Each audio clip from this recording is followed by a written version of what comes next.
to the playoffs, where only one will rise and claim the victory. Seeded stage. 6 invited MPL Singapore teams will face off together in a best-of-3 round robin across 3 weekends. The top 4 teams will advance to the playoffs. The bottom 2 fall to the challenger brackets. Challenger qualifiers. At this stage, community teams are divided into 8 groups and fight each other in best-of-3 round robin. From each group, the top 2 teams will qualify for the challenger brackets. However, in Challenger Qualifiers 1, the advancing teams must first battle against 2 MRO teams where only the top 2 teams advance forward. Challenger Bracket Stage. In this stage, 2 relegated seeded stage teams will fight alongside top 2 teams from Challenger Qualifiers 1 and top 2 teams from Challenger Qualifiers 2. They will battle in the upper bracket for a spot in the playoffs. For the teams that have been eliminated from the upper bracket will get one last chance in the lower bracket to fight for the final ticket to the playoffs.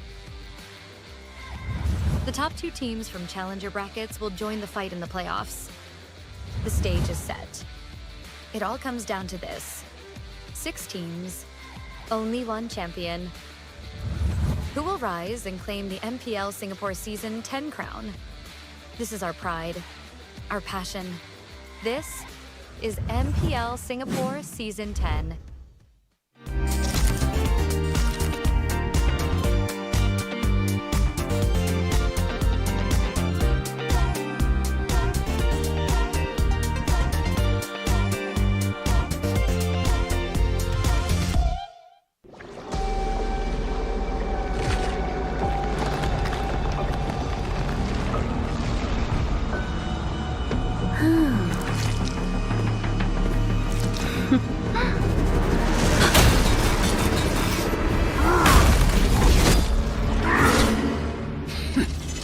Does the Lord of Lava also crave the Sovereign's blood? Fool! The tyrant's remains will only bring doom! Their brutal dominion, our warriors were corrupted into foul bonds of decay! Sovereign of the Abyss, Obsidia. The curse still flows within the Sovereign's blood!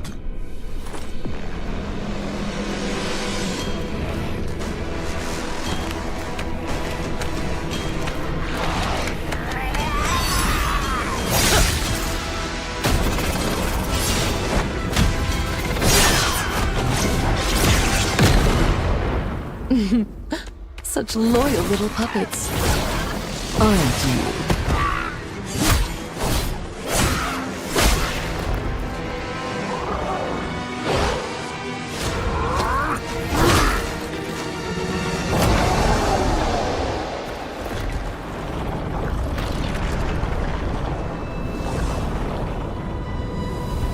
You are merely a puppet, no different from my spawns. Bow to me. Keep your throne, or be destroyed. The Abyss bows to no one!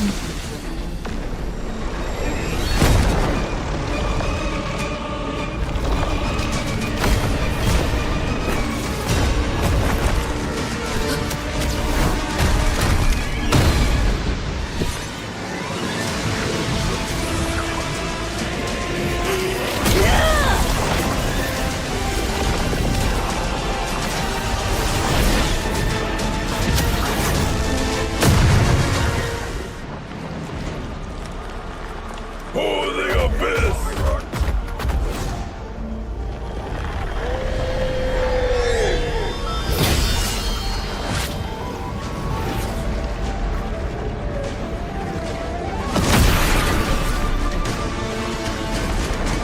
These wretched spawns reek of its corruption.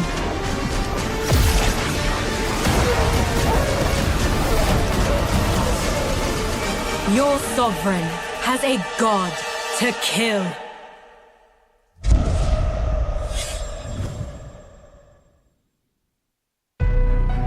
I see. desperation. I come to crush my enemies. I reap. The strong rise. The weak crumble. My will is absolute.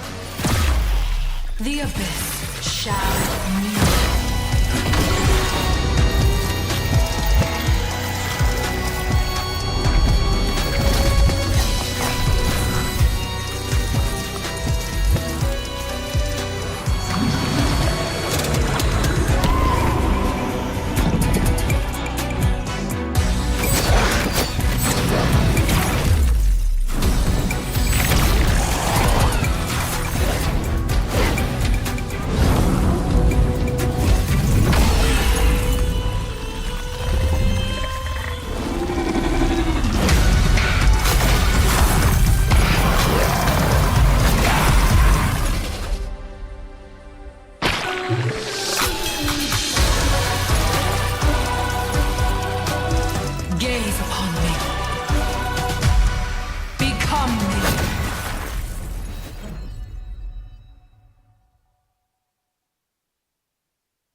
All right, ladies and gentlemen, welcome yet again another week of MPL. It is another week already, ladies and gents. It is week number 2, day number 1. This is Jace and this is Abstract. We will be your caster for today. And wow, it is a crazy start for MPL Singapore for week 1. And now we're entering week number 2. Of course, when it comes down to MPLSG, there are, of course, exciting games that has been going on for the past week. Yep. Yeah, past 1 week, right? We are on week number 2 now, and definitely when it comes down to week number 2, it's pretty much fair to say that we are starting to get things, kind of picked up a little bit more. We are definitely going to have a little bit of a change here and there between the players and how they play and so on and so forth. So that is generally what we want to see from week 2. Week 1 is just kind of testing the waters just a little bit, right? Punching gloves and all that kind of stuff. Yeah, testing the waters just a little bit. You've got Flash losing 1 match already to Team Evil as well. And, on the topic of testing waters as well, we've got new heroes coming in, right? Obsidia's already unlocked, and now you start to see a lot of teams trying it. Other regions are experimenting on Alice. For Singapore context, Alice hasn't really found a lot of footing yet because I feel like the teams haven't really practiced this particular hero just yet. Likewise, I will say the same thing about Harif, right? Surprisingly, Harif is the only region, or Singapore is the only region that didn't play Harif. PHIDMY, they all love the Harif, being the top 10th of pick ban rates. But before we even talk too much about the game, which we have a lot of time to later on, I would like to take this opportunity to thank IT, as of course IT is our presenting partner here for MPLSG. There is of course the QR code right down there, as well as the redeem code IT50LJO. Now, when it comes down to QR code, make sure you guys scan it. When it comes down to using the IT's app, you will be able to, redeem more stuff, right? Yep. So let me tell you about one of Jay's biggest blunder last week. Last Sunday, when I'm off stream, I actually went to buy some IT for myself, right? Okay. And I'm the one that read the ads, right? Yep. And I did not get that discount. I forgot that I had the discount. I've read it on stream for the past day, and I forgot to use it, but I still bought my IT anyway. It's really actually quite nice. Do you buy the promo drinks? Yeah, I did. I bought the 111. Yeah, okay, nice. Because when it comes down to buying the collab drinks, you only bought 1. You are supposed to get 2, right? Because get 2, you'll be able to share with someone, and with that, if you buy actually no, you don't have to buy 2. You just buy any 1 can already. 1 of any 2, right? You will be able to get. Do you get a scratch card? Yes, I did. Yeah, okay, yeah. There. So you just get a scratch card. You will be able to have the opportunity, of course, to make a trip over to Jakarta. Yeah, but speaking about opportunity, we're also giving you guys the opportunity to really be a pioneer esports player as well. All you have to do is head on over to Magic Chess Go, and then also, from there, join the Rising Star, figure out, the game, and you never know. Opportunity for you to go overseas to compete and be an esports player. Exactly. You can be the rising star in Magic Chess. So, what are you waiting for? Go over and, of course, go over to your Play Store or your App Store. Get yourself Magic Chess Go because, of course, the game is fun. And if you are, still trying things out, you can take a look at all the interactions as possible. Yep, so let's talk about tournament format. Just in case if you are the uninitiated, I'm loving this word recently, right? Because I'm really uninitiated sometimes. Anyways, for those who are just joining us, thank you very much for joining us for today. You're actually watching the seeded stage, which is happening, the graphic in the middle, where we have the 6 MPL Singapore invited teams. They'll be competing in the best of 3 round robin all across week 1, week 2, and week 3, day 1. So after that, the top 4 teams will go straight into the playoffs, whereas the 2 teams were relegated down all the way to the challenger brackets. Then from I'm okay, uninitiated. And okay, for the side of, at the same time, we'll also have the challenger qualifiers that's happening concurrently on site as well. So thank you very much for joining us for those who are on site. Shout out to some of the teams that has already made through into the challenger brackets, mind you. Some interesting teams as well. So, but we're gonna hold that surprise just a little bit more.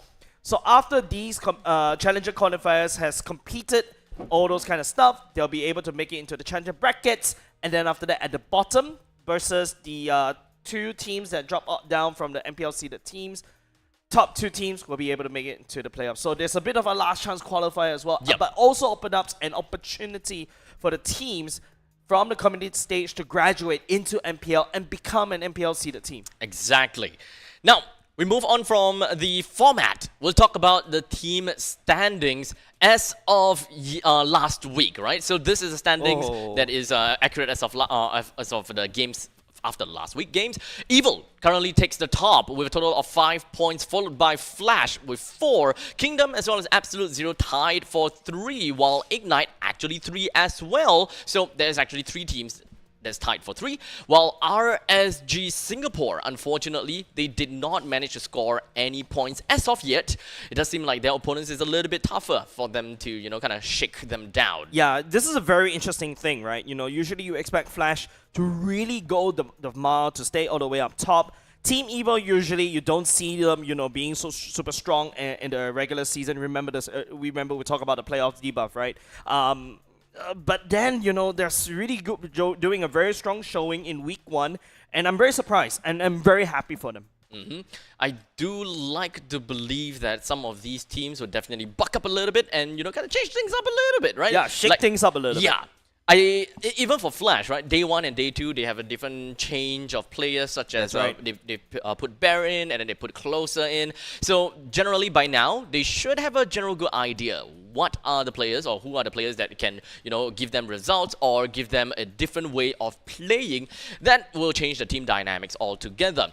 As we are speaking about Flash, they are actually going up against Ignite for their very first game. Yeah, remember we talk about the tournament format. Ignite is one of the teams that graduated from the Challenger stage, right? Yes, like those, correct. one of those games that, one of those teams that started from community and they're here. Same could be said opposite Absolute Zero. We'll talk more about this. But here are the map stats for week 1. If you notice, there's a lot of dangerous grass. There's a lot of broken walls. And I love this graphic, you know. It shows that, you know, which teams are really strong in what kind of maps, right? For example, Team Flash, 2 games win on dangerous grass. Actually, no. AZ, Absolute Zero, actually has a 3 games win in total. 3 games, played 3 games in total, win 33% times. Kingdom Esports, however, won all the games on dangerous grass. So I think once the the stats start to come in, mind you, this is just first week stats. You're seeing a small little sample size as well, but as the the week goes on, these stats are going to be vital as we go into the playoff stage. So 6 dangerous grasses, huh? Yeah, I know. 6 dangerous grasses. But in all, right, I really want to know if whether these map changes, or rather these map interactions, actually changes the way the team plays, because, or rather, how it changes the way the team draft. Because it feels as though for week 1, it doesn't necessarily change the way they draft. It just kind of seems as though it is a quality of life for them. It enables them to do something more. Like Flying Clouds, okay, it enables me to, get to lanes faster. That's quality of life. Dangerous Grass, I have pick-off options, and that gives me more ways to pick off people. That's quality of life. All of which is just comes down to quality of life, but how they want to impact that and change their draft in order to exponentially improve that QOL. Yep, it's probably what I want to see. I personally feel it doesn't really, from what we saw just now in week 1, I don't feel like it impacts draft. I echo you on that. But I feel like it really changes how they play. There's a lot of things that you have to look out for. Dangerous grass means that the Roman needs to do even more jobs to set up even more space. Make sure that, there are no invisible backstabbers coming and hiding and lurking around in the grass. You got your expanding rivers as well that really literally forces the laners to play even safe. I think this is the patch where the gold laners would definitely feel a lot more scarier, because imagine there's a whole speed going towards your lane. You get scared, you play underneath your turrets. Now, without further ado, let's take a look at the first team that's coming up today. That is Team Flash Singapore with Bear, Hades, Katizi, Vanix, and Jay that will be fielding in for today's games as they go up against IG. Yeah, and Bear replacing Closer this time around. And it's actually kind of concerning, right? If Team Flash is actually constantly switching their EXP laners, week 1, day 1, you put in Bear, week 1, day 2, you put Closer. It is a very shaky team dynamics right now. If you constantly plug and play, I think this is a bit of a telltale signs that, hey, Flash may not be the strongest team anymore. Maybe they need to start making way for like the likes of Team Evo that's really rising up the ranks. I think that this is more about statistics for Flash because they are very likely looking at the regular seasons as more of a these games are like, I would say, audition. Perhaps more like an audition, right? Every Saturday, that's Bears games. Every Sunday, that is going to be Closers games. And take all these games together, we'll look at percentage, who does well, and of course, taking the other players' input and feedback, who they gel together the most with, then maybe we'll have a playoff proper team. Yeah, that's exactly right. But another team that hasn't really changed their lineup, here you go, Ignite Gaming, their performance is solid in day 1, but they fell short a little bit in day number 2. This time around with this matchup lineup that you're looking at, Utah, Zac, Blade, Seiji, and Rapidude, they're really going up and have to look up the well just a little bit because they're going to go up one of the strongest teams in Singapore, Team Flash. And, looking at them right now as you go to their battle station, seems like they're unfazed, Abstract. Once again, when it comes down to IG, it's not necessarily veterans that we're looking for. Yeah, LF4, dude. Not exactly veterans, but I will say that when it comes down to the backing of the team, we definitely do have a couple of these. Now, LY4 as well as Rapidude, a little bit of an insider is that they were, I would kind of say that they are kind of last minute additions into IG. It's funny to say because they are supposed to be in another organizations, I'm just going to hint that out a little bit. But now that they are in IG, I really do hope that they will be able to find success in this team and how they will be moving forward from this point onwards. It's a team that lacks veteran players, so I think that experience really comes into play. And how are they going to deal with Flash SG? Yeah, and don't forget, this is literally community and also some pro players that has experience gracing the MPL stage. For example, Seiji came into MPL Singapore under the banner of Beat last time, went on hiatus just a little bit. You're going to go into a random map draw right now, Abstract. Which map are you excited for? Of course, Dangerous Grass, because we played that so many times. That's going to make it the 7th map. Again, it's Expanding Rivers this time around. Personal preference, I like Expanding Rivers a lot, even though I'm a gold laner.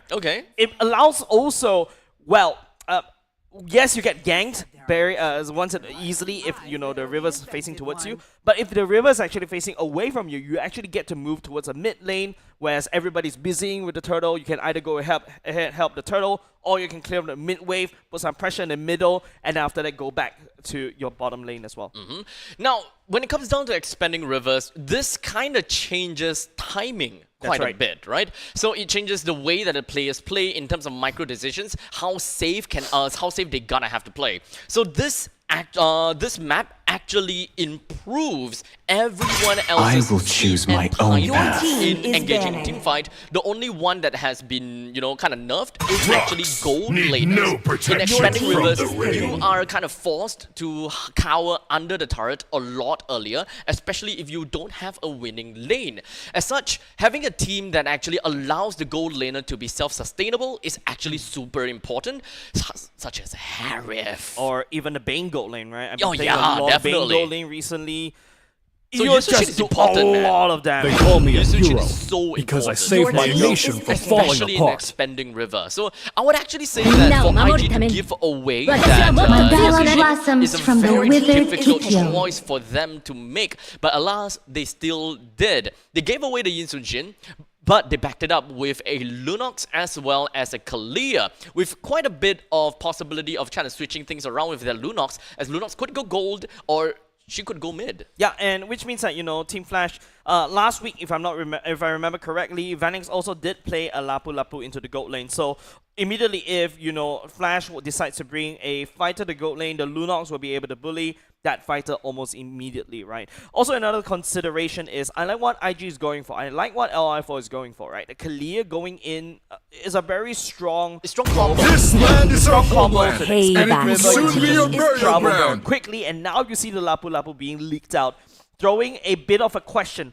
Are you going to be bringing the Lapu I'm to strong. to the EXP Oh, or the Zach. gold lane? Banning. Okay, this is what I kind of want to see from Zach, right? To play the Fanny. But I'm not too sure whether it would work against I Team Flash. am Technically vengeance speaking, in terms of the current incarnate. draft, it's okay. Because there is no specific point click ability, targeted ability in this case, to really lock down that Fanny. Yep. However, they still, Team Flash, they actually still have opportunity to pick someone else like this, such as Kaja. Kaja is something that I want to see it's been coming pop- in. I definitely want to see that because of the way that this entire meta goes about. Kaja comes in, gives your team that snag potential, especially since they already have a Farsa. My kiss. Pick off is Your team definitely Will it grant what I want to see steering immortality in the process for Team or Flash. death? Yeah, I really echo you that on that Kaja, right? Been seeing a few Kajas popping up recently, and the fact that you can combo the Kaja easily with Welcome anything, to like World's the likes Castle, of tiny Farsa coming in, the friend. Lapu could just smack it down in the Bravest Warrior to stun. And with expanding rivers, it also allows you to basically roam and support teams, your side lanes very easily, right? Another thing to also consider for the side LY4, right? Smart banning is coming out. You ban away the Grok, ban away the Moskov. They're gonna exit out the drafting phase, having perhaps going go for EXP laner. Another thing that I'm also thinking about is IG also need to be wary about the potential Badang coming out from Team Flash. Yes. So not at this point in time, Team Flash seems like they're pivoting to a direction whereby they want to play Aerial Denial and AoE. They want to play team fight. With the Farsa as well as the Lapu Lapu, both of these two are very strong in their own individual lanes. IG still have I a am lot not of the answers that only they can one go bound forward by with. these It's chains. how do they want to dominate in team fights, or do they want to double down onto that pick of potential, which they already have between The Sophia end of as one well thing as the is the Lunox. beginning So of picking up the another. Esmeralda here goes pretty much shows that they want to win in the lanes against a Lapu, since Lapu before level 4 can't really do much against Esmeralda. So right off the bat, it's pretty fair to say that IG have got pretty good lane priority for the XP. Since it's expanding rivers, it will allow Esmeralda to go from fast to faster. Utah on Esmeralda 1, he also played this Esmeralda before, and under the expanding rivers map, she could really go fast, right? You expect her to start roaming around, even start counter jungling, or even counter ganking, or start cutting away from the side of Team Flash. Right now, if it were Team Flash, immediately all the shields are out of the way, right? You got Lapu Lapu that could perhaps contribute the shields just a little bit. The Harrim's definitely out of the picture. Now I'm looking at Vanessa's hero. Oh! Your team is picking. Okay, I can expect the Ruby. I don't expect the Tigreal, but it still plays within To the me, idea fun is all that matters. locking down in team fights. The 1-1 is so ripe for the picking for the side of Team Flash. They did not opt for that one. Gonna throw it over to Seiji. Seiji plays a 1-1 when 1-1 is not really constantly banned in the previous seasons ago under Bleed, and now it's gonna go into this. Now, for the side of Team Flash, this is a very good game for the side of 1-1, right? The likes of the Tigreal will definitely try to bomb rush you. Ruby is a gap closer, needs to gap close towards you, and it allows you to just stack up the weakness points very easily. So Team Flash, if they really want to win, they have to win this fight like in a snap. Activate all the CCs, catch as many people as possible, and then bugger off. That's how they'll be able to win the team fight. If the team fight extends even longer, Ignite Gaming potentially have enough DPS to basically shred everybody. This would also mean that in the early phases, Kurtizi is the win condition. Definitely. As long as Kurtizi is left safe and sound and able to influence the other lanes, then Team Flash will be able to 5 play seconds within till the enemy reaches what the they expect. battlefield. So Smash looking them. at the fact that if we're looking at a Tigreal plus All the Farsa troops in middle lane deployed. versus a Kalia plus Lunox in the middle lane, kind of seems as though they have equal Welcome lane to priority. Mobile The only Legends. question is if whether Farsa will stay alive long enough because of the presence of a Fanny. Not only just that, you also have the presence of the Kalia, right? That Tsunami Slam to take the Farsa away immediately is definitely going to be a threat. Another consideration is I want to see Rapid to really start hard counter jungle as well to find Hades to basically deny the farm, because one YSS starts to get the snowball is pretty hard to stop. There we go. That's the win con. That's what we're asking for. That is exactly what we're asking for. Immediately, they dove themselves onto Kurtizi, and this also means that Kurtizi understands that, okay, I'm one of the main winning cons. That means that in the early phases, right now, I can't overextend all that much. The main thing is to be able to move over to the mid stages of the game. This is two ways to play, right? Super aggressive so that they will be able to snowball fast, or plays a little bit more on the passive side so that they can guarantee themselves that high octane pacing by 5 minutes. Yeah, I feel like right now Ignite Gaming just literally slow down Flash's pacing, right? You can start see Yuta starting to really cut the waves right there. Bear cannot even answer to that one. Cortese went down for the first blood, giving the first blood over the side of Zac, which is gonna snowball potentially out of control. I think Flash is starting this fight a bit on the wrong side of the bed. Yeah, pretty understandable how Team Flash feels like they have they're having their back against the wall at this moment as we speak, because of the fact that Farsa is just not level 4. It will take some time. The turtle will eventually pop out, no problems, in like plus minus 5 seconds. Yep, a bit of a spin happening for the side of Zac. Turtle has spawned. A bit of a utility check. Hades does have the ultimate, goes into the mountain chuckle. We'll start to review. As it does seem as though they are almost getting themselves in the way with Bear, as well as the entire Team Flash. They are together, but look at Bear. Reverse Warrior started the zone, but Lunox goes into the Brilliance. Hades secured the turtle for himself, but now it's going to be the Yuta getting just smacked down by Cortese, and Implosion coming out. Jay start to buy some time just a little bit. Bear start to slap. Hades picks up a kill onto Hades. Zac comes in for the spin. Immediately spins, find Hades, and now that turtle, all of a sudden, it's a disaster for the side of Team Flash. It's a cleanup that we want to see from the side of Ignite Gaming, and understandably, they do not have priority over the turtle. So it's completely fair for Ignite to give the turtle away, but how do they respond afterwards, and how do they trade it out is what we want to know. That's I'm offended actually missing right there. Bottom lane, yes, a Ruby can technically 1v2 right there, but it's just crisis averted for the side of Team Flash. Right now, even though they secure the first turtle, Ignite Gaming managed to basically just equalize the whole thing right now. Now they're at the stalemate once again. Yep, but it does seem like top lane, we do finally see Yuta going down by the hands of Hades. So all in all, Flash is actually taking controls of this entire laning phase, which is technically as expected, what we want to see there.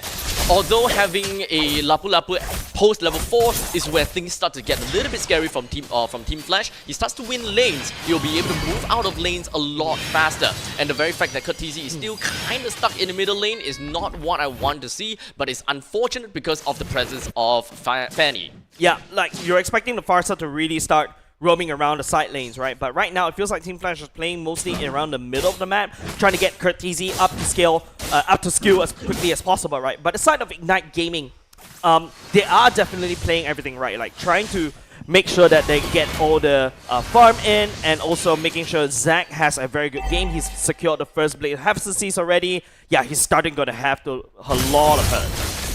At this point in time, the turtle is going to be popping out again in a couple of seconds time. 3 seconds in, and the entirety of Team Flash SG, they're just hopping around the place now and preparing themselves for a good one.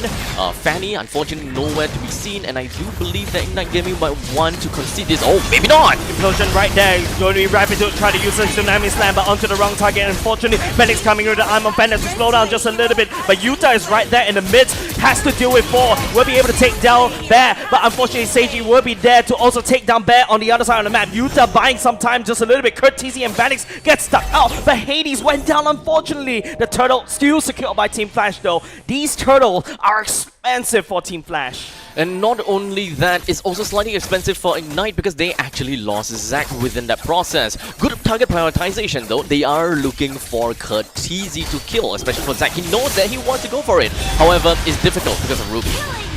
Nice. 2 ultimates onto 1 person, but at the very least, Cortese is starting to pick up the killing spree though.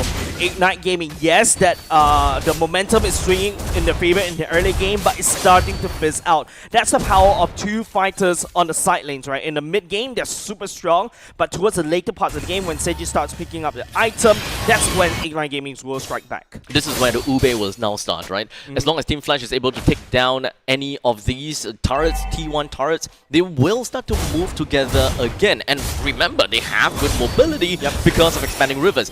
All of these are a caveat if you have map control. As you can see, Team Flash right now, they definitely do have the dominant part of the map that's controlled for them, with both of the side turrets taken down already. It is really scary, right? Team Flash was able to recover from a very bad situation. Don't forget, Ignite Gaming has a very good early game earlier just now, but Team Flash, you know, using the veteran card, they're really able to just solidify the positioning and start to climb back. Even though, yes, the first 2 turtles was super expensive for them, but they're now, leading, 3k ahead in terms of the gold lead. This is just the start.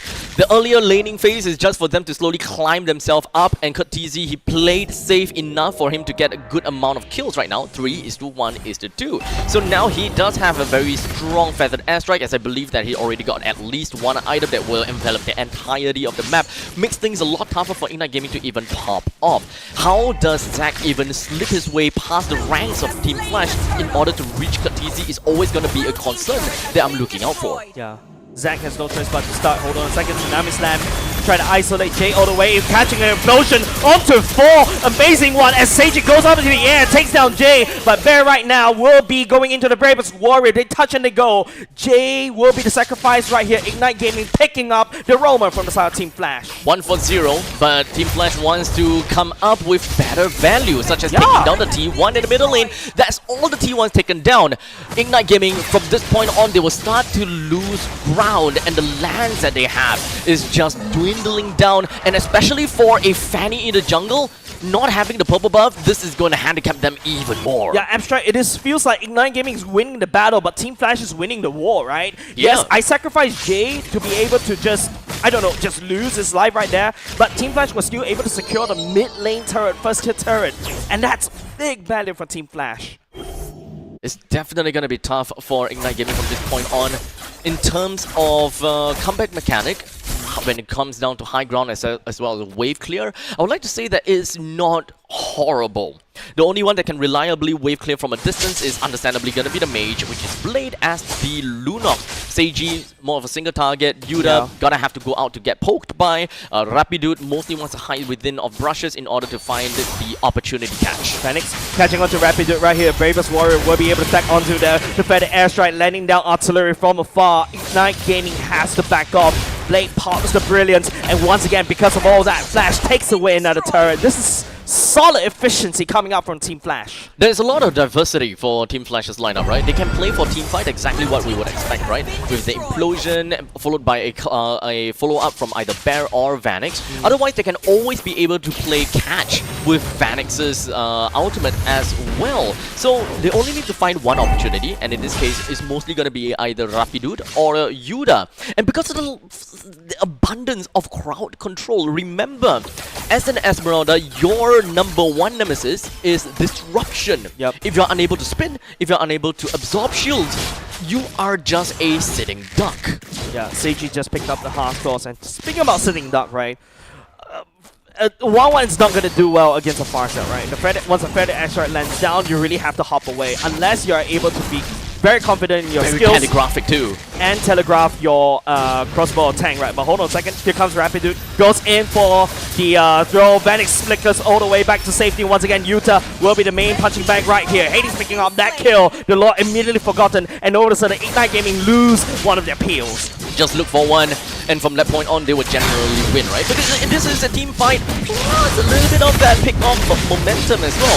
If you're able to just throw most of the stuff onto the front liners, then what else does Ignite Gaming have for your end? Of course, the most tankiest player from the side of Ignite Gaming can definitely be the Esmeralda, but like I mentioned, Rapidude's main goal is actually initiation when it comes down to the Tsunami Slam, not necessarily go out and get poked by. Yeah. And now Ignite Gaming, once again, losing one member earlier just now, gave the Lord over. All of a sudden, Zack has to go and starts pushing the side lanes. But, you know, Team Flash, they're the ones that wrote how I push the side lanes and win kind of book, right, in MPL Singapore. So they know how to deal with it. Right now, it's up to Ignite Gaming to really put up a good defense against Flash's Lord right here. So with the Lord marching down to the bottom lane, and with a little bit of a fair trade even for Ignite to take down that T2 turret, it does seem like Zack wants to prolong the upcoming fight a tad little bit, because the very first Lord is all about taking down the T2s. And with the Lord marching this slowly, they are unable to sync up all the waves in order to really threaten that top lane and the middle lane at the same time. Looking at how Zack is just playing around the map, I love that macro. Just making sure that he removes that burden out of Ignite Gaming while they defend that one turret. Yeah. Mid lane.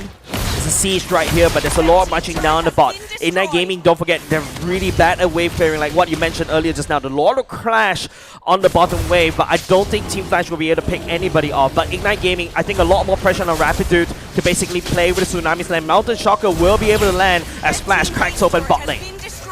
Seems like that first Lord definitely paid a lot of dividends. What I would really expect is them only losing the middle lane T2, not losing that T3. But unfortunately, I think that it comes down to economical game, because now Ignite actually is actually 6,000 gold behind. 1-1 is nowhere to be close to be able to melt down Lord like that, and we're talking about 1-1 after all. More of a team fight hero than to be able to basic attack away to bring down the Lord in this case. So with the fact that the current state, bottom lane T3 down, fortunately for Ignite, the Lord is actually at the bottom. So even if Flash were to dance for prolonged periods of time, there wouldn't be a very scary, naturally pushing lane coming in from the opposite lane. And even if there is still a Fanny that can kind of control that lane, but that also means that they will lose that Fanny in a fight. Yeah, but if you're Ignite Gaming, right, if you're a Rapid, would you Tsunami Slam right into your team, right? You Tsunami Slam Vanix, that's free gap closer into a second skill right into an I'm offended. Yep. You Tsunami Slam Bear, you're just gonna basically give him a gap closer. Speaking about gap closer,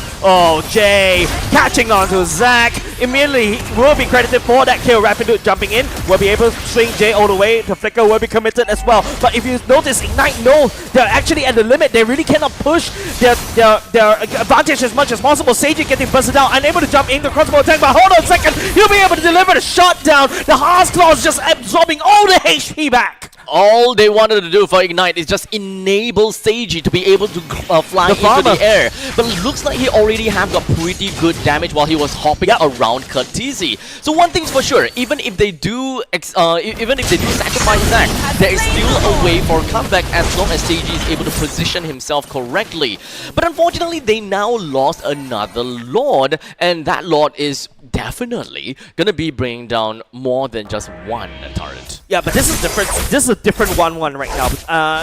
He already has built the Malefic Gun, which is also one of 1-1's core item, and this is where 1-1 truly shines. Right now, the 1-1 doesn't really require the crossbow tank to do a lot of damage. Now, she could basically jump around, hide you from afar. That bonus distance is going to give you a lot more safety net for the 1-1 to play around. So right now, Team Flash, as we step into the ultra late game, remember what I mentioned, Flash will be strong in the mid parts of the game. Ignite Gaming will be stronger in the later part of the game. It's now for Team Flash to really close this chapter of the book. Hades is also going to be one of the other prime targets for Ignite Gaming. As long as they are able to bring down either Hades as well as Curtisi, that will bring down the total damage total by a lot. But unfortunately, look at the top lane. Explosion right across the wall will be able to drag Rapid over to the other side. Tsunami Slam, Vanix all the way in. I'm offended onto Seiji. Seiji goes into the air. Crossbow attack right into the Winter Crown. All the damage pouring into absolutely nothing. Yuta tries to come for the flank. Curtisi wings by wings. Isolated the fight just a little bit. Now Yuta getting pushed back by Jay. Amazing play coming up from the side. Hades picking up. The Curtisi play going in. Looking for an offender right into the brilliance from the side of Blade. Blade will survive just a little bit longer, but Flash is already knocking onto the doors of Ignite Gaming. And understandably, with Ignite Gaming only with 3-person left, it's very difficult for them to defend, but at least it's a Fanny, right? You're able to just cable around and just wave clear like no tomorrow. And in fact, he's even going to try to clear out the pushing lanes at the top lane so that they will not be able to deal with so many mega creeps. Yeah, not right here. Ignite Gaming now has to play defense. Zac goes for the spin, does have the immortality, trying to make a play just a little bit more. Having to get pushed out by Jay, but Hades is already so massive. Zac unable to just cable all the way back to safety, has to limp all the way back, but Seiji goes in. Oh, will be able to output quite a bit of damage. Jay already went down. Zac tried to go for the spin. Vanix to also spin as well. The Armor Fender catching on the Seiji. Seiji does have the crossbow tank activated, but will not be able to activate because most of its peel is already gone. It's town of crowd control. You enter the town, you get crowd control and disrupted. You exit the town and you are still gonna be disrupted. Too much for them to handle. Once again, Armor Fender into the Fender airstrike. Curtisi is still literally playing with fire. And Ignite Gaming slowly but surely is getting wide right down. Blade jumps in for a Ruby DD right there, but Blade, brilliant is not enough for you to be safe as Phoenix just shuts everybody down. The CC chain from the side of Flash will be able to elongate the base defense. Ignite Gaming losing it as Flash takes game number 1. Now that is play for Flash. And that is Gabe. Congratulations over to Team Flash for their first win against Ignite Gaming. They just need one more to be able to win back the entirety of the series. Now, let's kind of wrap things up a little bit and just understand what went on for both of these two teams, right? I would say that this game kind of went in a direction where it makes the most amount of sense for Team Flash, but not exactly for Ignite, because it feels as though they're even when they reached critical mass, is not that promising, especially for 1-1. We are looking for the Malefic gun, that enhanced range. We're looking for more damage. Technically, it works against the backliners, which is the Farsa. You can see just how much damage that deals. However, there's only 2 targets at the back, while you have a thick wall of 3 right in front. How exactly are you supposed to reach all the way to the back, even with a crossbow of tank? And we saw that. He tried to, but all of that shots just went straight to Vanix, which has the Winter Crown. Yeah, and I think that's one of the biggest counters against the 1-1, right? Once you have the Winter Crown, you basically all your damage is useless. That's one thing. The second thing is, if you also realize the Feather Airstrike also forces his hand. Right now, it's like either you go in and risk that Feather Airstrike and hope your Heart's Claws has enough damage for you to really sustain all throughout, or you basically back out. And immediately when they back out, I think the biggest problem is that Ignite Gaming has to try to figure out whether they want to commit or not. I feel like they're playing like 2 different units because Bear and also Vanix is literally splitting the whole team fight apart. Now let's talk about MVP. Gotta have to be Hades on the Yi Sun Shin. 9:2 is to 4, and that's a total of 87% kill participation. Definitely a pivotal player all the way through from the start to the end. Even though I will say that in the mid game there is a lot of emphasis onto Curtisi, but perhaps, just perhaps, that is all just a diversion because Yi Sun Shin doesn't feel like he's being targeted at all throughout the entire game. Yeah, because the Farsa's ultimate is a lot more bigger as compared to what the YSS have, right? Another thing is, it's not easy to pilot the YSS. Right? There's a lot of points for you to fail, and kudos over to the side of Hades, right? Maintaining is cool, even though his team is actually not doing well in the early game. They climb all the way back towards the mid parts of the game, and after that, from there, they just took over the game solidly, right? The Mountain Shotgun, whenever it's available, lands onto the right target, even if it's the frontliner, they peel off the peel from the side of Ignite Gaming, and then after that, deal the finishing blow one after another. I feel like Zac in the early game did quite well in terms of picking off, but I think he doesn't really know how to transition into the mid-game Fanny like how other Fannies that we usually see. It's kind of understandable to say that there is a lot that Zac can't do because of the fear of crowd control. There's really quite a bit of crowd control for him to really realistically be able to do anything, especially since you want to go crazy in the early game. You kind of want to ensure that you are able to stay alive, and you kind of want to ensure that you don't feed. Yeah, and like what I mentioned, Team Flash is literally throwing walls of CC after CCs against Ignite Gaming, right? Zac spins right in, Vanix just immediately spin in the second skill, right? And then after that, you've also got Bear, right? Like CC immunity, the Bravest Warrior goes in, stuns everybody, the Flicker. It makes it feel like, you know, Rapid the Kalia makes sense to help Seiji to basically set up the crossbow tank. But most of the time that you see what Rapid set up, right into Seiji's doom, right? You basically throw a Phoenix right into Seiji. You throw Bear right into Seiji. And that's what makes it very hard for Seiji to basically just do what he has to do. And don't forget, this build that he's using right now, the Windtalker, Heart's Claws, and Corrosive Scythe, this is a slightly more expensive build for him to come alive. If you go for the other build, which is your Corrosive Scythe, Demon Hunter Sword, usually you need 2 core items before you start doing damage. But you don't do as much damage as compared to this new build, the new flavor of 1-1 builds right now. So ultimately, it is gonna be something that Ignite Gaming gonna have to look out for. How exactly do they want to move on to the next part? I think that playing a high mechanic hero such as a Fanny and hoping that it will be able to make past Flash SG's roster is definitely the tough part, right? Ultimately, from the start, I even mentioned that in a game like Expanding Rivers, to give the Yi Sun-shin away, it's actually gonna be really tough on the gold laners, and indeed it is very tough for Seiji. And that is also the reason why Team Flash have decided to definitely put a fighter into the gold lane, so that it enables gold lane so much earlier, and it does. You don't have to be afraid of going out of the turret's reach because you are a Ruby. Yep, I think right now, definitely Ignite Gaming was... this is why the patch right now is very interesting, right? It really benefits gold laners that can play like an EXP laner, right? Yep. It really benefits gold laners that can play fighters. Don't forget, Vanix also did play as a jungler back in Season 3, as a Leomord main last time. Don't forget, once in a while he does pull out a Leomord in the gold lane.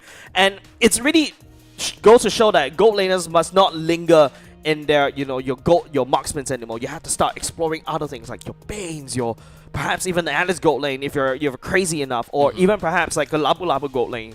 That is provided if they have the Yin Sun-shin, right? That's right. That is generally gonna be the way. So I would like to believe that at this point in time, if a team have a Yi Sun-shin, the game direction is gonna pivot to a completely different game for the gold laner. It's no longer a fair game for a gold laner, so yeah, it's kind of I feel like state. This patch is really punishing a lot. This patch really punishes like your pure gold laners. There. That's why I've been playing a lot of EXP. How dare you? I play your role. How dare you? Yeah, I mean, just nice, And you tell me you play Cyclops? Yeah, I did. It was fun. It was fun. Just for fun, alright. But then, this patch really rewards flexibility right here. And that's pretty interesting, right? Not only just the maps, that also forces your flexibility, it forces you to adapt. The roamer changes also forces you to adapt as a roamer, right? Yep. Now all of a sudden you start to see Hellcats running around as a roamer. You also start to see, the Khaleeds actually just spin for the win and will be able to just suddenly get more gold than your EXP laner, and you're confused why. It's because of the roam changes. Yeah. I mean, ultimately, there are changes here because of Project Next, and the players gotta have to adapt as soon as possible in order to give themselves a good run throughout the entire regular season. But it does seem as though this game number 1 looks pretty good for Team Flash. But how are they supposed to, kind of move on forward from this? Do they want to change things out a bit? Once again, same thing. It's all about the map changes, if whether it's going to change the way that they draft. And understandably, if they are blue in the previous game, it kind of makes sense, or rather more often than not, Flash will now be on red and Ignite Gaming will be on blue. And perhaps, actually I don't know, because I would like to believe that they don't want to give that Yi Sun-shin advantage to the opponents. But in the meantime, it sounds very Vanix for him to say, it's okay, I don't care. I don't care if my opponent is a fighter. Yeah. I can win the lane anyways. I mean, this is Lord Vanix that we're talking about, right? So I don't think anyone might even care about the Yi Sun-shin, to be honest. You remember what I told you about, like, this patch is really punishing for the gold laners, right? Yeah. I feel like Vanix is the perfect gold laner in this patch right now because of his experience playing other fighters as well. The Leomords come into play, you've seen him start pulling the Ruby, and this is basically his patch. You know the funny thing is, whenever I saw the roam patch thing, the first thing I think about is, this is JPL's patch. No. You're the roamer now. But By the way, he's an XP laner, that's why. oh crap, he's right. Yeah. Now your EXP laner is gonna make lesser gold, so which means that you don't really see a lot of Phobias, or even if you do see Phobias, they take a longer time because Phobias is so item dependent. Exactly. But it's okay. It will be fine. You guys will be fine. But yeah, as I was saying, this is JPL's patch, right? Whenever I saw the line, every enemy hero that you revealed nets you 20 gold. I think 20 gold, 40 XP, and I was like, holy crap. That's exactly what JPL always does. So I also played Roamer just a few days ago. Okay. What was I playing? That is after that 2 minutes nerf, right? That's after the 2 minutes. Yeah. Okay. So I think that was what was I playing? I can't remember. I think I was playing something trolly as a roamer. Oh yeah, I was playing an all-out roam. Okay, that's not that trolly. It's not that very completely trolly. fine. But if it's in Jay's hand playing Arlott, that's very troll. Alright? You should not watch my Arlott gameplays. So, but... Oh, yeah. Airball! Sorry about that. That hurts. Yeah, so... Airball! Yeah, so like... You just see a few enemies, and then all of a sudden you've got your skill set, your second skill already available. Back then, the problem about Arlott robes is that you take a long time to hit your power spike, which is your level 2.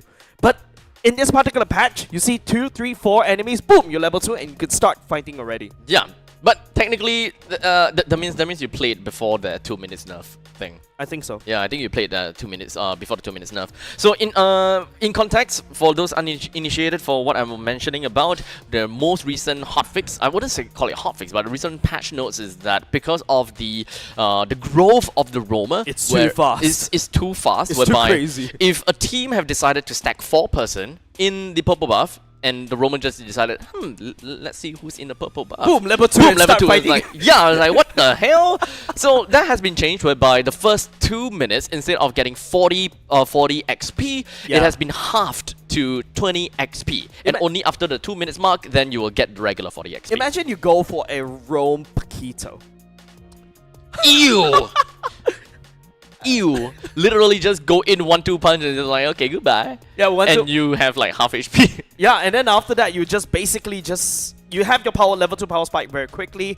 You also do a lot of damage. Your numbers are crazy, by the way. They haven't nerfed it yet. But now this time around, we're going to go into game number 2. We're going to go into Broken Walls Abstract. Okay, so Broken Walls, yet again, I would say that this is one of the maps that the team hated the most because of how draggy it makes the Lord fight to be. Because now the Lord kind of have a very jittery pathing. It goes either left or go to the right. Not exactly left or right, but you get the gist of it. So it's like, okay, reset here, reset there. I could reset here and reset there. So this is interesting. Yeah, I don't even know how to say, or I don't even know how that is gonna change the drafting phase. Oh, IG did not go to blue. Yeah, Flash opted to stay at blue side. I feel like right now it's just like they're still banning the same, right, for the side of Ignite Gaming. Angela, Baxia, yeah, definitely reserving that last ban choose my for own Your path. team is banning. Should be switched, please. Unless the previous game, like the previous game, they have the ban. Who said there are no shortcuts in They are life? still gonna I do the same literally thing. So invented that is one. still a Yi Sun-shin over to the hands of Team Flash. I don't like this, man. I'm sorry, I don't really like this. It feels like they're gonna do the same thing again, right? Flash right now is just gonna what? First pick Yi Sun-shin once again. Now, my question is Roger even viable right now? They call me a hero Nah, I don't because think so. I saved my You got nation from stronger falling assassins apart. around, right? Like you've got the likes of Yi Sun-shin. The next best thing is a Lancelot as well. So I really don't think it's a good idea. And now they're gonna go back into the same exact thing. What's this? A replay of game number 1? Yeah, that is exactly the case. Lapu Lapu Farsa, let's go for the side of Flash. I mean, if it ain't broken, don't fix it. But Ignite Gaming is broken in game 1. Except for IG. Yeah, they are broken, so please fix it. Yeah, so they haven't fixed it, right? The first two hero picks they've selected so far is the Kalir and the Lunox. Same as game number 1. So if they really want to switch things out, I think they have to switch around the EXP and perhaps the jungler, right? I think that for the XP laner, perhaps just leave it for later, especially if it is a hero that naturally isn't very tanky. You don't have to hold up. I told you, it feels like a replay of game number 1. I don't really like this Amstrad. I love it when teams change it up just a little bit, but now it feels like we're rewatching the same gameplay as game number 1, and it's just annoying, right? So they should pick up their gold. Sorry, not gold. They should pick up their jungler here, which is technically the same thing as the previous game, whereby they picked the Fanny for number 3. Because I like the fact that they don't pick up the XP this there we early. go. Will it grant A bit of a change right immortality? here. Alice going to be selected for the death? side of Ignite Gaming. Now, Alice is a monster recently, right? You start to see her being played a lot in MPL PH. The ultimate is such a big AoE after a long channeling time, and after that massive stun and burst, and it's unkillable, right? If you stack 5 heroes around her, she almost cannot be killed. So it's a really good answer for an all-out team fight kind of battle. That's exactly, which is what comp. Team Flash wants to go for. So, but the question is, will they pivot? Because they are not stuck to that team fight kind of game, right? Yes, Farsa, great for team fights, a huge AoE, but this also helps them to, number one, siege, right? So they don't have to go fight a gold lane again. They can still play marksman gold, and that will enable the team to play more on the siege style and pivot away from a general team fight kind of thing, and grab a roamer that excels in pickoff, which is something that Jay can definitely play. For example, Jay's Cho. Pickoff comp is definitely something that Flash can go for, but I'm also thinking from the side of the gold laners, right? As long as you don't allow the Alice to basically heal off you, you really have to play with your range. Immediately thoughts came to my mind is like the cleanse that could literally second skill to root her as you just land fire from afar. Another thing, I would go for a crazy idea. Even Layla actually works really well against an Alice because you're off your range. Or even a 1-1 at a certain stage of time. But I feel like IG may go for the 1-1 for themselves. And almost all of a sudden, this is also going to be a scary draft, right? Alice goes into the ultimate. It makes it easier for the 1-1 to lay down the crossbow tank. So what else could we possibly look out for? I think that for Team Flash, they don't have a choice, but they have to play a very safe gold laner no matter what. As a matter of fact, IG, I don't think that they want to pick the jungle in the R4 position. Likely it would be an R5. So that will put Team Flash in a really tough spot as to what kind of goal laner they really want to play. Okay, never mind. They are actually going to R4 the jungler. So Guinevere into jungle, they have 3 magical damage dealers already. Yeah, that's a lot of magic damage, right? For the side of IG, I think it's a lot easier to itemize against them. But also another thing is, when you fight against an Alice, all Alice has to do is start building tank, and you're just basically you're doing a lot of damage, right? And also another thing is they're also trying to look to stun somebody to basically lock them down right inside that circle when Alice is just absorbing and also using the ultimate. For the side of Team Flash though, they're going to lock into the Tigreal. The implosions are definitely going to be helpful in pushing the Alice away. And Jay has been using this Tigreal very creative in game number 1. I would like to see whether he's going to change anything regarding the way he plays. But because of this final pick, it will definitely change a little bit. It's going to be an Esmeralda. So Lapu in the gold lane, very likely. And the Esmeralda over to the XP. Now it puts IG in a position whereby they got to have to think. The past is but ashes We in have the wind. carry. Now there is only war. I was also thinking about carry for the side of Vanix, right? You have a Guinevere to deal with, usually played as an off tank. Alex also could be easily shredded, and then after that you also get a Kalia that also builds a lot of tank. And the same thing, that same weapon can be used against Team Flash, right? Now all of a sudden your shields from the side of Esmeralda will get shredded. Vanix now will go for the Lapu Lapu against Seiji. Don't forget, the Lapu Lapu as a gold laner also has a bit of a range, right? As long as he holds down the fort just a little bit, allow Hades to scale. But I feel like what I want to see is a bit of adaptations coming off from Ignite Gaming. Start hard invading Yushin. You cannot allow Yushin to secure 3 turtles in a row. Allow him to grow exponentially, right? And because once the Yushin start to snowball, it'll spell a lot of trouble against Ignite Gaming. This is a very comical lineup for Ignite. I don't particularly like this because of how short range this entire team comp is. Lunox have a very short range, even when it comes down to her abilities and spells. Carry, naturally short range. However, Carry is always going to be a really good pickup because of the fact that in a normal marksman versus marksman kind of situation, you are always going to be outranged by the opponent's marksman. But in this case, you don't have a marksman on the opposite side, so it's actually a very decent answer to the fact that the opponent is trying to go for a a fighter gold lane. But whether the carry can even reach critical mass, that's the question. Yeah, definitely, right? A lot more pressure onto Seiji, right? But of course, he's the farmer, right? He has solid KD. He is also able to have a very good GPM as well. And yeah, he has to hit that solid mass as quickly as possible. And also it relies on how Ignite Gaming slows out tempo so that the carry goes all the way back. But Jay, Burst of Flicker right off the bat. I feel like there's also a Purify for the side Cortese already burned off. Yep, so there is quite a lot of battle spells that's already been popped. It's not a big deal though, but at least, you know, that is some value that Ignite Gaming can get for themselves. But from that value, can it be translated over to the turtle fight? That's the question. Because looking at their lineup, I feel that it might be lacking damage in order to really contest for the turtle. I feel like right now Ignite Gaming, they really need to use Blade to basically goes into the Darkening form, and then after that, just single target one person down. You shred down Lapu Lapu, you shred down the Esmeralda, and then you start peeling or continue on the damage.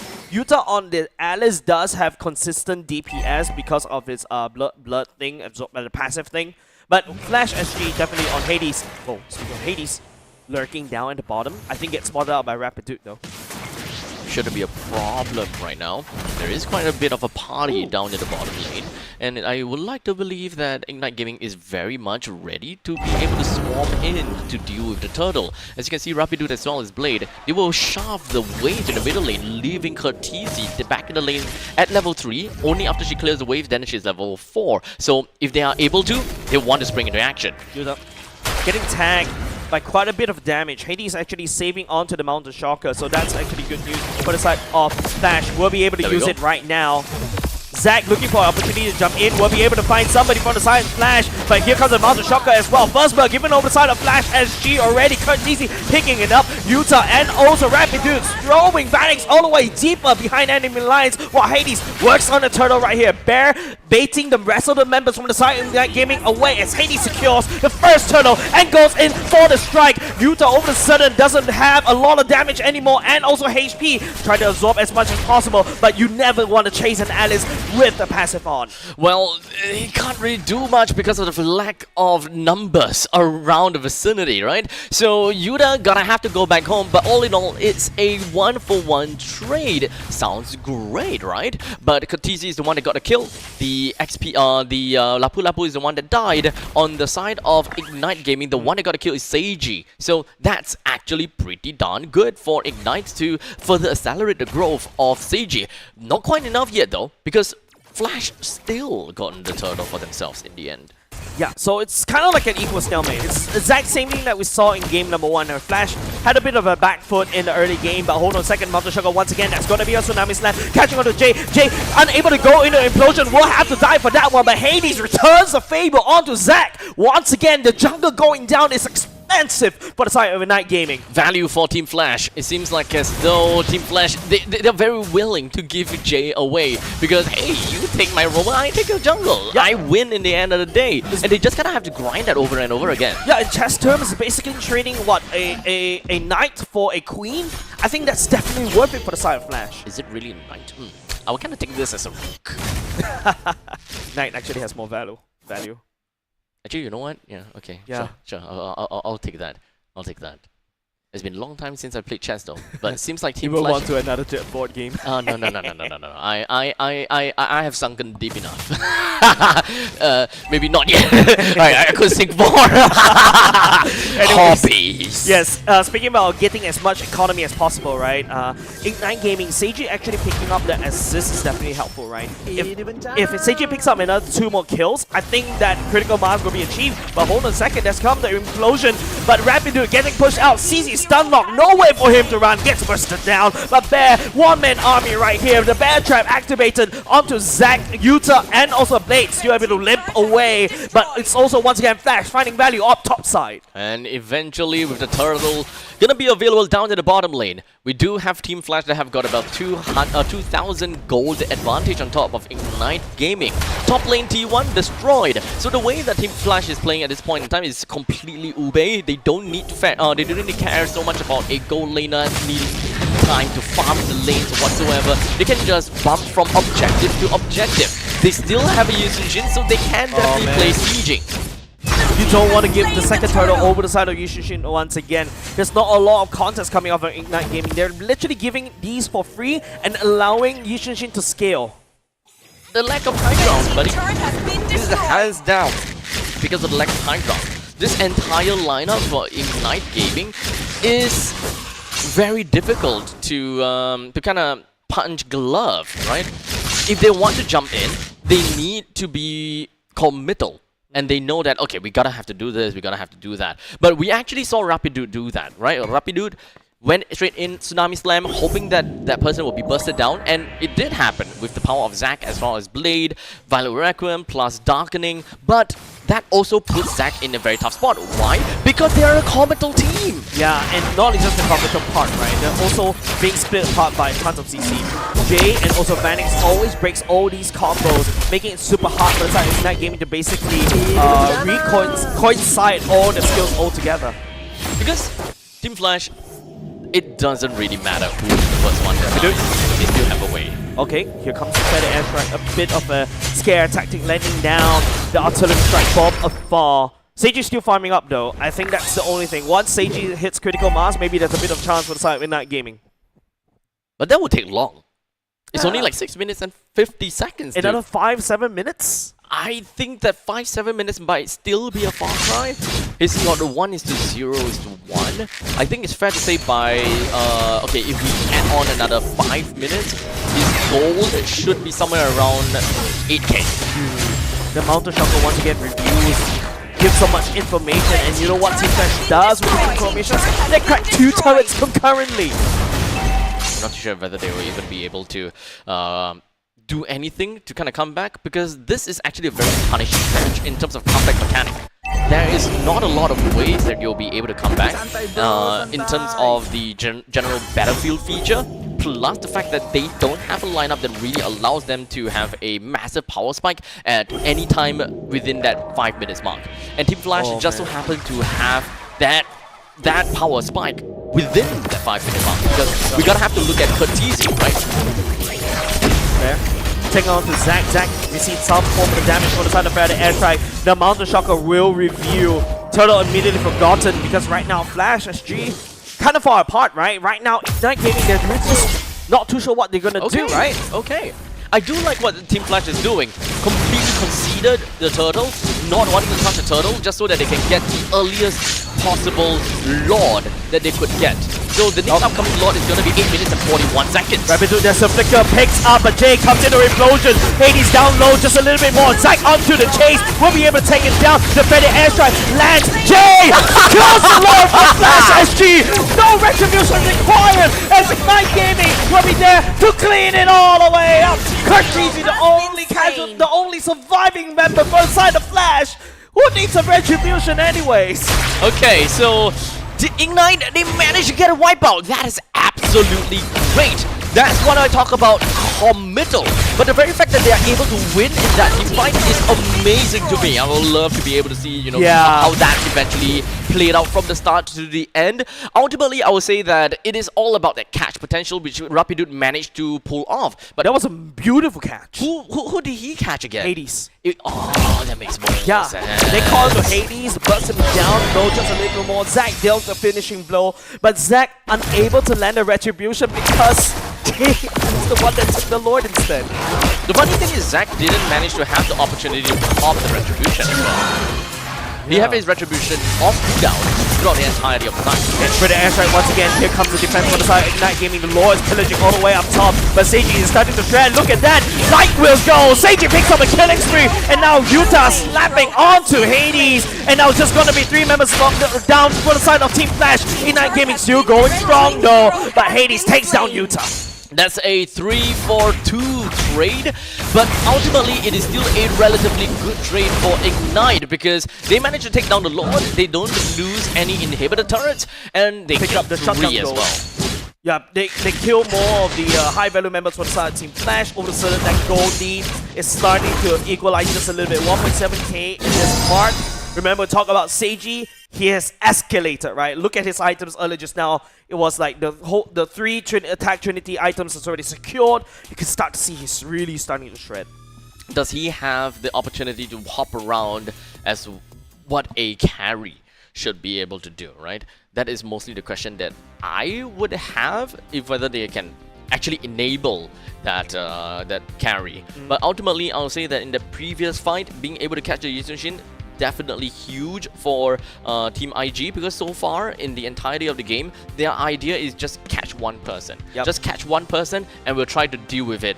It seems as though that trying to catch the Tigreal is not the answer. Definitely not, right? It's a free gap closer for Jay, right? Even if they killed the Tigreal, even if they managed to kill the Tigreal, even if the implosion didn't manage to land, there is still there are definitely still ways that Team Flash can come back into it, because Bravest Warrior, Falling Star Moon, they have so many ways to counter engage. There's a lot of ways, there's a lot of CCs for the side of Team Flash, right? But not only just that, I feel like Ignite Gaming did really well in game number 2, a lot better as compared to game number 1, because they managed to delay the game just a little bit longer, make sure that Seiji has hit critical mass, and that's basically Seiji's MO, right?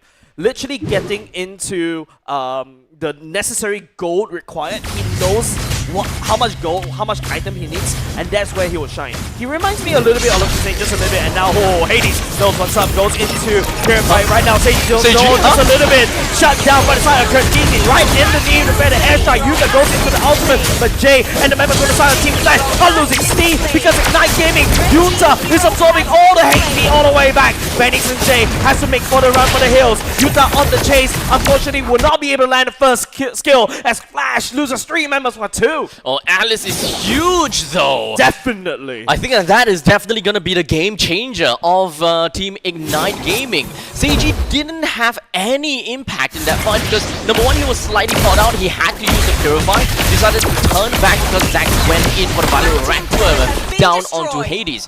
In fact, he should have the idea and he should be able to see that there is a big mass of people from Team Flash that's coming in from the southern part going up north to deal with him. So it would have been so much better for him to wrap around and get behind his entire team to deal more passive damage instead of taking a shortcut to deal with Hades instead. In my honest opinion, leave Zack alone. He's there to save your life, and he does have the Magical Thumb to actually run away, or the second phase of Magical Thumb to just kind of port herself away. Yeah. I feel like Ignite Gaming has to repeat the same thing they did in the first Lord fight, right? Single out Hades, Rapid to just burn the flicker just to try to pick and make sure that it lands the ultimate onto Hades. So, but it's like a heart surgery that Ignite Gaming is doing. One wrong move, you'll nick a main artery and the patient just dies. Honestly, in the meantime, for Ignite Gaming, it kind of seems like they are, in your context, they're doing surgery.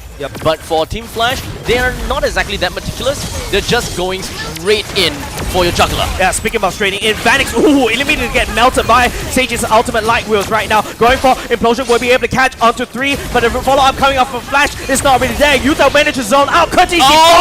There's the only one that will be able to lift away as Ignite Gaming deals with the Lord. It's a free Lord. Yuta screening Bear. There's no way that Bear will be able to go ahead to the Lord pin. And now Yuta and Bear and wet pool noodle fight. But it doesn't really matter because Ignite Gaming secures the Lord and secures top bottom turret. And this pretty much means that Ignite Gaming have got such a advantage to move straight in. Yeah, and definitely Bear, unfortunately get picked out and singled out though. Banix right here, unfortunately, will be responded, but look at his HP bars, immediately get melted by Seiji. Jay has to dash away though, and Ignite Gaming, this is the critical mass. Now Seiji that we're talking about.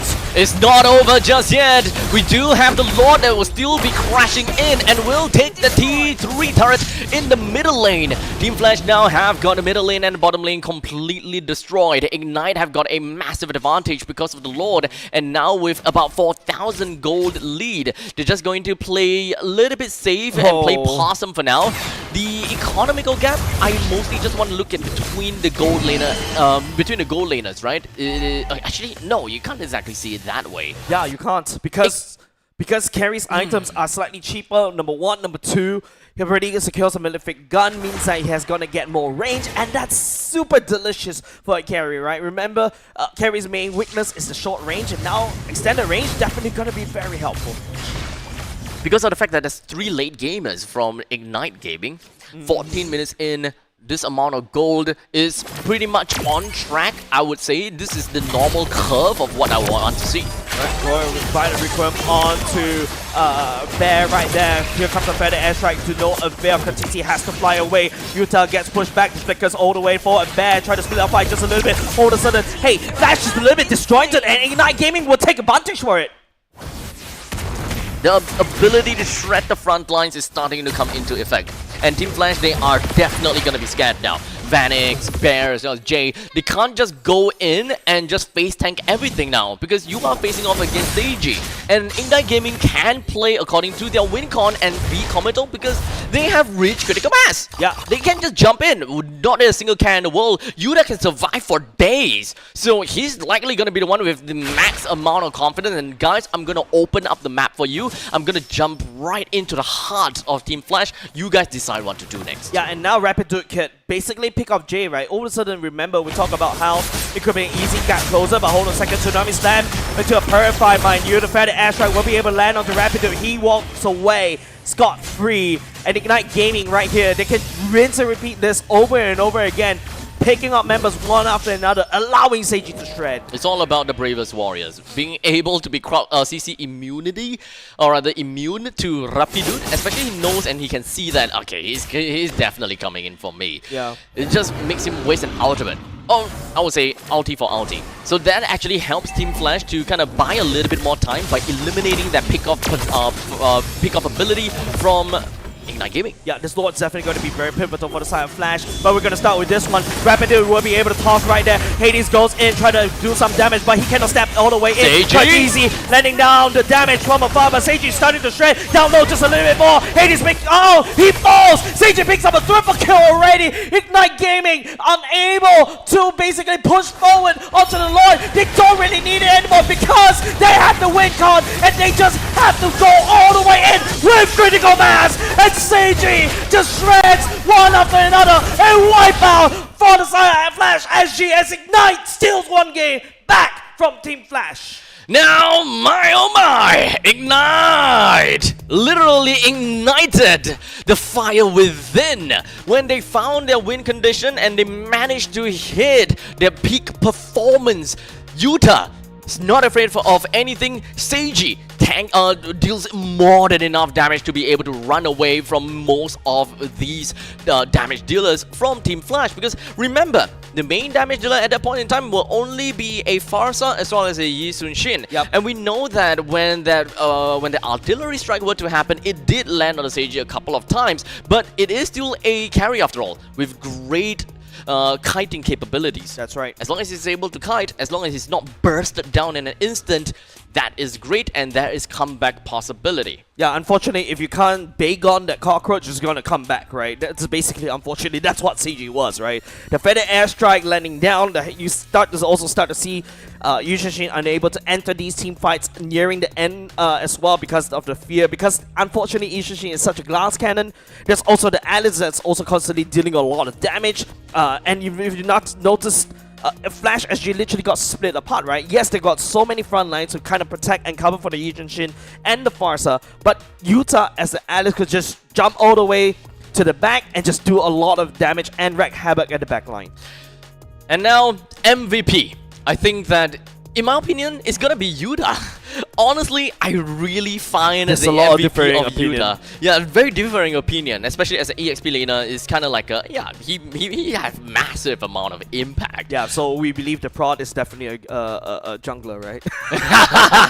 Because my money is on Seiji, right? Because Seiji was just knowing his limits of the hero, and then after that, once he hit critical mass, he just started to shred. But of course, enabled by, like what you mentioned, the EXP laner, but also enabled by the jungler as well. Everyone plays a very vital role to be able to reach the end game like that. Yep. I would say that that game is not exactly about the fact that, oh, Ignite Gaming played fabulously through all the way from the start to the end. It's more of the fact that Team Flash did not manage to make full use of the advantage that they had in the early stages. The power about having a fighter go lanes is that you leave the lane so much earlier and you have so much impact in team fights all the way from the start of the game. The fact that they managed to do that and push Ignite Gaming to wit's end, I think that it's great. But the single mistake at the first Lord is the one that cost them the game. Because they can end the game within that sub 10 minutes. They can definitely end the game within sub 10 minutes as long as they actually credited that Lord for themselves. Yeah, I think it's just boils down to if you can, this kind of double fighter matchup is really risky, right? If you don't really end the game on time, this is exactly what happens, especially when you have a late game carry on the other side of Ignite Gaming in the form of the carry, right? You can see that his goal, his KDA is just absolutely insane. And even from the game stat, it really tells the story that yes, Flash SG has a stronger early to mid, but they're unable to close it out because, you know, even though Hades is able to snowball just a little bit more, but once Seiji activates the target prioritization, start locking onto Hades when he jumps all the way in, Seiji does get busted down, it is immediately doom for the side of Flash SG. Oh, man. Now, of course, itemizations and all that jazz, it really comes down to the point whereby they have a lot of magical damage, right? Yeah. Yuda, Blade, Zac, they all deal magical damage, and in terms of being able to defend against magical damage, let's take a look at how Team Flash fared against that. They have Radiant Armor onto Bear, no Athena Shield, so dealing with burst capabilities from Blade is definitely out of question for Bear. In the meantime, for Vanix, does not have Athena Shield, so definitely will be shredded by Bear from Blade, and Jay as well. So I think the lack of Athena Shield is something that really allows Blade to bruise the entirety of Flash SG. So whoever is just going to be caught in almost immediately, then they're most likely gonna die. But in terms of being able to prolong the fight and being able to stay alive, that Radiant Armor helps a lot to deal with Zac as well as Yuda. Yeah. And if you notice Yuta's the items, right, it's just pure tank. And it actually does a quite decent amount of damage, right? Just like take a look, 40k, I think it's like what, third highest damage in the side of the team. And it all comes from the ability to basically stay in the fight as long as possible, deal a lot of damage across, and all of a sudden, you know, the likes of your glass shields like Hades and also Curtizi glass cannons, right? They're immediately getting broken very easily. So, I'll say that it's really unfortunate for Team Flash. It just keeps replaying in my head how that first Lord fight went out. They have advantage, they're going for the Lord, it makes good sense for them to cancel out the third turtle, to transfer that into Lord, end the game within 10 minutes, because that is their game. They want to play early to mid, they do not want the late game for the opponents, but because of one small tiny little mistake, it allowed that comeback mechanic for Ignite Gaming, drag the game far longer than what they would wanted, and the win con naturally shifted over to IG because of game time. Yeah, and I really agree to you, right? Ignite Gaming game number 1, they look a little bit disjointed. Even you could also agree game number 2, early game, they're disjointed as well. But after they secured that first almost close to wipeout at the first Lord Pit against Team Flash in game number 2, they started gaining their confidence and then start to just snowball Team Flash over and over again. Yep, stabilize their footing. That's right. Is definitely one thing that we'll say for Ignite. Now, if whether the next game is gonna go towards the side of Team Flash or Ignite Gaming, if whether Team Flash will make the same mistake again or don't know, they really need to summarize things and of course look at things in a macro view. We're gonna take some time and go off for a quick little break, and of course once we are back we'll give you guys the third game between Team Flash Singapore versus Ignite Gaming. Don't go anywhere too far, we'll be right back.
is MPL Singapore Season 10.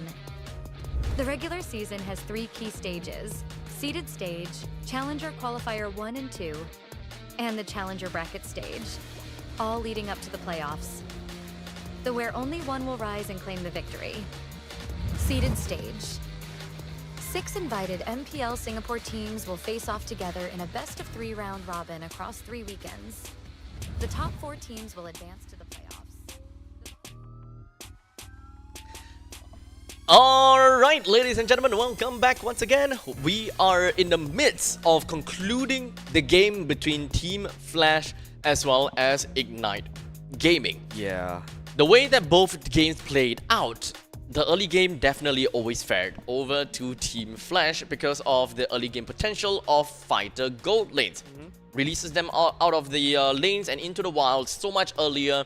Mid-game is where things could potentially change. And in game number 2, that is exactly what Ignite managed to do for themselves. They managed to find the flip around, turn the game, extended the game for an extended period of time, and won the game from there. Yeah, I think what Ignite Gaming caught Team Flash off guard just a little bit is Team Flash expected to go in with the almost exact same roster because since, you know, the bans are similar, the picks are similar as well. But then Ignite Gaming took a massive U-turn, caught Team Flash off guard just a little bit.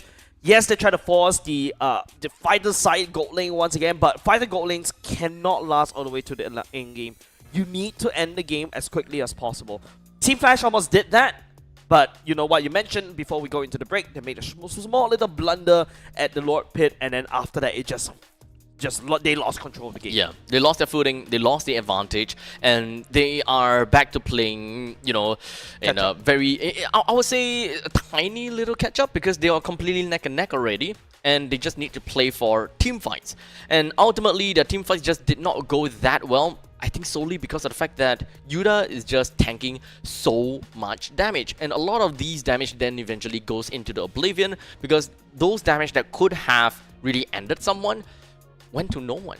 Yeah, and this is a pattern that I'm seeing from the side of Flash, right? Like, apart from game day 2, they always lose game number 1. They always win game number 1 in a very convincing Just fashion. fizzles out. And then after that, game 2, they just started fizzles out. Yeah. Goddamn. Okay.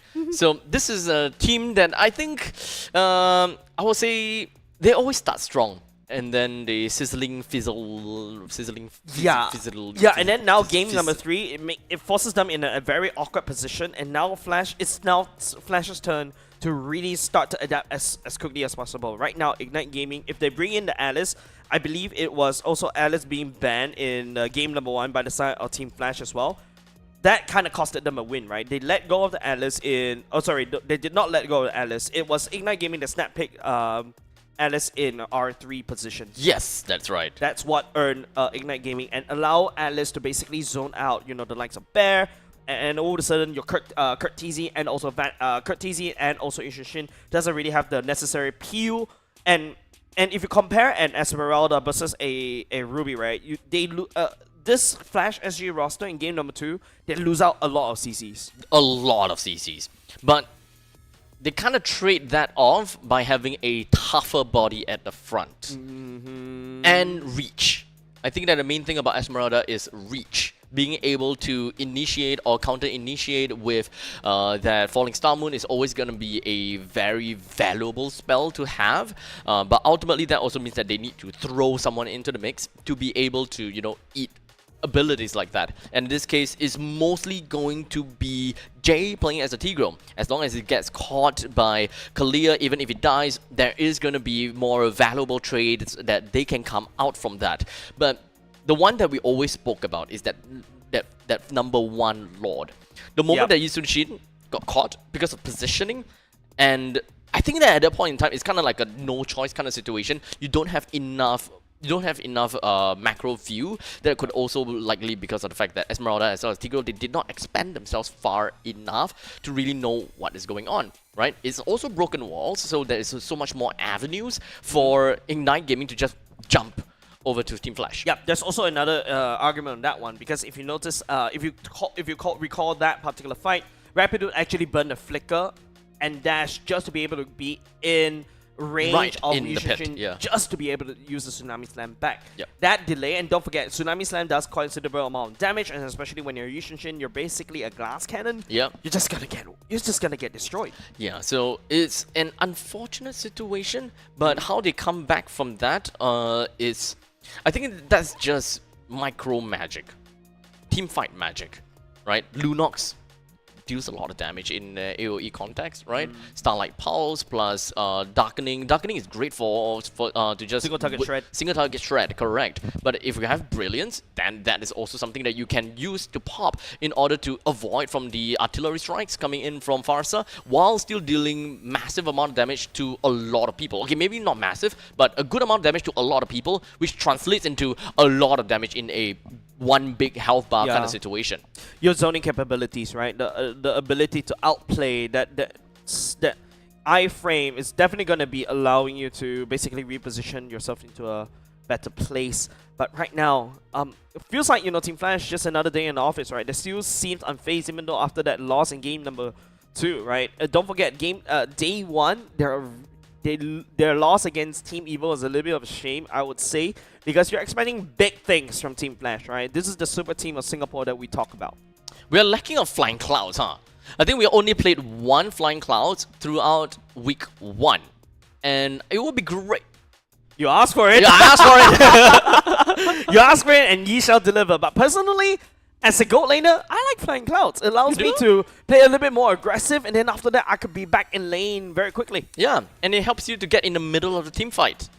Right? And now all of a sudden, your Atlas, your Tigreal now looks very scary, especially when you're playing from a deficit. Yeah, as long as you just kind of ploop yourself in the middle of team fight and just implosion. I like the sound effect. For a real fight. Your team is just picking. ploop right in, but we're gonna ploop right into the draft right here. First pick, Bear. Okay, definitely not gonna be Bear, but Kalia will be snap pick away from Team Flash. Finally, some form of change that we see, but the only change that is, well, the only constant that we're seeing right here is Team Flash once again ends up in blue side. So, Ignite never wants to change things, and it kind of seems like Flash just love being in number 1. They have decided to not pick up the Yushin this time. Wow, yeah, okay. Definitely. Another variation is that Team Flash reacted to banning away the Alice, right? Like what I mentioned before we start the stream, right? Literally, the games, right? Literally, Alice is such a strong hero in this particular patch. I kind of like the fact that Team Flash has decided, you know what, they don't ban Yushin. Kind of seems as though actually, I don't really know why they do not ban the Yushin and not pick it at the same time. Okay. Team Flash took the opportunity to steal the Kalia away, and IG did not respond by taking the Yushin. So Team Flash still have the opportunity to do that. They can still play that. Mandala blossoms by from the a way. withered Kikyo. Okay, is IG I will really choose not my own path. Your team is picking. But okay, the reason why I think Yushin is not really prioritized right here, because I think in the first 2 games that we saw, Yushin relies on a lot of conditions for him to basically be overpowered, right? Yes, your level 4 needs your level 4 is your power spike. You need to start securing a kill. If you don't secure a kill, you're gonna play from behind. And if you're gonna be playing from behind, there are other better heroes that are better in playing from behind, and after that climb all the way back. But it seems like, IG, Zach, going back into the fanny once again. But this time, it's different. They call me a hero because I saved my Flash, nation they from do falling have apart. a targeted stun. And it's not just a stun, but it's quite a big of a pick-off, right? Bear, if he's playing as a Kalia, or Jay, if he's playing as a Kalia, you should be able to reach that fanny pretty darn easily. This doesn't necessarily show how IG wants to play, but with the fact that there's Falling Star Moon plus Kimi, I think it's fair to say that they want to play for team fights. They should want to play for team fights. Vengeance incarnate. Banning away the Moskov, IG once again, a nod over the side, what Vanix likes to play, and now all of a sudden the gold laners a little bit limited. Don't forget, IG can also easily swing that Kimi all the way to the gold lane if Seiji wants to do that, but usually you see them mostly in the For Blade honor! played the Kimi quite Your well in team day is number picking. 1, earned himself 2 MVPs in a row, and you start to see the Tigreal getting banned away by the side of Team Flash. Okay, so no more Tigreal, even for Team Flash. The way that they play, or rather the way that they drafted, is definitely a lot more different from game number 1 and game number 2. It's just gonna change things out completely. With the 1-1 being picked out, physical, quite a bit of physical, actually magical as well. So pretty well balanced team comp. The only problem is gonna be their frontliners. If they're just going to leave the Esmeralda as the main frontliner, is definitely gonna be tough. What kind of roamer that they want? It has to be. It is my mission no to Gronk, banish all no Tigreal. darkness. Lancelot, selected by the side of Team Flash, you know, the second top tier jungler right now that you see from most of the MPLs. Right now, last pick. If you notice, Vanix always like to get picked in the second phase pick ban, right? Unless the Moskov is wide open and they really want to play around the Moskov. Right now, Team Flash definitely can go anywhere, right? They can go the euphony of back suffering. to something that I'm more comfortable with. I'm thinking if they can go, they can either go for the Grandeur or even go for the Bruno, right? You need something that's more hard-hitting, especially at to the mid to the late game. But technically speaking, in this particular patch, the Grandeur is still not too shabby either. Once you pick up the Sky Piercer, you're just going to do a lot of damage. But my question to Vanix right here is the Grandeur against a Fanny that's spinning all across the board, and there's so much mobility in the side of the 1-1. Is it a good choice though? Now, do we have pickoff from IG? Not necessarily. They can play pickoff. They can also play team fight. Team fight, at least Fanny can just kind of spin for days, and that is not going to be that big of a deal. They can initiate with the Kimi as well. Alright. So they do pick up the Cho, so that will in the end allows them to have a pretty good way of opening up the maps, and of course supplement the tankiness for Esmeralda and pickoff. Yeah, and I was thinking if IG doesn't go for Cho, there's other better choices, for example, like the Khalid, right? Because right now, IG really lacks a lot of CCs, right? Yes, you got the Falling Star Moon, a bit of a Roots going on, the Traction Pulse, provided you land that one as well. You need something that's more confirmed. Cho, technically speaking, does have the Way of the Dragon just a little bit. Yeah, single out somebody, perhaps you could try to go ahead and kick the Grandeur if you can catch him, but if you kick the Kalia, I think it's a little bit awkward in my opinion. Or you could potentially kick the Lancelot away. I think that's also one of the person they could target. But at the very least, this is a very different lineup on the side of Flash. Takes a nod over the side of Blade, what he likes to do in terms of the Lunox. There's also Arlot being selected by the side of Bear, which Flash has consistently banned in 2 games. We want to see the value that this Arlot brings into game number 3. So there we go, ladies and gentlemen, the entire lineup between these two teams as they enter the Land of Dawn to play for match point. Who's going to be the one that will get themselves a series win? We gotta have to watch as we start things off with Flash that will open up at the orange buff, and of course the Fanny will open up at the purple buff. That will leave them all to congregate and go over to the gold lane by the end of all that jungle rotation. Yeah, a bit of a strong showing from the side of Ignite Gaming, and that's the power of the Kimi, right? In the early game, as long as you aim your gun properly, you could just basically wave clip very quickly. And all of a sudden, the Lunox, right, has to play a bit of a catch-up. And this also allows the Kimi to start roaming towards the side lanes to cover for the EXP laner and the gold laner, right? So that's exactly what Ignite Gaming is really working on towards it. But let's take a look at the whole lineup for the side of Flash and also Ignite Gaming, right? Like what they are able to do, right? I think a lot more focus will be on Arlot to be able to set up the stage. Is there anything else that we could see? Yeah, more or less. I think Arlot, main initiator, followed by Kalia. They have multiple ways that they can do things. Yep. They have the Kalia plus Lunox combo that they can play around with. In the meantime, Arlot can also open things up just so that Lancelot have got free punches all across the map. I think that this is a very diverse way that Team Flash can play. It is more or less a more...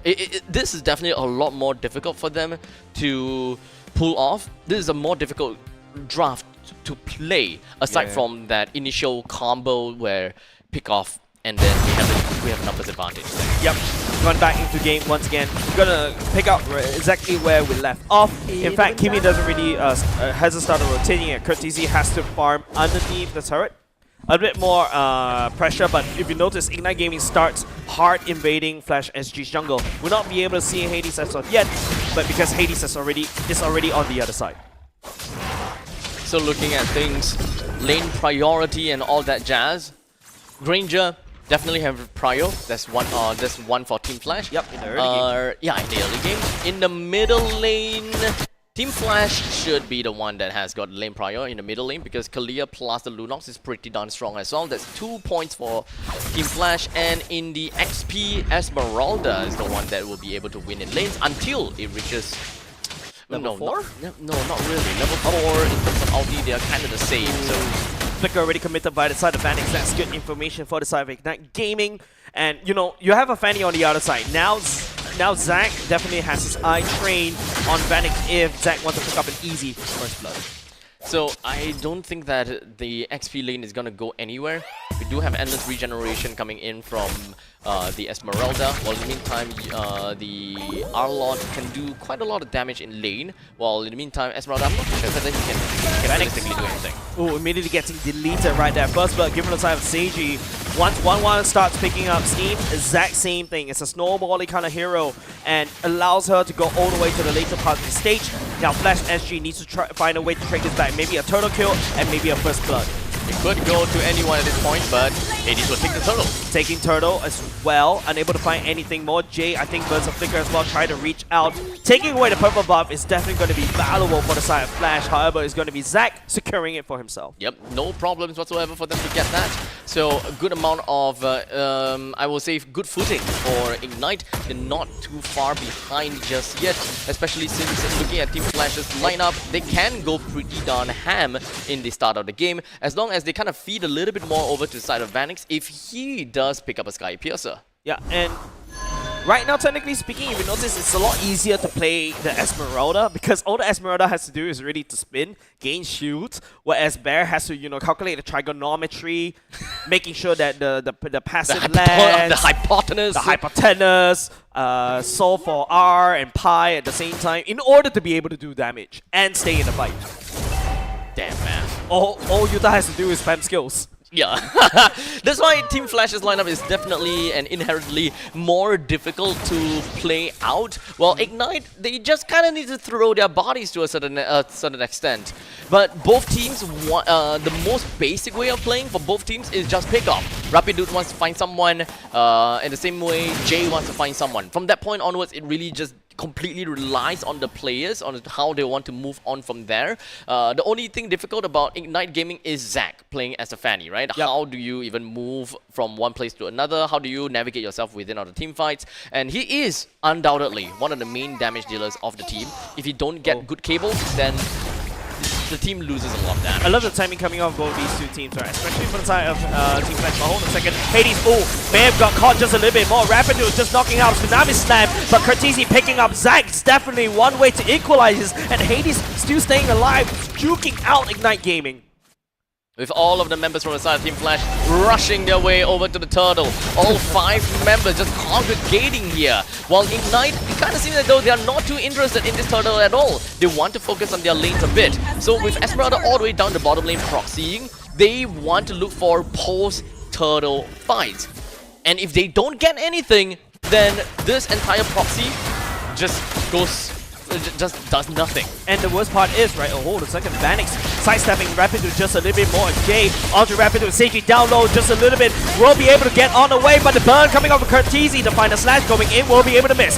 Curtisi picking up the kill onto Rapid as well. Tsunami Slam for the side of Jay onto Blade as Brilliant will be propped by the side of Curtisi as well. Yuta joining in the fight. Blade trying to output the damage from afar, down chipping Jay down low. And now Ignite Gaming losing 2 members earlier that way is not how Ignite Gaming wants to go into game number 3. Not at all. Proxying and the bottom lane proxy does absolutely nothing now. They lost top lane. They lost the turret as well. There is so many things that they lost that they were unable to recover since a minute ago. If this continues, Team Flash is mostly just gonna win by tempo. Yeah, literally, right? And hold on, you can start to see the damage coming off the Lancelot already. And if you notice how Flash is literally playing this map, they're playing the purple buff as if it's a turtle fight as well. Yeah, you're right. Actually, makes absolute sense. Well, Zack does not have the retribution to kind of take the purple buff as well, and it's nowhere around to be seen too. So that is goodbye to purple buff for Ignite. Slows their growth down and their possibility to kill. So now Rapidude, he's got nothing that he can do. Absolutely nothing at all. There you go. They don't have a combo too. Now that I realize. Yeah. But at the very least, Seiji will be able to pick up topside turret, right? And also with that first blood, hopefully that helps him just a little bit more. But I'm a little bit concerned. Earlier just now, Hades was already level 10 and Zack only just hit level 9. Ignite Gaming, oh, hold on a second, there's a bit of a trade back. Immediately get blown up to pieces. But it's not Ignite Gaming, but that's a good pickoff though. Is it good enough though? That is 1 kill onto Bear for a turret in the bottom lane and very potentially a turret in the middle lane. So that is an overall loss in value again. Unless Ignite Gaming finds a way to swoop in for the kill over to Flash again. And let's not forget, there's Turtle again. So this is all about tempo. And Team Flash, they are playing the tempo well. Yeah, it feels like they're literally hitting every single note on the rhythm game. And Flash feels like they pass every single haggle check, right? Because they're getting out with better deals as compared to Ignite Gaming. This is rough for Ignite. If this goes on, they're lacking in money, they don't have the itemizations, and they have to just kind of play past them all the way until 15 plus minutes because Seiji needs items. And Jay just gonna dive onto Yuta as well. Here comes the damage from the side of Ignite for Flash SG. Ignite Gaming couldn't really hold as anything at all, as Rapidude will be the sacrificial lamb for the side of Ignite Gaming. The good thing is now Zack has the purple buff. So there are definitely more things that he can do right now, and how he wants to use that resource is, you know, something that we gotta have to see. He put himself now in the top lane to get some external pressure to take the burdens off of the rest of the team. But do remember, as long as Fanny is just running the map like that, it's also gonna siphon the gold away from Seiji, as both the jungler and the gold laner, they are sharing. They're sharing resources all around the map. And a Fanny going down in terms of priority, in terms of gold distribution, it's not exactly ideal for Zack, right? I would definitely say so, right? So in the end, they're both gonna have to play for what they can. Seiji can't pop off that early, so might as well toss one on that. Prepping for the turtle fight, but it seems like Seiji getting isolated right there by the final slash. Bear landing down that one perfectly, and Yuta has to run for the heals. Zack nowhere to be seen, trying to spin for the win, but he will be able to have damage. But he will be able to pick up both Phoenix and Jay, limping away, picking up a double kill for himself, equalizing that one. That's a bit of a shutdown goal as well, and Rapidude picking up a shutdown onto Curtisi. Bear would trade for that though, but it's actually more worth for Ignite Gaming. That is super worth for Ignite Gaming. The fact that the jungler got 2 kills out of that is more than enough to say that, okay, the jungler now, +1, needs the gold, got the gold. And now moving on forward, I think that as long as Zack continues this tempo, they will be able to fight for the upcoming Lord.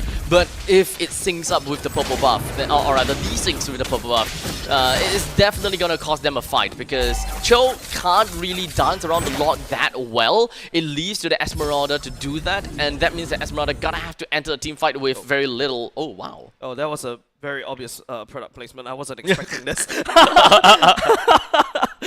That caught me off guard. That caught me off guard as well. I was like, is that a team fight? Oh dear lord. Let's speak about Lord. Placement. Oh, I love that. Well done, observers. You caught us casters off guard. But speaking about catching off guard, Zack gets caught off guard. That's a shutdown goal. Swinging over the side of Vanix once again. Ignite Gaming taking 1 step forward, but they have to take 2 steps back. Okay, so all that possible momentum, all the gold that Zack managed to get for himself to put himself on top of Team Flash, gone. I would like to believe that Hades and Zack should be of the same gold. No, actually no, definitely higher, because we're looking at a 3,700 gold advantage in favor for Team Flash. They managed to take down 3 turtles. They managed to take down 1 Lord as well. With the Lord that's marching in, they will get the Lord advantage as well. Clearing out almost every single one of these outer turrets is definitely guaranteed. You can see how fluid the movements from the side of Hades on this Lancelot, right? If you've noticed, quite a few times he's used the minion waves to basically clear it very quickly. He's very confident in assassins, and that's the Hades I love to watch. What's that? reminds me of multiple seasons ago. Yep. It's all about the sneaky Lancelot. I will always remember him for his Lancelot. And Hellcurse, yeah. Oh my god, Hellcurse. Yeah, definitely. Right, but now, okay, at the very least, the only defense is already popped in the mid lane. It's like Ignite Gaming, they need to pick up some form of defense, because remember we talk about, you know, the tempo they built for themselves is already now gone. Flash SG back into the pilot seat, and this is exactly what we're looking for. But hold on a second, Rapid conceal play goes in, try to pick up, but gets picked up by Jay instead. The damage coming up from Ignite Gaming is not there as Hades. Oh, he goes around the wall, right underneath. He's just styling onto Ignite Gaming. Super anticlimactic, but that is more than enough for him to be able to create space. That is more of a zoning puncture to scare Ignite, because remember, every single puncture that he makes, or rather every single dash he makes, it will increase in damage. So Ignite themselves knows what kind of threat it could very possibly be. I've heard of zoning ultimates before, but I've never heard of zoning punctures. But speaking of zoning, Vanix will be able to pick up Rapidus right here. Zack goes for the spin, and Jay picking up Blade, immediately deleting, giving Vanix another Sky Piercer stacks. And now Flash SG on the snowball, cracks open 2 lanes. First Lord that enabled them to get 2 inhibitor turrets. That is more than just value. Oh man. That is... I'm still distracted by the zoning puncture. I've never heard of that word before. Zoning puncture. But hey, it does make sense if you think I've about heard it, of zoning, right? I've heard of Fanny zoning with using a spin around the base, but I've never heard of zoning punctures on a Lancelot before. But it works so well does. against a team like Ignite, because all of the heroes from Ignite, they are not necessarily heroes that have very strong base defense, right? Rapidus may be decent base defense, but in terms of his items, he needs to have a good amount of defense plus the anti-cuirass to realistically be able to survive a big blow out of Hades, because after all of that punctures and a single Thorn Rose, I think it's fair enough to say that Rapidus would lose close to 1/3 of his HP. Yeah. And it's very difficult for him to be able to re-engage to find that pickoff. So they gotta have to zone themselves away to not allow Hades to do all that jazz, right? Yep. Well, Yuda needs to stay alive, and he can't. He don't have very good base defense to just sit there, absorb all the attacks. Conceal play coming in, allowing a bit of movement speed boost all the way to the Lord pick. Ignite Gaming is playing this map as if it's dangerous grass. But this is Flying Cloud map that we're talking about, hiding around, making sure. But I feel like Ignite Gaming is not, the timing is actually kind of bad, but hold on a second, they really have to try to force it. Scouting Kurt TZ all the way, but Seiji's down low, just a little bit more, gets burned away by the Perennials instead. The Lord secured by Hades, picking up Zack as the collateral damage, and now Flash SG looking to puncture Ignite Gaming, putting out the flames of Ignite. Yuta trying to pull the members on the side of Flash SG away from the main prize, but Hades is wrecking havoc. The one-man army in the base of Ignite Gaming. Just pull Yuta for days while the rest of Team Flash marches themselves right into Ignite and completely ensure that Ignite have got no way to fight around this. Wait, hold on a second. You can use the flying cloud of your enemy as you fly around, just literally smothering Ignite Gaming in game number 3 as they win this match. Okay, that's Today I learned something. Today we learned something. You can use the opponent's I never knew. clouds. I never knew. Oh my god, flying clouds. Oh goodness gracious. Wait, does that mean that if you're escaping from an enemy's base, you could just tap onto the enemy's flying cloud and fly Apparently! out? I never learned. I never knew that. So that actually promotes you to be able to dive into the opponent's base. Oh. Today we learned something. Oh. I never knew. I never used the enemy's clouds because usually we're just trying to end the game. Yeah, you'll just be thinking, yeah, that is yours to use. I wouldn't think, let me deny that. Yeah, I mean, like, technically speaking, you can use your enemy's glyphs that, you know, allows you to dash forward just a little bit. Why not the clouds, I mean, right? I mean, Cyclone's Eye is... It doesn't feel intrusive. It feels like a public thing. Yeah, it's public grounds, right? Yeah, yep. That's public space, but the base is clearly not public space. Yeah, last we checked. Last we checked. Yeah, last we checked. But hey, this is definitely where Flash SG... I just feels like Flash SG is just giving us a bit of a roller coaster in terms of emotions, right? Game number 1, they look really strong. Game number 2, they look like eh. They woke up the wrong side of the bed. Game number 3, they come back as a beast, as Hades does a perfect masterclass when it comes to a Lancelot gameplay. Yeah, I mean, without a doubt, since we have got MVPs in the junglers all the way, so I think it's pretty fair to say that Production Hades is a gonna jungler be... main. Oh! I hate it when the production plays this kind of tricks on mind games on us. But of course, you know, the hidden damage, Curtese on the Lunox only died once. And it's just also spreading a lot of damage all across the board, right? If you notice how the Lunox just being very invisible, just outputting damage, Seiji and also Rapidude tried to do a bit of a flanking maneuver onto Lunox, onto Curtese, but somehow, you know, it's just Seiji just enters the fight with like half HP, goes into Brilliance, cannot get tagged, and all of a sudden Seiji is in a bit of an awkward position. Yeah, so what can I say? Lunox. 6:1:6 damage, big damage, shred, kill, death. Enough said, you got your Holy said. Crystal, you got your glowing one, that's more than enough. Yeah, and somehow you have a career that enables you as well, right? Something that we could have expected a lot, or rather we can always expect from Blade in the previous games. It's kind of like that has always been the case. Yeah, and if you notice the Lunox's emblem, Curtese's emblem, right? Like going for the put yourself together so that he could use the flicker as quickly as possible, because that's also very critical for her wombo combo, right? Also, another pointer to take note is I've seen a lot of Arlot builds, right? Arlots usually they're also the tank Arlots that build the tank emblem, but this time Bear opted for the fighter emblem. I'm also interested in what kind of item builds to go for. And if you notice for the side of Zac as well, I think. Yeah, Zac is able to output the damage earlier just now, but when it comes to later parts of the game, he's unable to close the game as well. Same could be said over his game number 1 performance. So, looking at the items, just as you wanted to, we do have got the Dreadnought armor, Oracle, as well as the Dominance Ice. It's understandable to always first build into the Fury Hammer, just so that you'll be able to win in the lanes and really deal with the Esmeralda in the early stages, just so that, you know, get yourself out of the lanes well enough, so on and so forth. Well, in the meantime, all the other heroes, I'll say that there's nothing too out of the ordinary. One thing's for sure is that Vanix building up onto that Sky Piercer is definitely great, but it did not pay all that great of a dividends, because he only had a total of 3 kills to his name.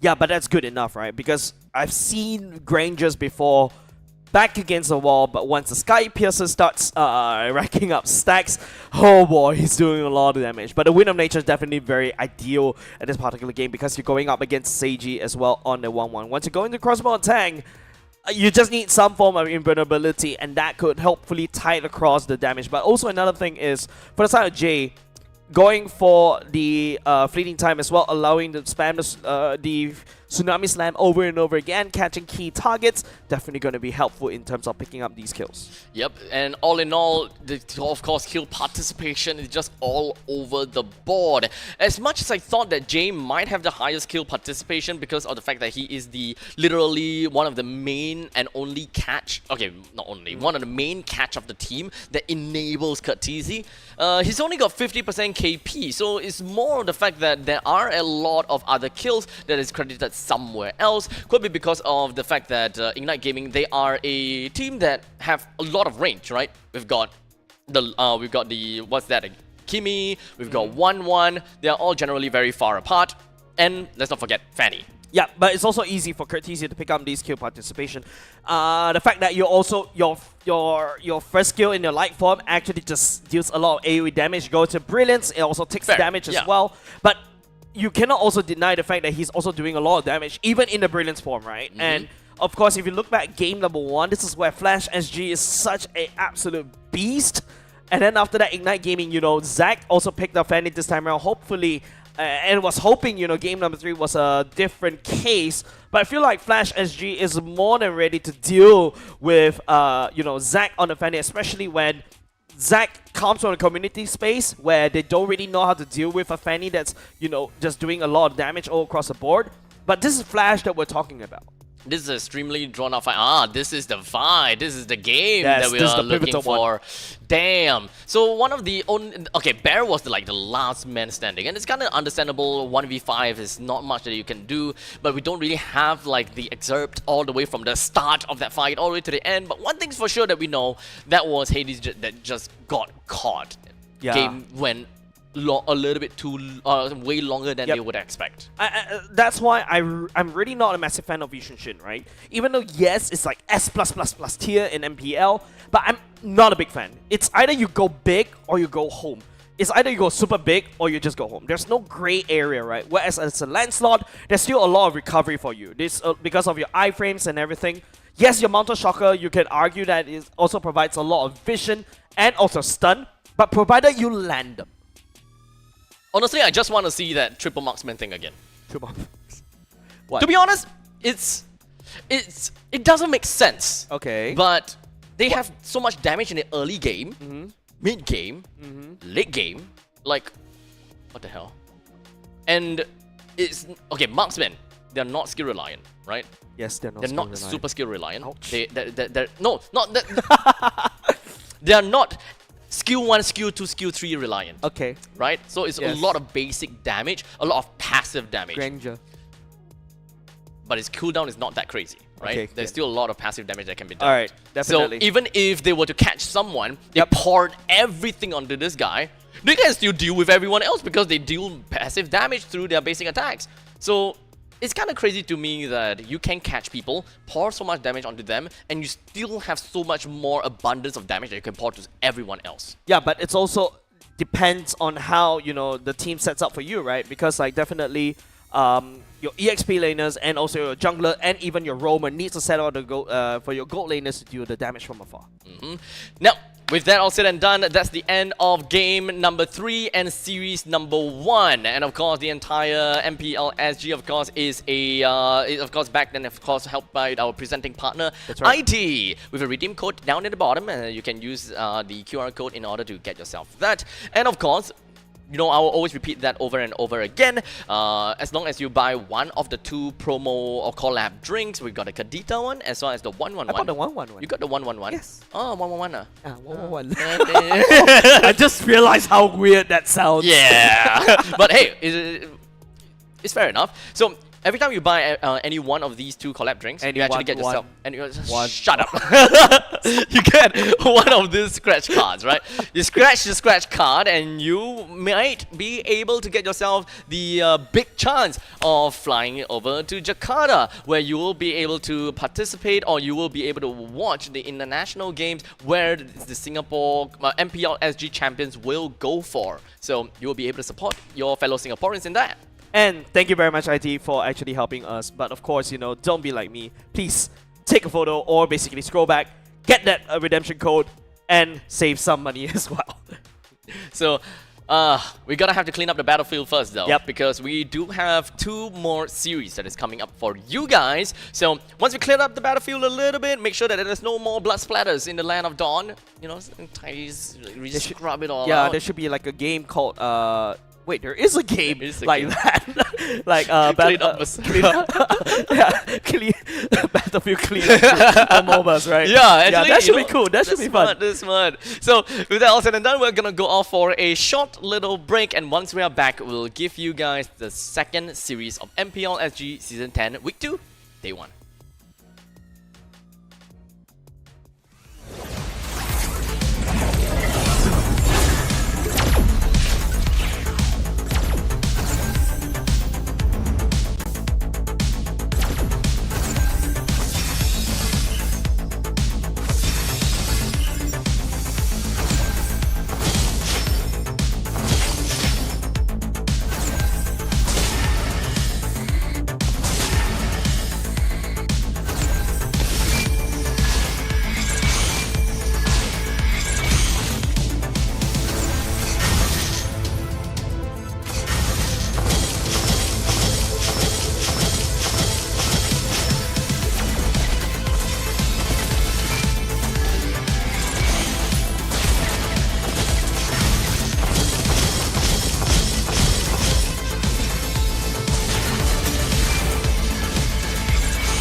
Season 9 closed with Team Flash making history, achieving a record-breaking 4-peat.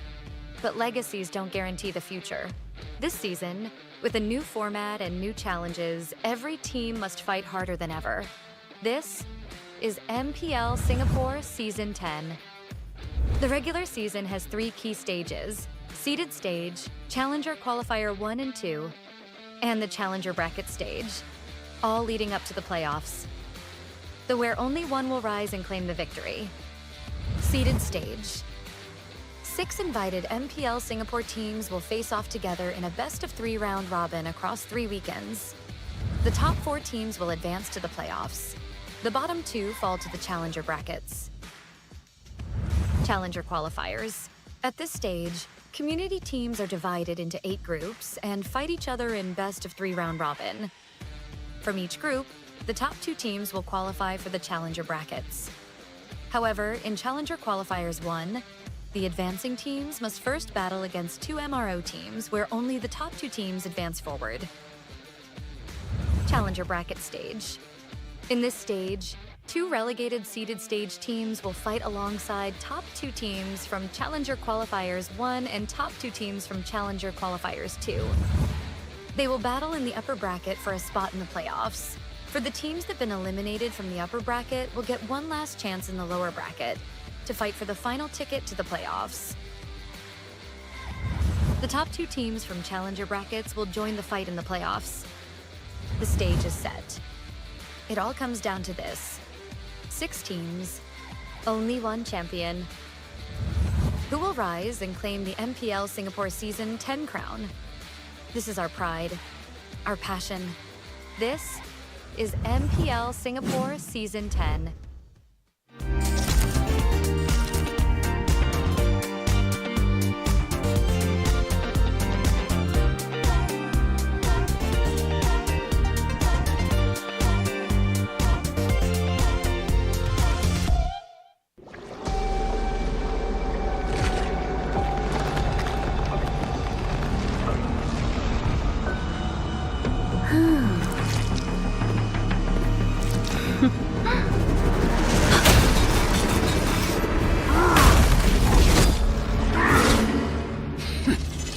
Does the Lord of Lava also crave the Sovereign's blood?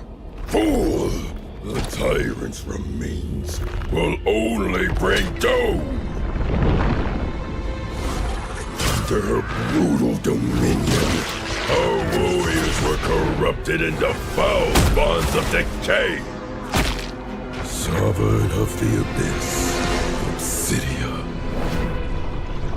Her curse still flows within the Sovereign's blood!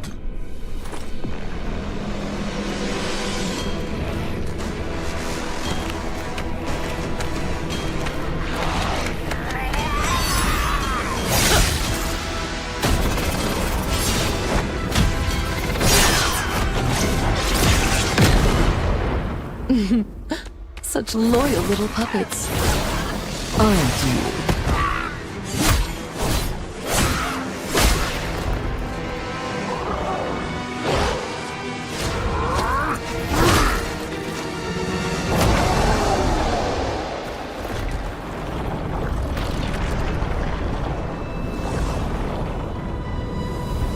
You are merely a puppet, no different from my spawns.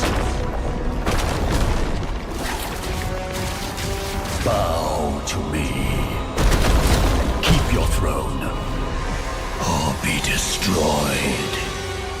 The Abyss bows to no one.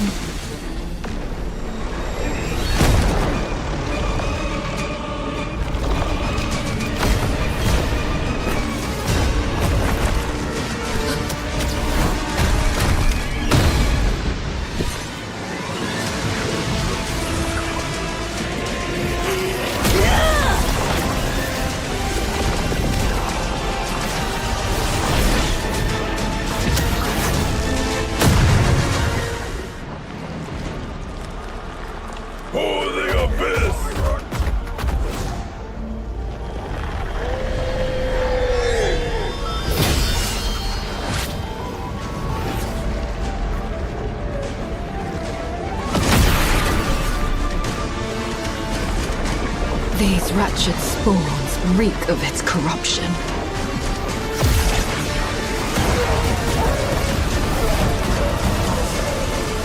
Your sovereign has a god to kill.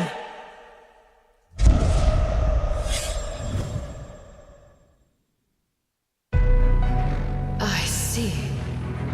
Desperation. I come to crush my enemies. I reap. The strong rise. The weak crumble. My will is absolute. The abyss shall kneel.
Season 9 closed with Team Flash making history, achieving a record-breaking 4-peat.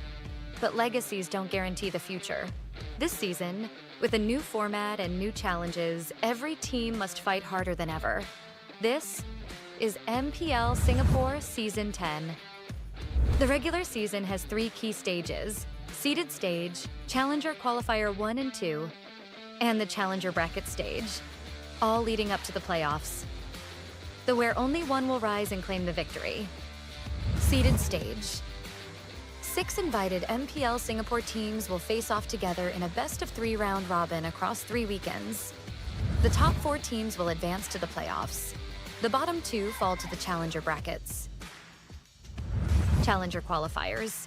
At this stage, community teams are divided into 8 groups and fight each other in best-of-3 round robin.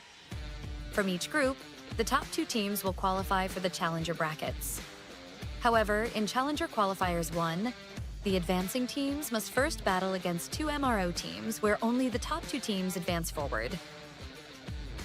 Challenger Bracket stage. In this stage,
All right, ladies and gentlemen, from farther, closer, closer. Welcome back to MPL SG Season 10. My name is Abstract. With me here is Jace. The two of us are going to be your caster for today's games, and we are going to be looking at two teams that will be facing off against each other. That is going to be Kingdom Esports going up against RSG Singapore. Yeah, definitely, right? Kingdom Esports won one match, lost one match. Yeah, the performance a little bit not too shabby either, because don't forget you've got veteran cards all across the board. You've got Lozy right there, you've got FMM right there. However, they're going up against RSG. RSG has yet to win a single match because, albeit, they've met with quite a few strong competitors, right? Like the likes of Flash SG and Ignite Gaming as well. Right, okay, that's fair. Yep. So now that this is a very front-heavy games for RSG, to be honest. Definitely. So it is going to break their mentality right from the start of the tournament, and then it starts to get a little bit easier for them to a certain extent, because they still have to deal with evil, which will come about time soon-ish, right? So honestly, I am just looking forward to see how that is going to work out for them. But I do kind of want to talk a little bit more about Kingdom, though. Yeah, definitely. But we do have this graphic. We know when the production team approaches us to talk about this graphic, I love this graphic so much, because after starting to pay attention to this kid, since Season 4, Season 3 kind of slipped under my radar just a little bit when he's still with Almighty. Season 4 Slate Esports, he joined in, he fit in like a glove with the old Evil stack, and then after that has been ongoing with the same stack all the way to Season 6. And if you notice that, all across the board, he's been, jumping from gold laner to mid laner to roam to gold to roam to mid. He's got one full circle back into the mid for now, but it allows him to glimpse through all the various different sides of the Land of Dawn, and gives you a lot of perspective. Like, now he sees the game as a very totally different side of the book, even better than some of the roamers I say in the league. This is kind of like a pattern kind of thing, whereby it tests your IQ. Is it IQ? Yeah, tests your IQ. Gain knowledge. What is Season 11 gonna be? Well, who is he gonna be in Season 11? True. I'm always very bad at those. He's going to be a jungler. That would be funny. That would be funny, to be fairly honest.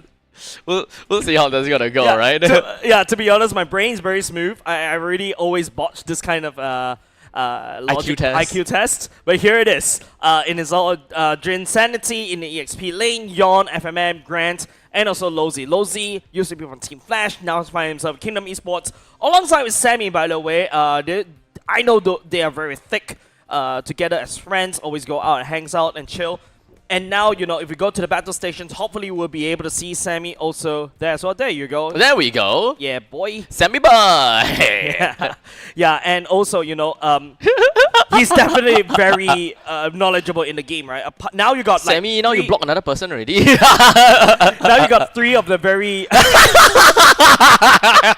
I lost it. I literally lost it. But now, you got three very veteran players here, right? And also, people who are in the MLBB scene for a long time, right? FMM, Lozy, and Semi as well. So we're definitely expecting a lot from Kingdom Esports. However, they did drop a match last week against Absolute Zero. So understandably, I would love to see how they're gonna be giving RSG a run for their money. I don't know how this is gonna be like, but RSG though, I think that they are one of the main topics we're gonna talk about, right? Since RSG, they're a staple team name. We have always heard RSG being in MPL SG, but the players is what I will want to talk about, because they are mostly new players. Mostly, right? We have Taurus in the XP, PTBL in the jungle, Murphy in the middle, Ash over the gold, and Hoki that is on over to Rome. So understandably, we don't really see like long-time veterans in this lineup. We definitely do have Ash that has been here before. Hoki has been here before, if I recall correctly.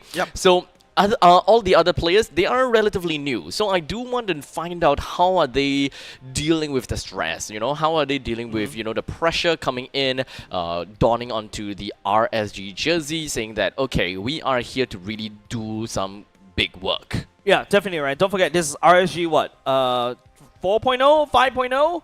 as of now, because don't forget you've got your Sync, Sana, LY4, Fossa stack. Oh my god. That's Season 1, and definitely, I'm not even counting the MYSG days. You've also got your Bray stack with Baby Cakes, File 5. Oh my god. You got Lucian QD and Oki stack.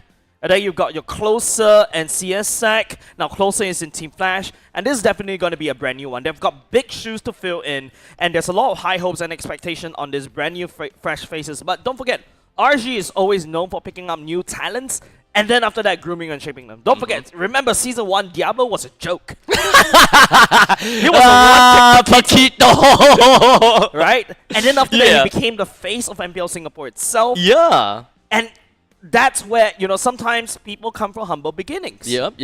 So this could very likely be the same case for many of these players from RSG here. One of them is gonna spiral out of control in a couple of seasons in. Yeah, you will never know. You laugh at them now. I laughed at Diablo. I mean, remember, I even told him right out, like, but you know he's the what? most handsome guy there. Back then, you remember his pro. I even told him before, right? I even told him before. You remember the very first season you were in MPL. Man, I think that you are a snotty guy. Yeah, your profile picture makes me really think that you are a very annoying gangster. Or was it like? But he's not. He's YP? A gentle soul. That's not what the story of the photo sounds like. But of course, never judge the cover. Never judge the book by its cover, and never judge the story from the first chapter. Right? Never judge RSG right now. You never know what kind of shenanigans they may pull, because you know, a fresh bunch of faces right here with nothing left to lose, going up against Kingdom Esports in the helm of Rosie right there. You got FMM, you got Yon as well, and also Sammy earlier just now you saw in the battle stations instead of Icy Frost. Yeah, like literally, right? They've got nothing left to lose, a lot to prove. So, of course, brand new draft, brand new teams from, of course, a little bit of freshness from the previous game or previous series. It is, of course, Coach Melon going up against Coach Icy Frost. Sammy. Icy Frost's not there. Oh, right, yeah. Coach Sammy. I mean, he literally his jersey was just right there.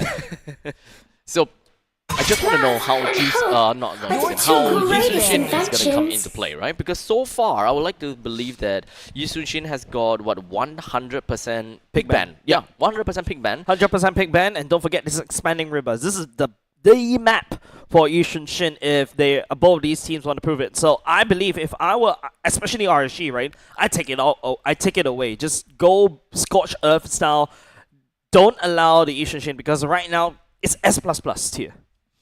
Especially on this map, it's like elevated. Is there another Expanding level above river. Yeah, S++? S++, I mean, SR. I don't know what kind of... SSR. Oh yeah, true. Yeah. You want to go last. Yeah, I mean, we're going to that direction. Yeah, Farsa. Okay, Farsa is going to thrown into the banning pool as well, and it's all up to Kingdom if whether they want to care about that Yi Sun-shin or not. Having a Yi Sun-shin in the team, once again, always allows your team to play very flexible and a lot into the early stages of the game, because it enables your gold laners by coming out of the lanes early as a fighter. Yeah, you can definitely. There's a lot more flexibility if you go for a Yi Sun-shin in the jungle, right? You allow your marksman or your gold lane to be a lot more flexible. There are no you can go for your main gold literally laners as well, like your Harif. We haven't seen much gold lane Harifs right now in this particular patch from the side of MPL Singapore, but you know, everything is exciting to see right now, right? RSG. Don't forget, there's also the new Obsidia that some of the teams has tried before, but to no avail. It's not really good. I think it was Kingdom Esports Grand was the one that picked up the first Obsidia of MPL Singapore, right? I can't exactly remember, but we can check out the stats in a bit later. But you know, now the baton is gonna be passed over to RSG. Oh, it is Grant? It's just Grant. I just searched Obsidia and I'll check our sheets. Only Grant. Yep. So Grant is the only one that played Obsidia. And it's a 0% win rate. 0% win rate. Damn. Yeah, so yeah, definitely, right? Because Obsidia is such a very interesting hero right now. But okay, RSG, PTBL not going to go for the Yi Sun-shin, going to focus on the Murphy's Kimi right off the bat. This allows Kingdom Esports. Oh, Jin Insanity going for the Uranus. That's exactly what he likes to play. Giving Yon the Yi Sun-shin, especially for someone like Yon that could like identify opportunity and snowball out of control, We kind of shape him up like the successor of Bray, but I still expecting more coming out from Yon. Yeah, he's notably a player that plays a lot of jungle assassins. He's one of his first debut plays whereby he only showed assassin heroes. And remember back in the playoffs, suddenly just poof, and it's like, hey, wait, this guy can play tank junglers too. Akai, I remember that. There was an Akai? Akai. It was an Akai jungle tank. Because there's a period of time where Marty's tank was showing as well, jungle at the same time, but you know, it just shows that he's really confident in his rotations. He's also very aggressive, especially when we start watching him play in community tournaments, right? He's so aggressive, he identifies weak points, he's gonna start hard invading, and if you notice, RSG goes for the Fragment. This is a hero that's not very vulnerable to hard counter jungles. So now we are going to be left with R3 to be picked out. They can, of course, go for... Okay, Farsa has been removed. Technically speaking...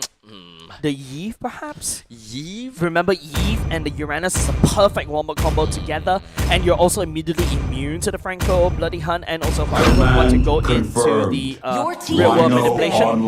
But Kingdom Esports goes for Lozi's Grok. Now, Lozi's Grok is a different breed. Yeah, very aggressive Groks, right? Most of the time, Groks would want to play passive because they just want passive vision, give the team information. And technically speaking, now that they have the Yi Sun-shin, they have a lot of information that they could get for themselves and move on forward from that point onwards. So, from first pick to third pick, RSG right now, they do have got ways whereby they have good pick-off coming in from the Franco. It is a skill shot pick-off though, so you're gonna have to remember that. In the meantime, we also have the Traction Pulse, which is also a skill shot AoE crowd control. So right now, RSG's lineup is very crowd control. This land is our homeland, skill and it will soon be your burial ground. So mobility, I think that is going to be a very important thing for KE if they want to kind of sidestep some of these skill shots, if they even want to care about that at all. We don't have burst damage just yet from RSG, so they're lacking of XP. They're also lacking of gold laners. And right now, it is a very open draft. This first 3 pick from RSG, kind of I feel kind of questioned. I don't know how are they going to make full use of the Bloody Hunt. What kind of combo can they do? I will choose my own path. Bloody Hunt and Uranus, I'll ask you why. I think so. It's really up to the Bloody Hunt onto the last 2. It has to be a carry hero from the side of Kingdom Esports. But don't forget, Hoki is a very strong Franco, right? There's a reason why sometimes in the community I nickname him as Hookie, because he's really able to land on. Remember? Yeah, we called him that, right? He was able to land on all these iron hooks properly, but now he's going up against Lozi, who has mastered the Franco like season 3, right? He was literally called the fisherman last time. I call him that because he likes to go fishing. But now this time around, he's Bob the Builder. He's building walls, he's blocking exit points. And right now, if you take a look at RSG's lineup, yes, you got among the planes exists the equilibrium, but which I was made for. It's really scary. Lozi's Grok is absolutely scary. So with the Lunox as well as the Yve out of the question, the baton is now going to be passed over to KE, where they are lacking of same thing, a gold laner and a mid laner. So they have good crowd control. They do have someone that can really survive. Oh, they decided to go for a proper gold laner. So this actually threatens RSG to not be able to pick up a carry of their own, because this way Granger is going to have a great field day in the gold lane. So I do like that flexibility from KE. Now it's just left over to RSG. What kind of hero will allow them to make full use of the Bloody Hunt and still be able to deal with such tanky front lines? Is 1-1 really and truly the way to go? Or do they want to get someone that can really deal with the tanky front lines by using Demon Hunter Sword? Well, I'll say 1-1 is a interesting choice if they want to go for it, because the Uranus is more than happy to absorb all of that 1-1 shots, right? Moskov makes sense. You're able to juke around. You're able to also land down the Spear of Misery onto the Uranus and kind of push him away. Another contender to be able to use the Bloody Hunt and also that burst him down very quickly, because don't forget, Kimi and Moskov is kind of DPS. And also CC as well, right? Shred.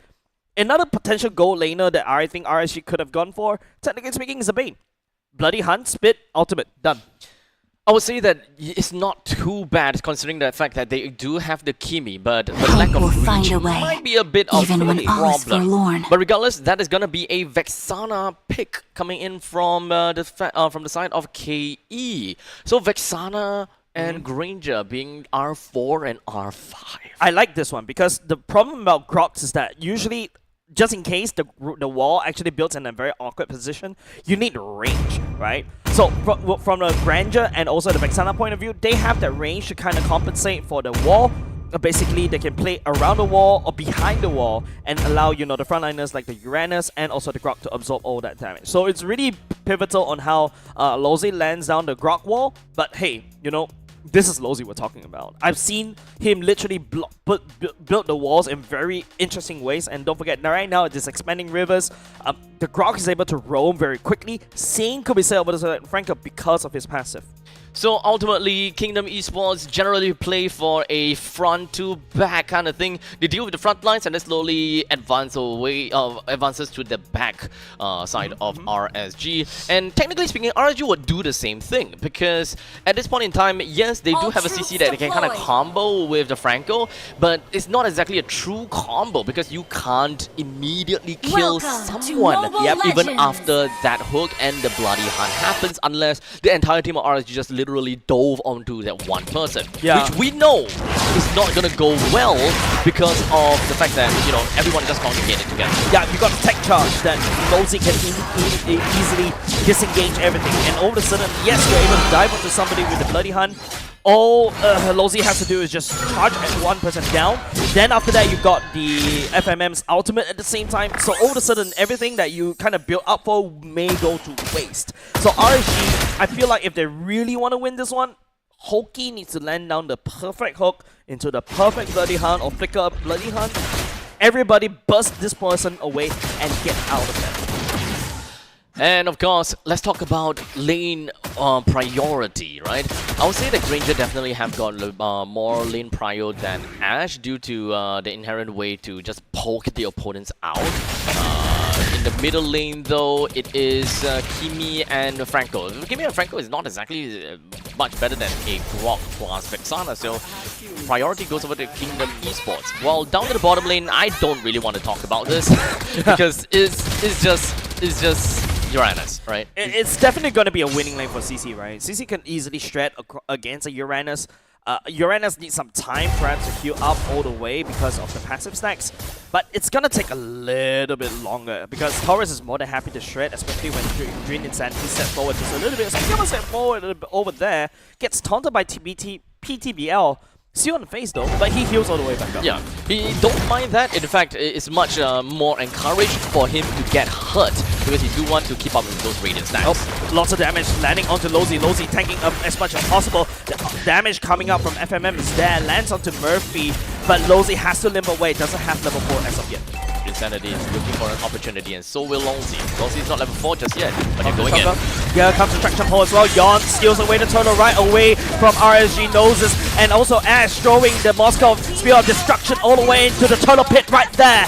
But PTBL and Yon takes the bite down to the dust, and it's still Kingdom Esports picking away the first turtle. A turtle for the side of Kingdom Esports, while in the meantime picking up 2 as well. One onto PTBL and the other one onto Hoki. While RSG, they got 1 kill, credited over to Murphy, and the one that's died, unfortunately, is also gonna be Yon. So both of the junglers went down throughout the entire fight, so it's a complete reset in some sense for the junglers. But all in all, Kingdom Esports definitely appreciated that a little bit more, especially since one of the kills went over to FMM. Exactly what they need for the early game. Yeah, it's a 1k gold lead, right? Had one of the other junglers actually didn't fall, it's gonna be beneficial for the other side, right? But the fact is, it's just a scorch earth kind of tactic for both of these two teams.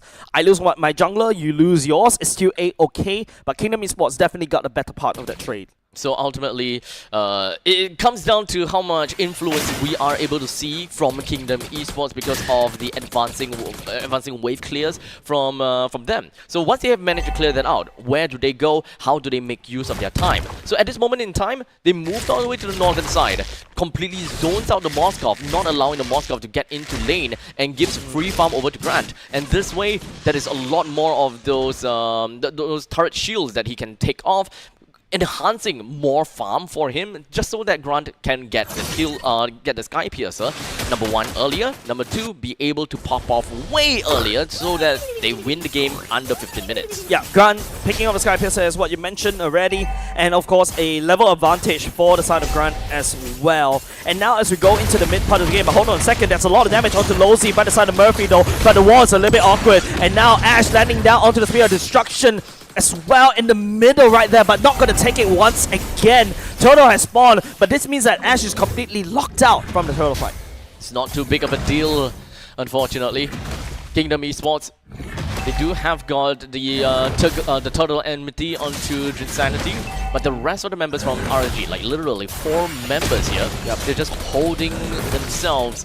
The Turtle is biding their time. Turtle is actually healing Drinsanity up, and now he's ready for the charge right here. Oh! PTPL sneaks away the Turtle right underneath Kingdom Esports. Revenge is so sweet. The Bloody Hand lands on the Drinsanity. Drinsanity pops into Consecration. He walks out of there, buying off all the damage and also the utility from the side of RSG. So there was no death at all from both sides, but the Turtle went over to RSG. Drinsanity is back in the fight again. Yeah, I mean, HP. Consecration plus a lot of Radiant stacks. That is just the power of a EXP Renus. As long as you just keep getting hit, there is absolutely no way that you won't be able to heal within 10 seconds. Right now, it's just, you know, Kingdom Esports losing that one turtle right here. It's still a bit of a gold advantage for the side of Kingdom Esports, but, you know, it's still not too shabby either. RSG can definitely climb all the way back up. But closer to the latest part of the game, Moskov and also Murphy and Ash and also Murphy should be able to rack up enough items to basically shred across Yawn to perhaps Grand, and it's all up to Drinsanity to just bait up as much basic shots as possible. Let's slowly charge things up. That is going to be a quick fight over to the side of Murphy. Good hook! Oh, that's exactly what we're talking about. The hooky will be able to land on the Grand. Unfortunate casualty from the side of Kingdom Esports. That luck from Hooky basically earns that pick off right there. That is big, that's huge. Massive. Getting a kill on the ground now allows the Moskov to completely shove out the wave. Kingdom Esports zoned out and unable to stop this Moskov from clearing out that turret. Yep, Drinsanity gets a curtain call right there from inside Taurus. Still able to just force a Consecration, heals all the way back up though. But it feels like, you know, Kingdom Esports losing side lanes right now. I don't think it's too big of a deal just yet. Moskov, yes, you got the lane. You unlocked yourself, but you will want to rotate down to the bottom lane. This allows the CC to go a little bit more into the fight and be more proactive, but I don't see how it's going to be a big deal as of now. Wall will be built, Tectonic Charge, but we'll be able to tag onto Murphy. Murphy will be able to just run away like it's nothing. Kingdom Esports poured quite a lot of utility onto Murphy right there, but it all goes to waste. With 7 minutes into the game, the next turtle now has appeared. With RSG having the turtle enmity, they're just going to be trying to get themselves a little bit more ideas of how they want to do things. MPL did get the turtle though. Just Uranus things, right? I feel like Ash is basically hurting himself. Drinsanity picks up Ash right there, but this gives a bit more breathing space on the side of Grand. Traction Pulse will be able to land. Hooky, it lands on the hook onto FMM though. These hooks are insane coming out from Hooky as Lozy will not be able to save it, and Drinsanity absorbing some damage from the side of Murphy. But once again, this is exactly very helpful for Drinsanity instead. You know, one thing I just realized is that it's no longer a WoW charge because you said Tectonic charge, and I was like, yep. Since when did I change their name? it's not that WoW anymore. It's not in the patch notes. Yeah, it's like Tectonic charge. Yeah, it's Tech charge as well. Does that mean that they removed the tectonic plates? Is it called tectonic plates? Yeah, I think it's inspired by the word tectonic. Yeah, it just kind of like creates like earthquakes and all. Yeah, it does, because it did create some form of earthquake, and Murphy just flew over the wall very easily, right? I think Murphy didn't even need the Purify wasn't even on as well. He could just jump over. So now Kingdom Esports, those CCs are not sticking onto RSG, and now Kingdom Esports is forced to do this right here. Nice flicker from the side. Hoki will be able to dodge away, but that means that no flicker bite coming up from the side of RSG for the next 100 seconds. Yep, it forces that flicker. I thought that Hoki might as well just throw a hook before actually flickering out, because I mean that's a wall already, so it might be nice to be able to get some bonus out of that. But perhaps not exactly too keen to start off a fight when they don't have a lot of damage at this point. Yeah. I can't help but feel that RSGSG is lacking of a lot of damage sources. Yeah, the wall is basically being built, but now, Lozy, flicker, ultimate right into the wall, but nothing actually sticks from the side of RSG, and now Kingdom Esports may be punished right here. Murphy outputting the damage right here. PTBL stepping forward just a little bit. Lozy down low. PTBL snags out the kill. Trinsanity looks like he's going up next. The Spear of Destruction will just whiz past dangerously, cutting the battlefield in half between RSG and Kingdom Esports. 1-0, while Ash pushes all the way down to the bottom lane. Lord appears, and RSG now have got advantage as as Kingdom Esports lack the opportunity and the utility to be able to start the fight with no crowd control on their side. That's all Insanity can do. Go in, take some radiant charges, and of course poke them a little bit. The Lord has been reset right here. You can see FMN desperately trying to open up, and it's going to be Yawn taking the Lord away by the side of RSG. RSG just give them a arm's rev. They don't want anything to do with Kingdom Esports, even though RSG is winning. That is a gift from RSG to Kingdom. That is hands down a gift. What, mercy? I don't know. They went for the Lord, and then they slowly inched down. It's like, oh crap, Kingdom is here. Let's slowly back off. Lozy biting onto, getting bit by the side of Hoki. Hoki goes into the Winter Crown as well. Here comes the Eternal Guard for the side of FMM, trying to output the damage a little bit, but it's gonna be Grant slamming the Rhapsody bullet after bullet, but Taro's unfazed takes down FMM. There's still Grant as well as Yon though, and of course a very solid front line, but it is 3v5, so this is not something that Kingdom Esports will be able to get for free. Despite having a Lord down to the bottom lane, top lane should be able to be dealt with pretty simply, but looks like RSG is moving together to deal with the Lord and just giving the top turret away for free. Yeah, this is basically the gift that RSG gave over the side of Kingdom Esports. Kingdom Esports poised to get even more, perhaps even topside, right? But at the same time, I think Kingdom Esports just needs to play a lot of catch-up as compared to RSG. RSG, on the other hand, this is basically uncharted territory for them. For once, they're basically leading the charge just a little bit better as compared to the past few games in previous matches. Kingdom Esports, on the other hand, they have to respect Hoki's Franco. Such, it does seem like, okay, this is going to be a big fight. Lots of damage onto FMM though. FMM will be able to walk away. SOD will go wide just a little bit more. But then again, RSG unable to catch anything from the side of Kingdom Esports at all. And at this point in time, it's just going to be getting a little bit more messy. As the rest of Kingdom Esports, they want something out of the T1 turret in middle, but RSG managed to save that turret pretty nicely, ensuring that Kingdom will not get a free turret takedown. I see what Jinsanity wants to do. Goes in, basic attack that turret and tank the turret shots, and then back her off. I see that. We have two very different ways of looking at what he did. Why? He just wants to uphold his Radiant stacks. Oh, that's an EXP lane to talk about. Speaking of which, that's going to be Yawn destroying the turret right in the middle, open up the map just a little bit more. That's going to be the Mountain Shocker landing down, and Eternal got so many ultimates from the side Kingdom Esports just for one mid lane turret. It's currently completely neck and neck, actually, and it's 12 minutes into this game. It could go to anyone at all, but looking down and looking at this this lineup, it's also a double marksman game for both team, right? But in terms of proper scaling, it definitely feels as though that RSG have got a way stronger late game potential because of that Moskov, and a pretty good way to initiate fights, hold people down. The only problem that I saw in RSG is that they don't have a proper combo to work with Hoki in the early game because they don't have that burst damage. But in the late stages, any crowd control is necessary, and every crowd control is good to really supplement the damage for these marksmen such as Murphy and Ash. Yeah, but now they do, right? Now if the Iron Hole actually lands onto either FMM, Yawn, or even Grant, follow up with Bloody Hunt. You've got Murphy and you've also got Ash to basically follow up. It's gonna be impending doom now. The Lord will be reset right here. Traction Pulse will be landed. Jinsanity step forward just a little bit. FMN just lingering around, waiting for cooldown just a little bit. Yon's a little bit slow to the fight right there. And now Jinsanity maybe no longer alive right here. BTBL will be able to pick up the kill. Grant will be stepping forward just a little bit more. But Yon picks up Murphy at the same time. And he has to run from Taurus. Lozy landing the fight right here to balance out the aggression coming up from the side of RSG. And Kingdom Esports, yes, they won a battle, but Ash is cracking up top. Oh man, play the macro game. That is exactly what Ash is doing, and this might be an almost free inhibitor turret, but unfortunately I don't think that. Oh wait, he might. He's trying to really crack it. Ash is actually trying to crack it right here. Down low just a little bit more. Lozy as well, but FMM is there to save the day. And not only just that, Kingdom Esports sneaks away the Lord right here. Ash may stay a little bit too much longer out in the top side.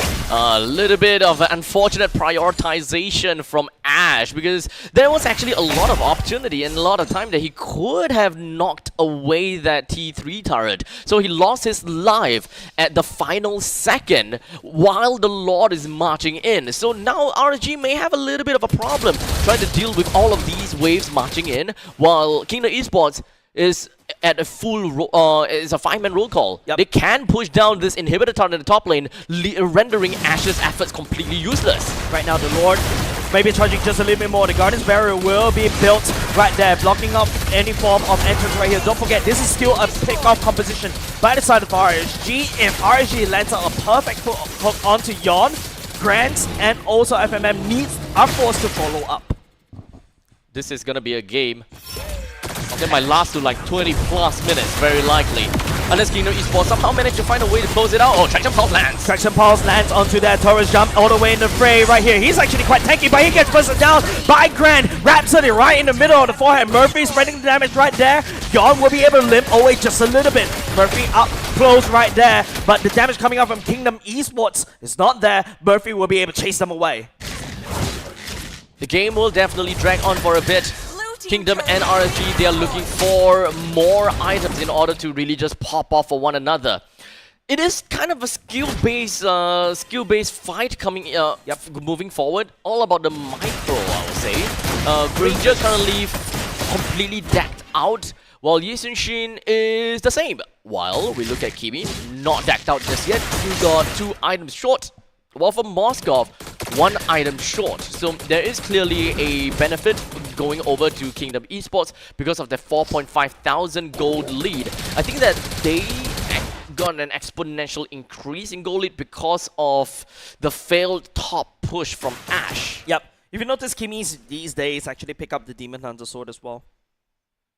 Oh, you're right. Yeah, it's because of the bonus percentage HP. Every time the bullet actually lands, it procs that as well. So that's why you start to see a lot more Kimi's picking that item up. Especially when you got Insanity to strat through, you got Lozy to strat through. Yeah, so that's a really good item pickup coming up beside the RSG. So we'll see how much damage that could very potentially go. So we do have 2 marksmen that can really shred. Just look at the numbers. Okay, damn, look at that. Feels good, right? Feels good. It does feel good. Do I see any white numbers? I'm a massive fan of high attack speed kind of heroes. Even if I do peanut damage, I feel good. 1 damage. Then I'll play the Diggy. hey, don't look down on him. He deals true damage, okay? Yeah, true 1 damage.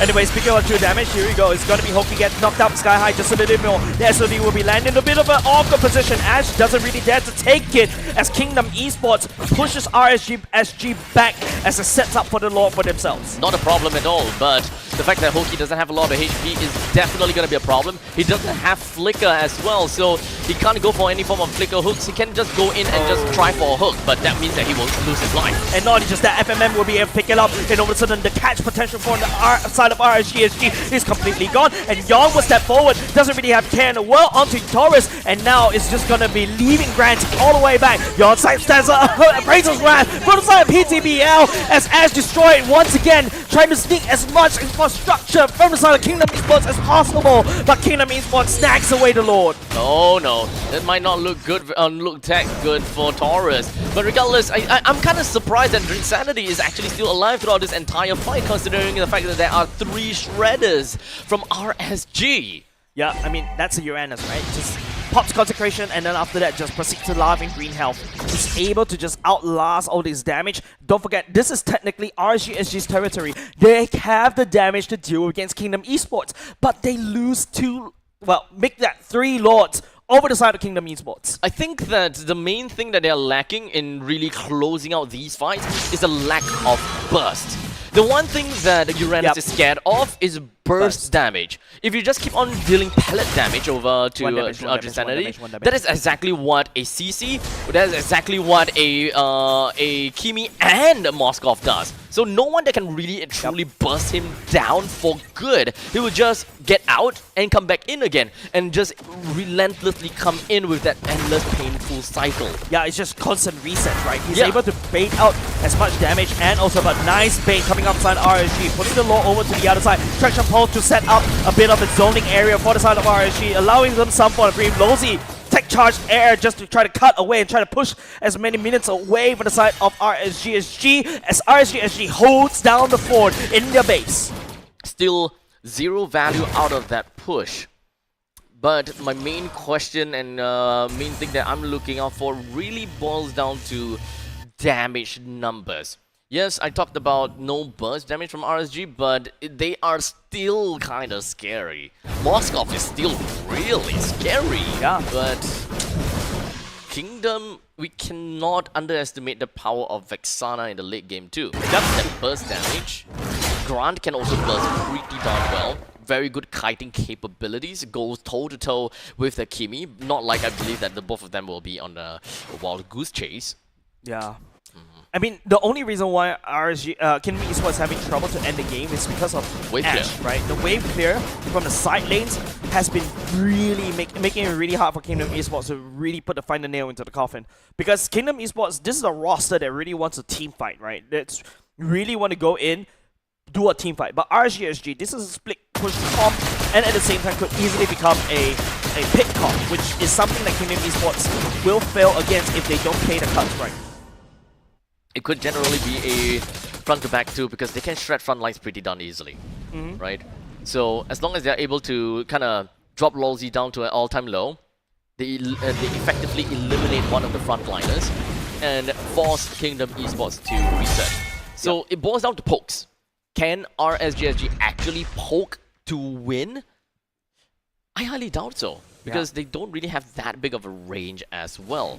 Yeah, I think the only way is not to poke. I think it's to pick off, right?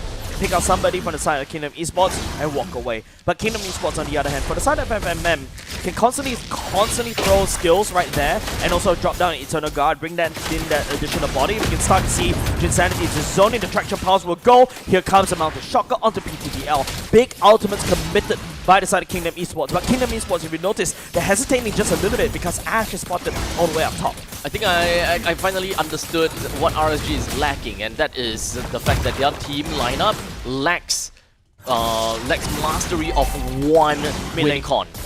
Because they can do everything. They can do a lot, but only to mediocre value. Mountain Shocker already landed. It seems like PTBL will be there to secure the Lord instead. RSGSG doesn't really care. They're going to send Ash all the way up top to try to hard push, but Kingdom Esports desperately trying to hold on to the team fight as much as possible, but they're losing HP bars. Murphy shredding. They don't really need Ash, but Ash, this time around, Ash joins in the fight alongside with the rest of his teammates. But Grant picking up the mega kill right there, but Kingdom Esports lost the Lord right there, but RSG loses mid lane. Completely equal fight, except for the fact that Kingdom Esports had got a pushing lane in the middle lane. So goodbye to the inhibitor turret in the middle lane and top. But hey, RSG did manage to pick up an evolved Lord. Yeah, that's so much value for the side of RSG, right? Like PTBL stealing that Lord away from Kingdom Esports, while Kingdom Esports is very distracted, and now they're gonna lose mid with the Lord that's rampaging down bot, and RSGSG Traction Pulse right there to try to peel. Even though FMM is trying to land down the skills, it doesn't really make sense because RSG, they've got a lot of shred and a lot of pushing power. They can do so much. They can shred, they can siege, they can ground control, they can split push. There's so many things that RGSG can do, but somehow they always find it short for all these things that they can do, right? They can exactly. That is one sentence that pretty much comprises the entire lineup of RSG. I can shred you guys down to an all-time low, but I do not have the burst to actually kill you. I have got ways to split push, but I don't have the way to really get myself into battles all that well. Looking at Ash, if you read Mr. SOD, that's exactly what I'm talking about. Yep. I have ways to lock you down, but I don't have ways to end the fight. Yes.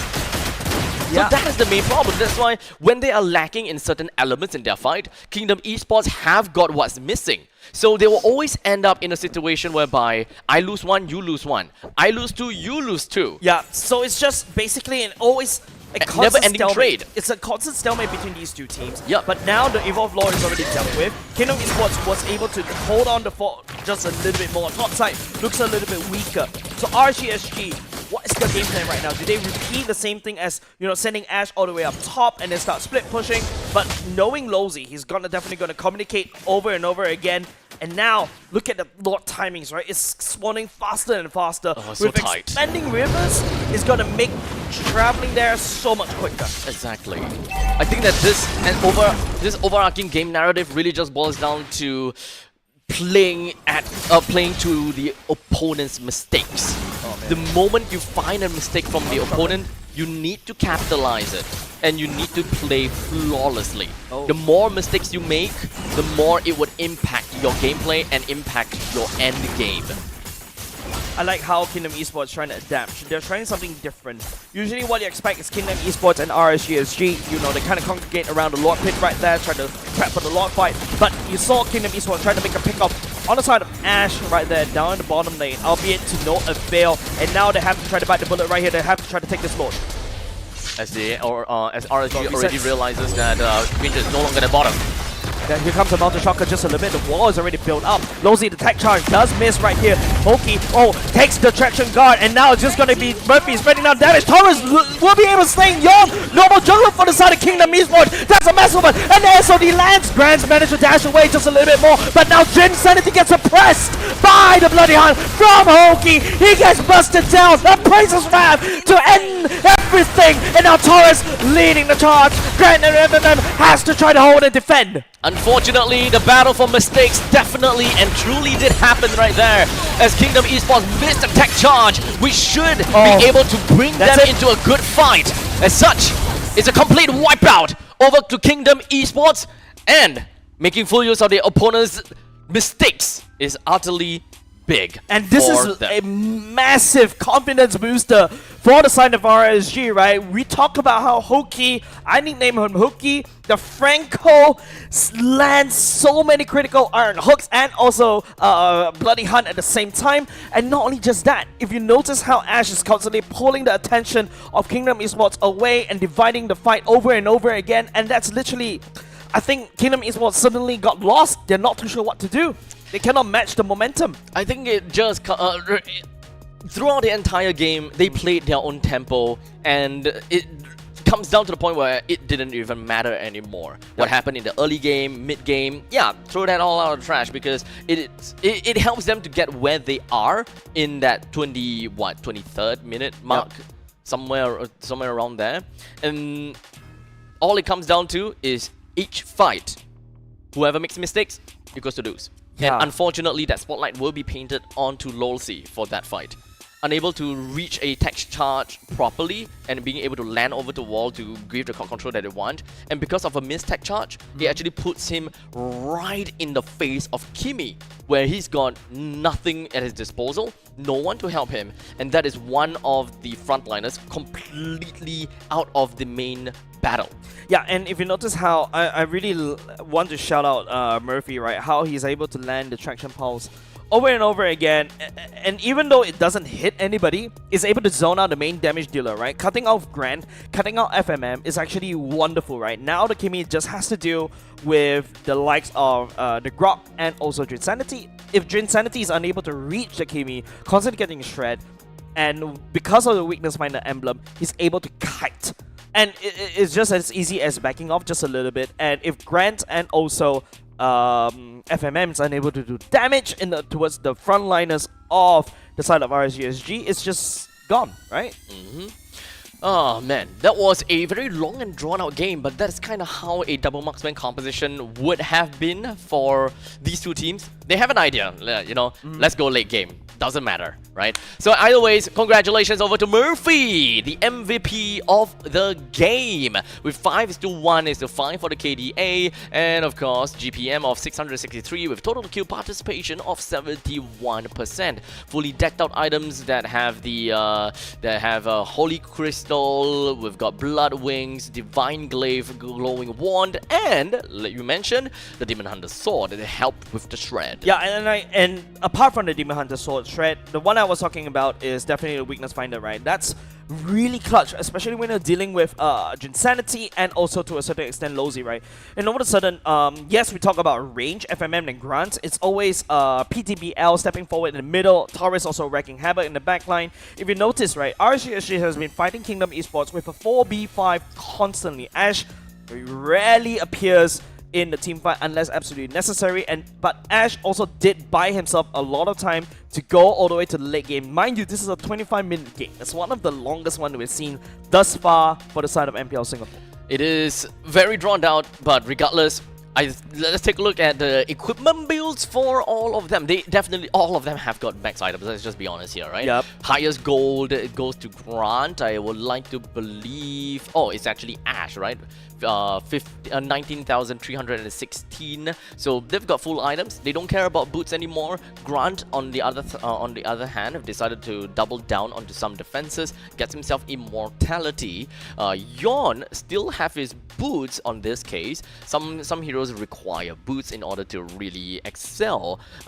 It's definitely way better than just doubling down items. Well, technically, Yawn needs the boots, right? Because Yes. that's where the Jungle Blessing is. Yep. Also, another thing to take note, if you notice, both these two games, this game is actually went very long, right? These two teams actually cleared off the same amount of turrets, and it took, even though Kingdom Esports took 3 Lords, RSGSG still managed to win, because RSGSG wins out in these kind of team fights, and that's just basically how the cookie crumbles, right? And like what you mentioned, Lozy, yes, able to face tank a lot. If you notice, he's also 211k damage taken, but take a look at what Jinsanity absorbed himself. 325 damage. He's going in and out healing. He's able to peel, but what you notice is the Ishinshin, the Yawn, FMM, and Grind is able to stay forward because of the potential collateral damage coming out from Murphy, coming out from Ash, and also to a certain extent Taurus, right? Mind you, Kimi and also the Moskov work very well together because they penetrate through,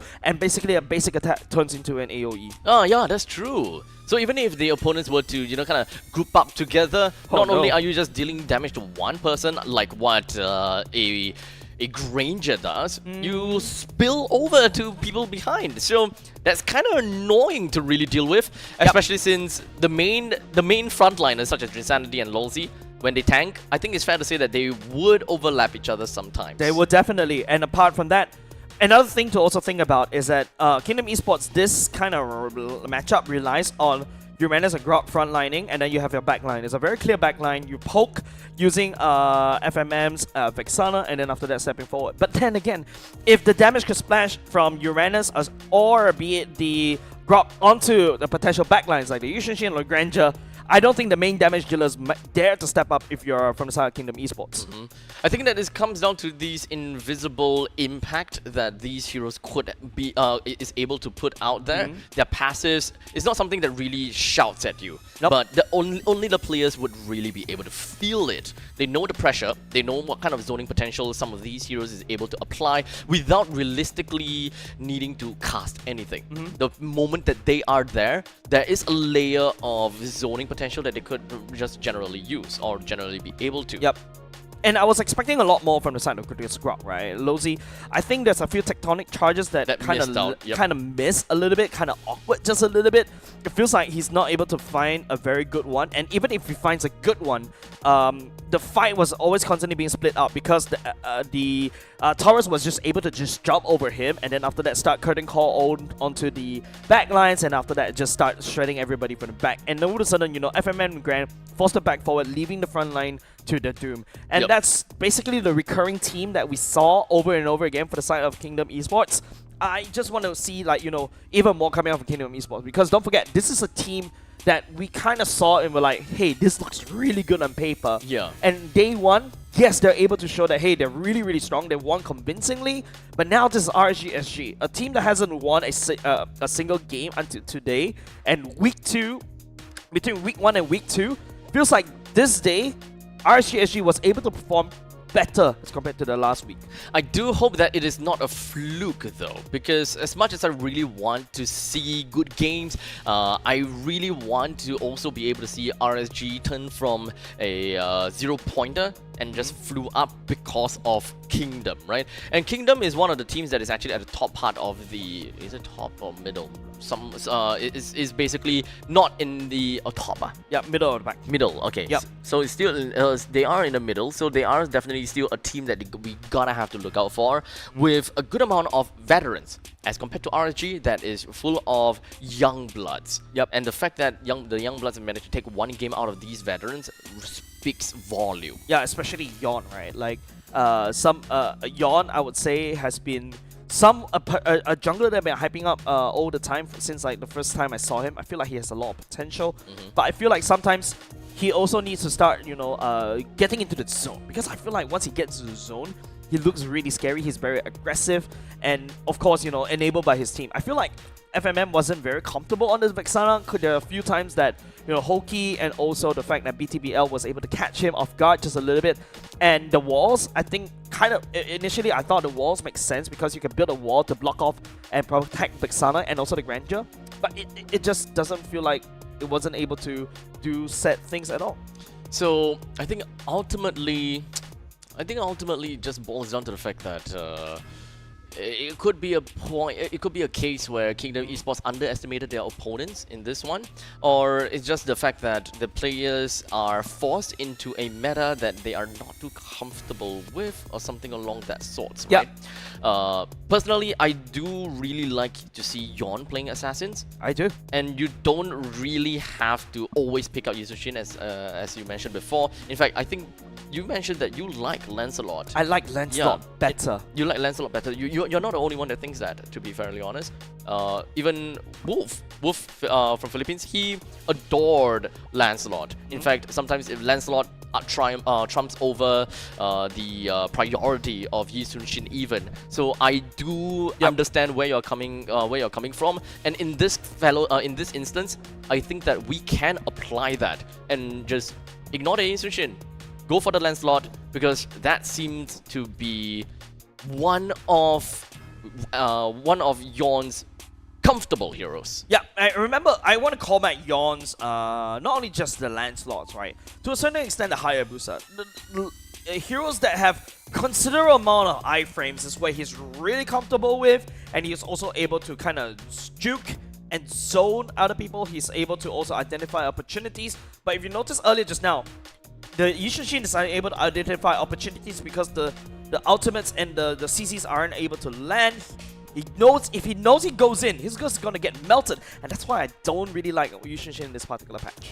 It's a tough game for the frontliners, both Yushin as well as the Uranus. I'll say that Uranus have it a little bit easy because he can always restore. He can always get his health back, right? So it's all about juggling the damage. So when he's out of commission, Lawsy needs to come in to, you know, zone the opponents out. He don't have to take all these damage because he got no way of regeneration. So just kind of pull in and out. He can't overextend as well. And in the meantime, he's also expected to initiate. So this is the point where Lawsy needs to fulfill a lot of things. I need to be able to soak. I need to be able to zone. I need to be able to initiate. Which one comes as a priority? Which one's priority 1? Which is 2? Which is 3? Do I really want to just jump in, throw my ultimate, set up for the team, and just immediately die afterwards? Is that really the right play? And that's how I empathize with Lolzy. Yeah. A lot of work cut up for him, right?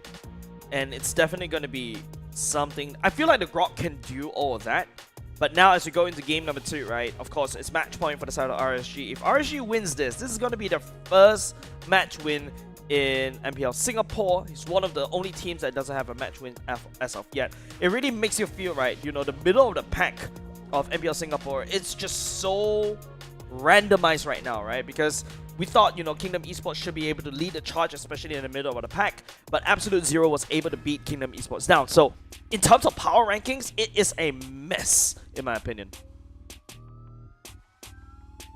Sorry, what? Well, either way, I do want to talk about game number 2 and moving on forward in terms of the narrative. What do we want to see out of Team Flash? Right? They lost the game against Kingdom Esports. At the moment I think of Lolzy as Team Flash. But the moment I look at Kingdom Esports, how they lost in the previous game and how they want to move on forward, is that really all about the drafting stage, or is it really just more about the pacing? Because having Yi Sun-shin and a Granger, they can actually come online a lot earlier, right? Yeah, I feel like it's not only just the pacing. I feel like Kingdom Esports wasn't able to hit that main the main win con. Is basically get Granger up as quickly as possible, and then after that is just, you know, the likes of getting the Granger to pick up the Sky Piercer earlier as well. They do have the tools for that. FMM also on the Bexana earlier just now was able to just should have a stronger mid game power spike. So yeah, I think it's not about the draft. I really think it's about the execution for the side of Kingdom Esports. Not too sure what happened in week 1 though, because like you watched that game. How do you feel about that one when they lost against AZ? Honestly, when I feel that something is honestly missing, right? The team doesn't feel to gel very well, and I think that it's kind of hard for me to be able to say much about Kingdom, because in terms of name, or rather in terms of the labels, they seem so strong. Yeah, I remember I did ask the question when we started off the whole MPL Singapore Season 10, right? It's like, are they paper tigers or are they tigers, right? It looks strong on paper, but are they able to gel? Because don't forget, every time when you change a team, especially when you change your roam, change your XP laner, that's a new identity. Same thing could be said outside of Team Flash, right? That's why I feel like personally they're struggling just a little bit in the first 2 weeks. Is it about the confidence? That's the question. Overconfidence? I don't think so.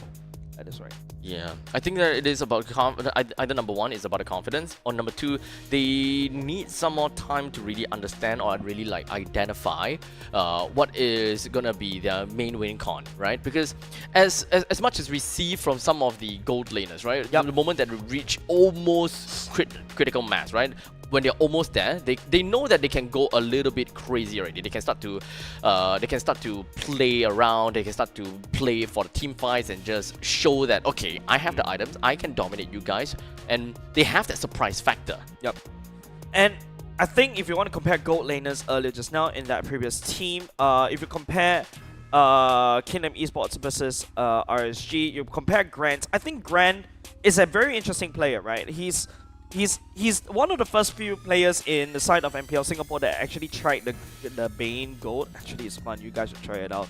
It's very funny, especially when you just spit on somebody and they all kind of die very quickly. You do have some form of sustenance as well. Yeah, and the lower your HP bars, you just heal immediately. And right now, especially when most of the junglers are assassin heroes, basically that will throw them off their calculations, right? It's like as if your prop Aegis. Yes, that's true. The last minute Aegis as a Hanabi as well. Yeah, I know I'm playing against a few Hanabis right now. I'm trying to up my rank, so please carry me.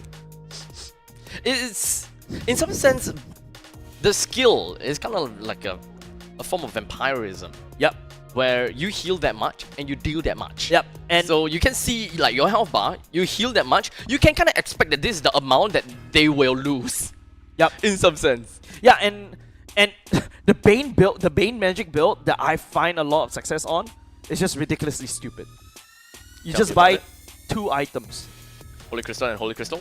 And Holy Crystal.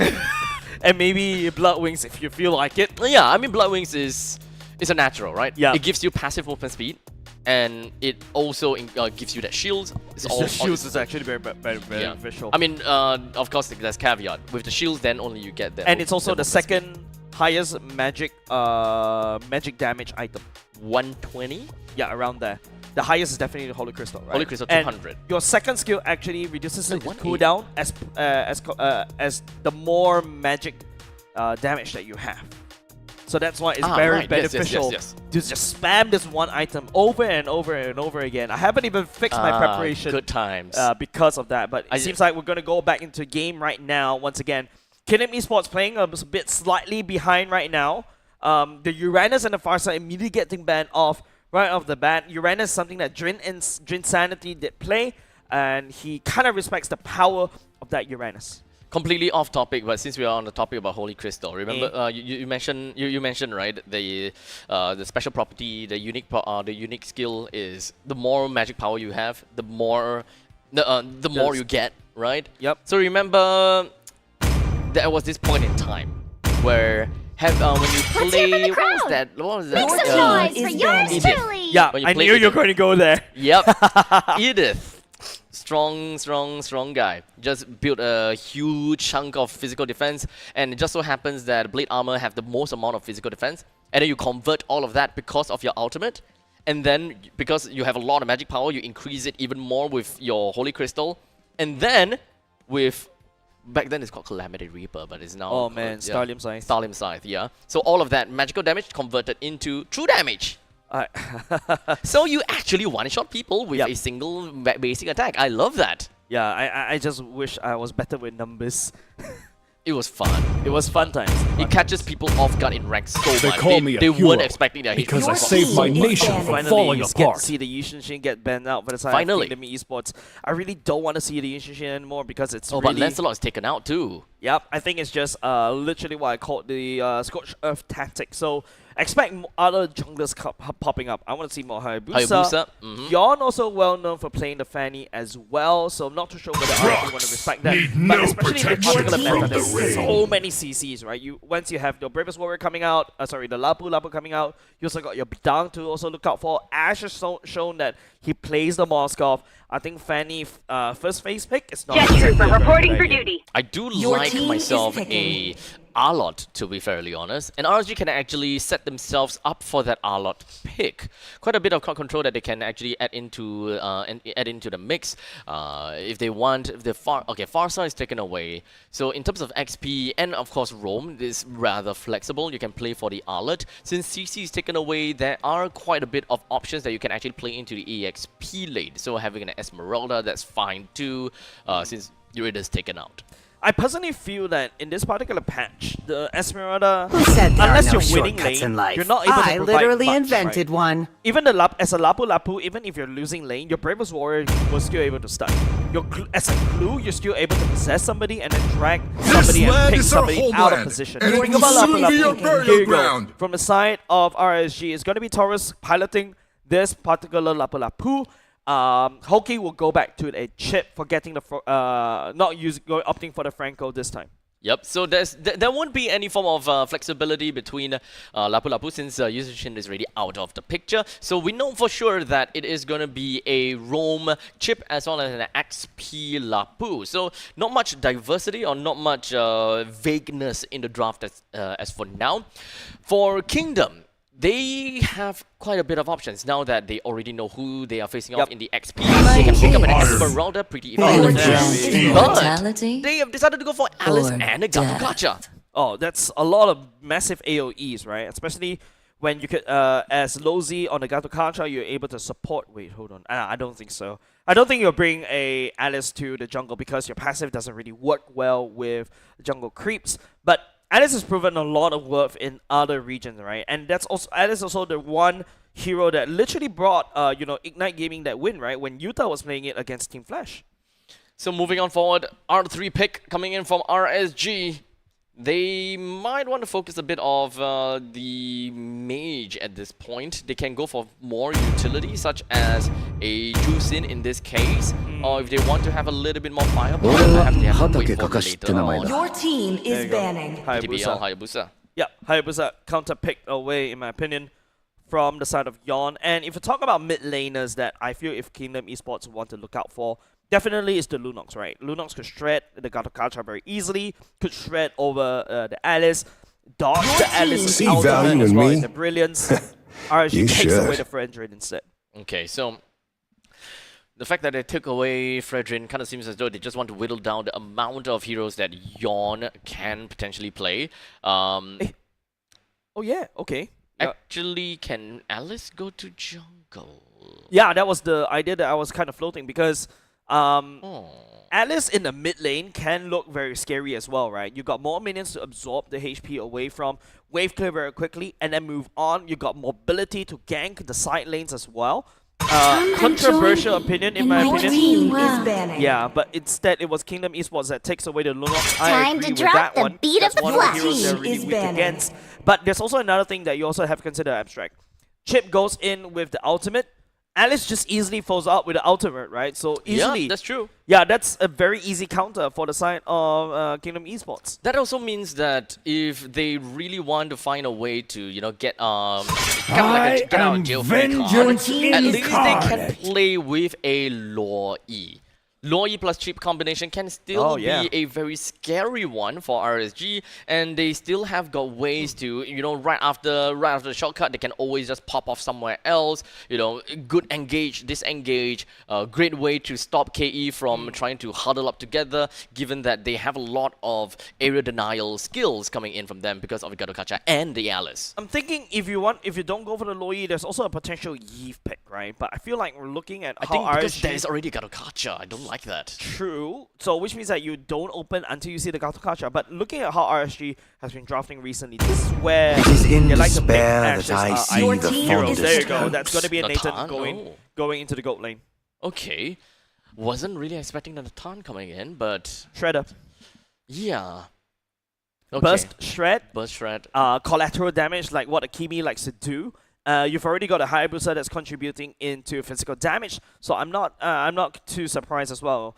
And if you're Kingdom Esports right here, I think if you want to go something even crazy, an Akai or even a Claude is actually quite fun. That will be a very expensive lineup. It is. Very, very expensive.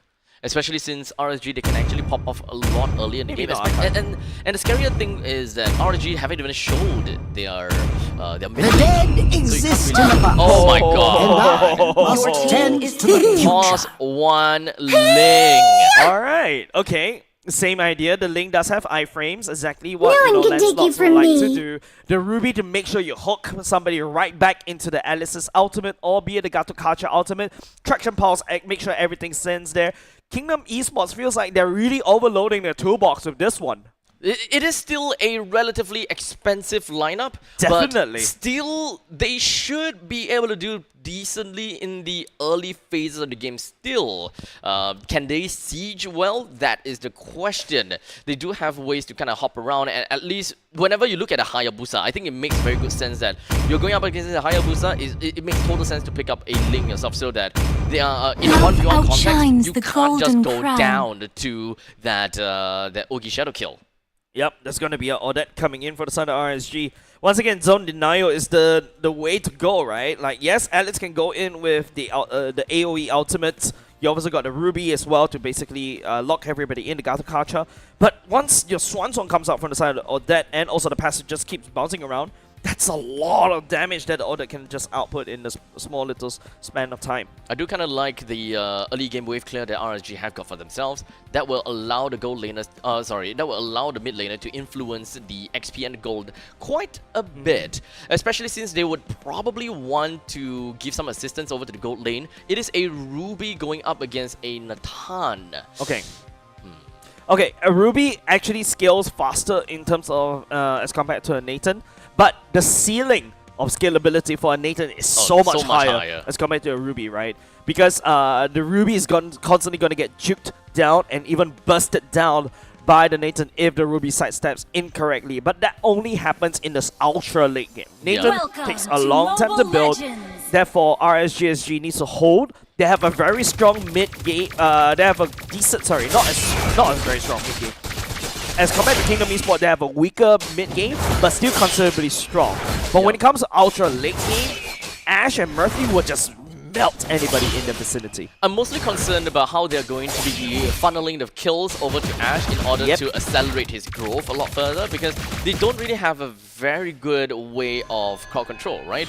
The most amount of crowd control that we see is Bravest Warriors from Lapu Lapu and the chip itself. Up, PTB up. Ooh, the Shadow brings him all the way back, but that's gonna be a bit of an awkward position for the side of RSG right there. It's still pretty much okay, despite the fact that they managed to send Hayabusa all the way back home. That is a small amount of inconvenience that will be applied over to the junglers of RSG. In terms of the other jungler for Kingdom, they have decided to run all the way into the opponent's jungle, steal one of those beetles, and head themselves right back into their own jungle. So that's definitely a little bit more farm that will be credited over to Yon by the time it comes out of the jungle at the same time as the Hayabusa. They are both going to be at level 4 at the same time with a tad bit more XP to Yon. Yeah, but as compared to a Ling, Hayabusa takes Hayabusa scales faster, right? Yon, the benefit of being a Ling is that you can traverse from one place to another very quickly. Well, technically this time around is Dangerous Grass. Imagine if this is like what, expanding rivers or something.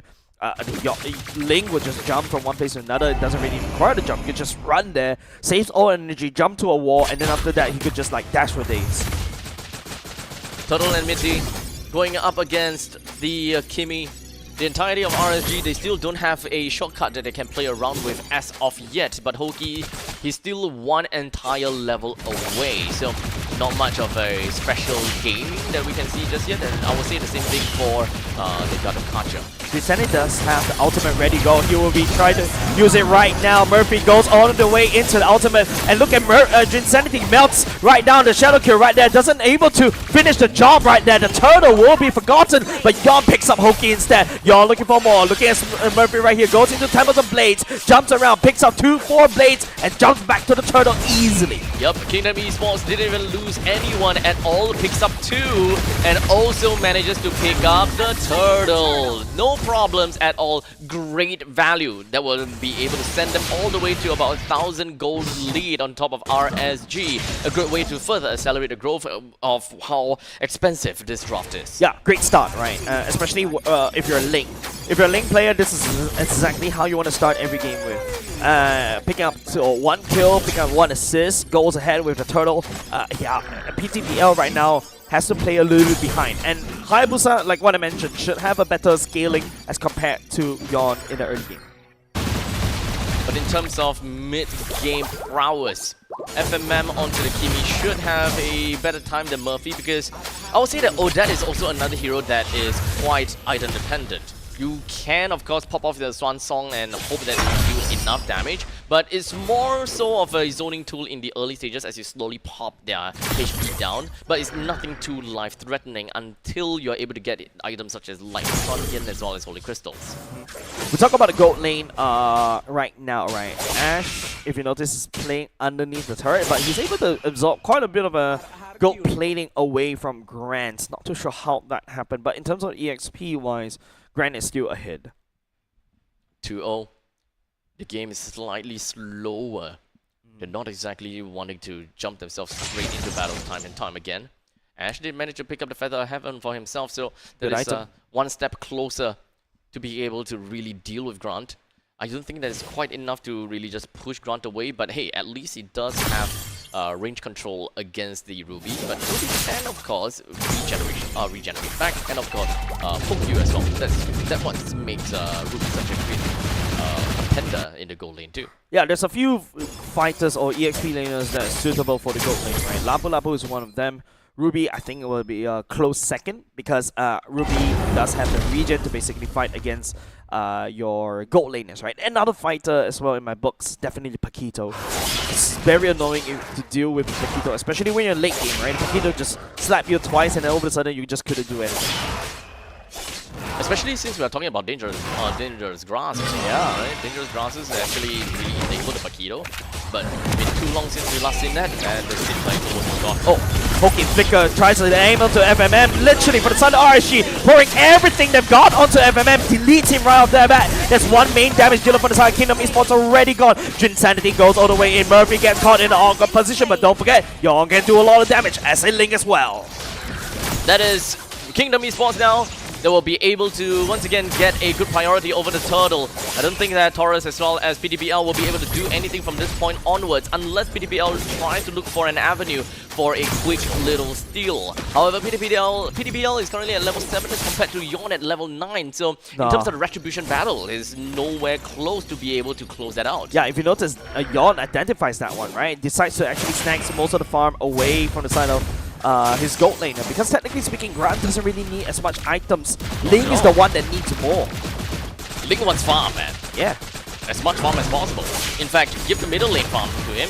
Give the XP, give the gold, everything for him. I think FMM definitely needs one. But if you notice, FMM has been constantly checking that push by using his second skill. PTPL tried to steal the turtle instead, but the shadow will not be able to land. Will be giving the turtle over the side of Kingdom Esports. Insanity picks up PTPL instead, and now RSG Singapore has to run away. Their jungle forfeited over the side of Kingdom Esports. They are losing ground, and unfortunately, they are also going to be losing the middle lane T1.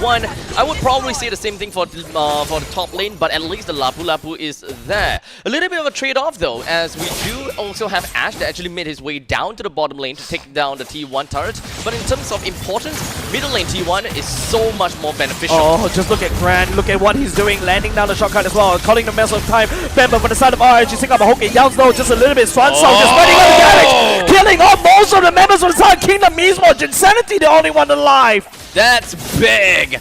A very reckless drive-in from Hokey drops down that shortcut, and RSGSG immediately went to town with it. And Kingdom Esports pretty much know that they are all screwed, but they are not going to just give up that easily because they still have some fighting chance in them. Look at the smooths coming out from Yon right there, dodging the bravest warrior from the side of Taurus. Murphy forced to burn the flicker away. That's important information given over the side of Kingdom Esports, and now yes, it is Kingdom Esports that have a solid early game, and remember now, you give kills like that over the side of RSG Singapore, the Nathan's starting to do a lot of damage, and also the rest of the team. I would still say that despite the fact that we are looking at both teams being expensive, do note that even as a marksman, as a Nathan, you are still gonna come off online earlier than a Link, and the reason why that is because magic items are generally cheaper.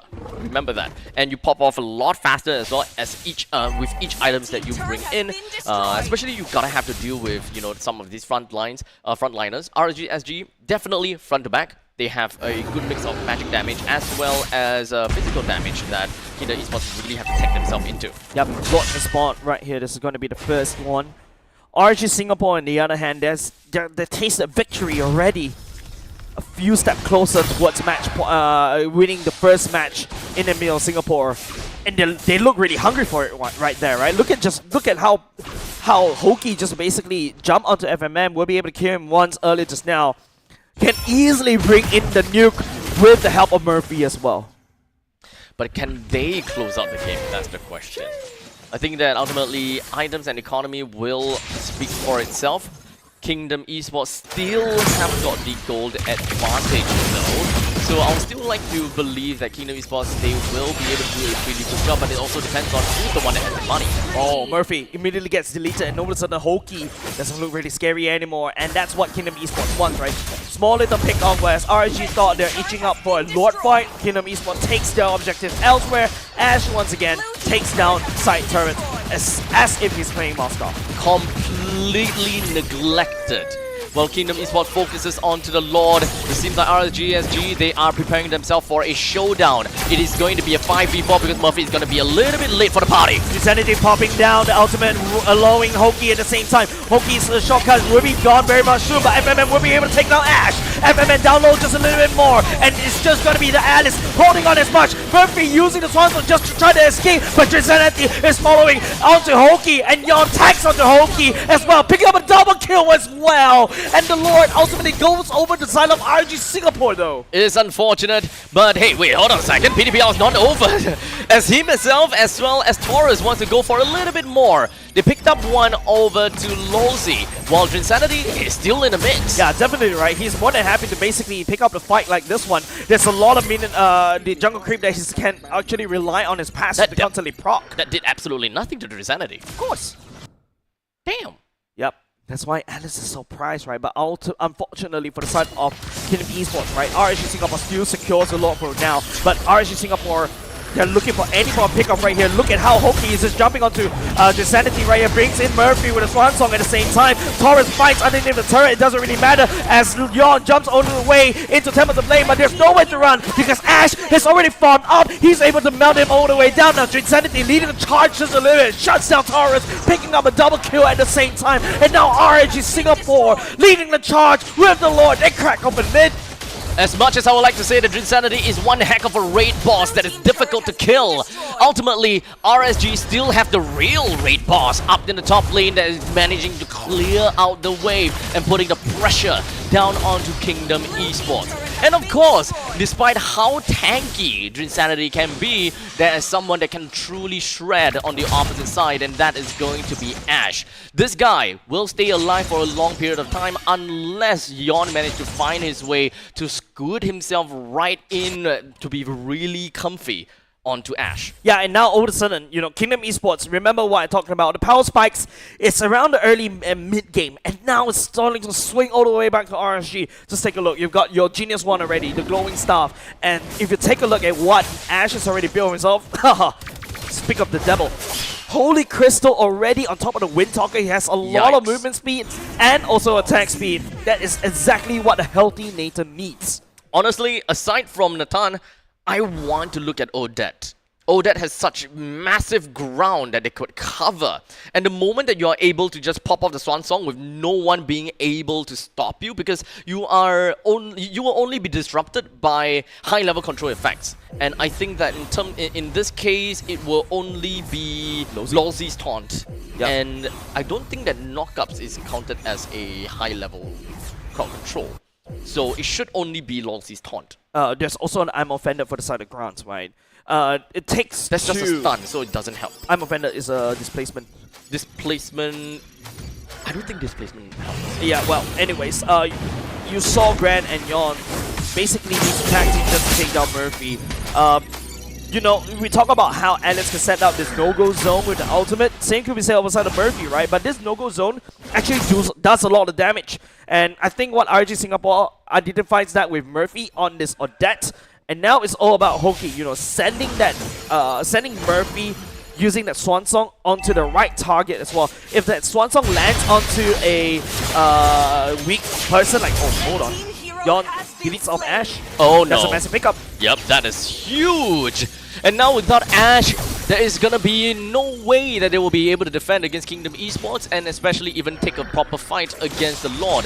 They have about 30 seconds to really make this work out though, because RSG, even if they were to hover around, they still have a chip that can create a shortcut and bring Ash right into the battle if they so truly want to. Yeah, this is such a very scrappy matchup, right? Like, Kingdom Esports is actually making quite an interesting few blunders. Same could be said on the side of RSG, and now Yon taking down the Lord this time for once. Hopefully this time it's a very different result as compared to game number 1. They can still shred the Lord very easily though. Ash. Yeah. Ash can shred it very Ash quickly. can shred it very easily. Yeah, the first tier turret for the side of RSG Singapore down bot is still up. It's untouched. It's completely untouched, but finally they're gonna touch it. But it's not them. It's the ballistas. Winions. Yep. Damn, that's a lot of damage. Yeah, especially late game, and that's like super minions marching down. I think the super minions is gonna make quick work on the bottom. Take a look.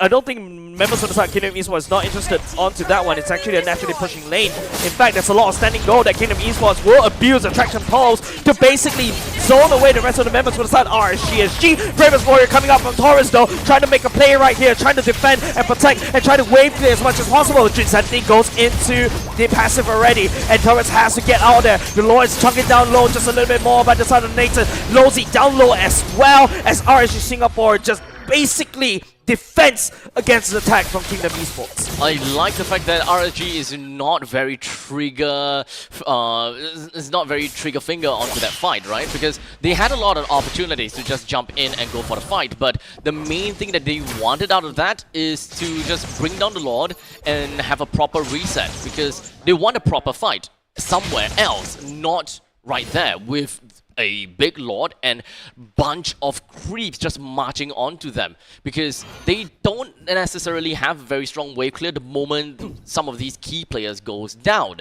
So all they want to do, wave clear, deal with the naturals, then they will deal with the heroes. Yeah. And Kingdom Esports, they understand, right? Once they lost all the naturals, then they might as well just go back home. Yeah, I mean, it was a speed run for the side of Kingdom Esports, right? Just rushing down the side lanes. And RSG Singapore left only just one base turret all the way back in the bottom lane. And now they need to try to abuse this dangerous grass, right? Because this is where, you know, Hoki could just appear anywhere, start ganking onto FMM, and start ganking onto perhaps Yawn as well. Send Murphy over there to basically start to do some weird assassinations. With the top lane and the bottom lane completely destroyed, there's only a single turret down in the bottom lane for them to really work with. Luckily for RSG though, the Lord is all the way at the top side. So there wouldn't be a natural pushing lane down in the bottom lane. They don't have to be too concerned about a prolonged Lord's dance that will generally go against their favor. Wow. I mean, Yawn can always jump all the way bot, fix that wave, and then after that start jumping back to the Lord pit all the way up. I mean, they do have Hayabusa too that they can kind of work with. So if you notice, both of these two teams, I'm sure, is just focusing around the bottom part. I feel like both of them is reading each other like a book. So it's about who picks off who first. But the positioning of Hoki, that chip, is definitely going to be the main highlights, right? He can be anywhere, especially on the dangerous grass. Speaking of anywhere, that's exactly what Hoki's doing. He jumps onto using the ultimate, trying to bring the rest of the members from the side of RIG Singapore. Here comes Swansong into the Winter's Crown, zoning into nothing. AOG from the side of Lozy will be jumping all the way back in and trying to output the damage using the ultimate and trophy. The shadow kill with good measure as well. The blue HP bomb on the side. Kingdom Esports slowly whittling down bit by bit. But Yawn will be able to turn around. Just sanity, giving everything up. And ladies and gentlemen, RSG a wipeout on the side of RSG Singapore, and Kingdom Esports pushes for the end. That's the cleanup that I was talking about and I'm hoping for. Kingdom Esports now has gained themselves yet another lifeline as they manages to wipe out the entirety of RSG, getting themselves right out of the match point by prolonging themselves again into a 1-1 game. You thought the members from the side Kingdom Esports has absorbed so much damage that they couldn't even do. Murphy was using the ultimate into nothing, and then all of a sudden it's just Lozy jumping with the AOG, and Jinsani just absorbed every single HP boss away from the side of RSG. This is what happens in MLBB, right? One fight, even if you play wonderfully or badly, one fight is what determines and how it determines whether you win this game or not. One fight is all that's required. Yeah. And I truly wasn't expecting that crazy burst of damage, and ultimately, in the end of the day, the damage from Murphy just didn't do anything at all. Because it did not land to anyone. Members from the son of Kingdom Esports just literally sees Hoki coming, immediately just burns a flicker away, just dashes away as quickly as possible, and Murphy goes all the way in, Winter Crown activated, and you saw the ultimate just goes into nothing, right? And it's just wonderfully played by the Sun Kingdom Esports, recognizing the timing, recognizing the potential threat of Hoki, but you gotta admit, that engagement coming out of Hoki is beautiful. Honestly, when the shortcut came about, I thought that it was odd for that kind of scattering for KE, right? They scattered all across the place, and they're not really they're not really like closing up onto the shortcut. They just like, oh, surprise, just kind of drop on them. I think they identified that, okay, it is going to be pretty annoying of the Odette to just catch all 5 of us in this one song. So maybe that's the main reason why they have managed to get away and win the fight altogether. Yep, MVP of the game, Jinsanity on this Alice. No deaths. No deaths at all. He's always playing. You thought he's gonna die very quickly, right? Especially that last team fight sequence, right? But then, you know, when he when everybody goes through the portal, everybody is stacked into one person. Jinsanity just identifies that, just jumps in, pops the passive. He's just like healing everything back up. It's kind of annoying how Alice worked in this game. There's no point in trying to attack onto Alice. We'll see just how much damage he actually absorbed the entire time. Yeah, but if you notice, it's also his emblem is also truly insane, right? Goes for the tank emblem, goes for Brave's Might, and also Festival of Blood. And if you notice, on top of what Jinsanity built on him, usually you expect Alice to build mostly tankiness, but he has what? Concentrated energy and Oracle as well. He's gonna be healing for days. Ultimately, it's just gonna be an untouchable, unkillable XP laner. While in the meantime, RSG, as much as I really want to see that Ashe is able to shred people down, it kind of seems a little bit difficult because they lack the crowd control to really enable Ashe, which was my general concern when the game first started. They don't have someone that can combo together with Ashe, and it's mostly all about kiting. It's all about, you know, ensuring that Ashe have got good positioning. Because I think in the most of the time, Ashe is just sitting, just standing somewhere else and away from the battle, being really afraid for the eventual appearance of Yon right in his face. Yeah. That's why he has to play his ultimate very, very defensively. Yeah, and I think it's over-reliant on the Hoki to basically set up the stakes, right? Using the ultimate to jump onto hopefully FMM, or I think the only person that Hoki could basically jump onto is FMM, right? Because if Hoki jumps onto Yon, Yon could just easily jump into the Temples of Blades and all of a sudden just jukes away. And for Hoki to get to FMM, being secured by Grand, secured by Lozy, and to a certain extent, Jinsanity could just go in and kill. Just take a look at the damage dealt. You were mentioning that you want to see the damage dealt by the side of Jinsanity. Just take a look, right? 54, one of the highest damage dealers from the side of for Kingdom Esports. And RSGSG, by the way, it is the Lapu Lapu and also Murphy that deals most of the damage as well. 73,000 damage from Taurus? God damn. Ashe with 55,000 damage. And damage taken for Jinsanity, 140,000. Surprisingly, it's almost similar to Lapu Lapu. So, yep. Yeah. EXP laners are the main damage dealers now. Time to learn EXP lane. Time to learn main fighter. Damage dealers, main tank. Yeah. You guys are doing everything. Just leave it to us. God, just leave it to us. You guys are literally doing everything. But to be honest, that was a very interesting sequence of the game. RSGSG has pushed Kingdom Esports all the way to game number 3. And, you know, and it was knife's edge, right? RSGSG definitely has a chance in game number 2. But Kingdom Esports said no, slam on the brakes, and literally ejected RSGSG out the window. It is 1:1 now.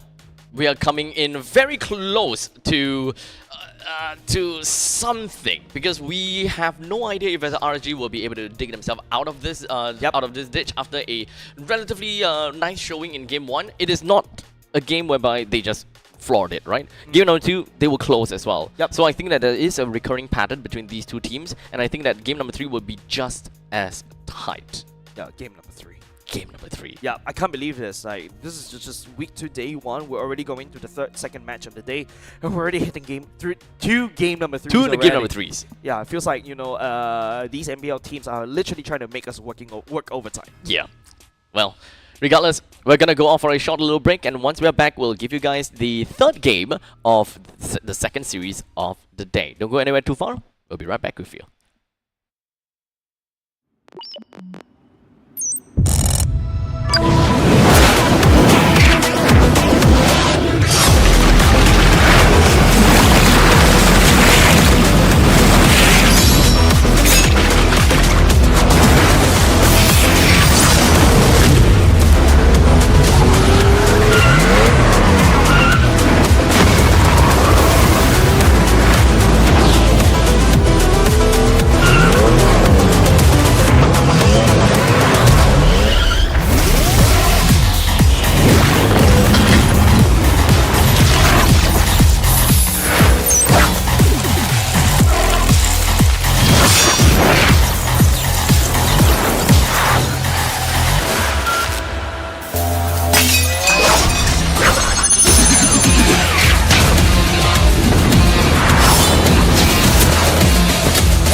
Season 9 closed with Team Flash making history, achieving a record-breaking 4-peat. But legacies don't guarantee the future. This season, with a new format and new challenges, every team must fight harder than ever. This is MPL Singapore Season 10. The regular season has 3 key stages: seeded stage, Challenger Qualifier 1 and 2, and the Challenger Bracket stage, all leading up to the playoffs, where only one will rise and claim the victory. Seeded stage. 6 invited MPL Singapore teams will face off together in a best-of-3 round robin across 3 weekends. The top 4 teams will advance to the playoffs. The bottom 2 fall to the Challenger brackets. Challenger qualifiers. At this stage, community teams are divided into 8 groups and fight each other in best-of-3 round robin. From each group, the top 2 teams will qualify for the Challenger brackets. However, in Challenger Qualifiers 1, the advancing teams must first battle against 2 MRO teams where only the top 2 teams advance forward. Challenger Bracket stage. In this stage, 2 relegated seeded stage teams will fight alongside top 2 teams from Challenger Qualifiers 1 and top 2 teams from Challenger Qualifiers 2. They will battle in the upper bracket for a spot in the playoffs. For the teams that have been eliminated from the upper bracket will get one last chance in the lower bracket to fight for the final ticket to the playoffs. The top 2 teams from Challenger brackets will join the fight in the playoffs. The stage is set. It all comes down to this: 6 teams, only one champion. Who will rise and claim the MPL Singapore Season 10 crown? This is our pride, our passion. This is MPL Singapore Season 10.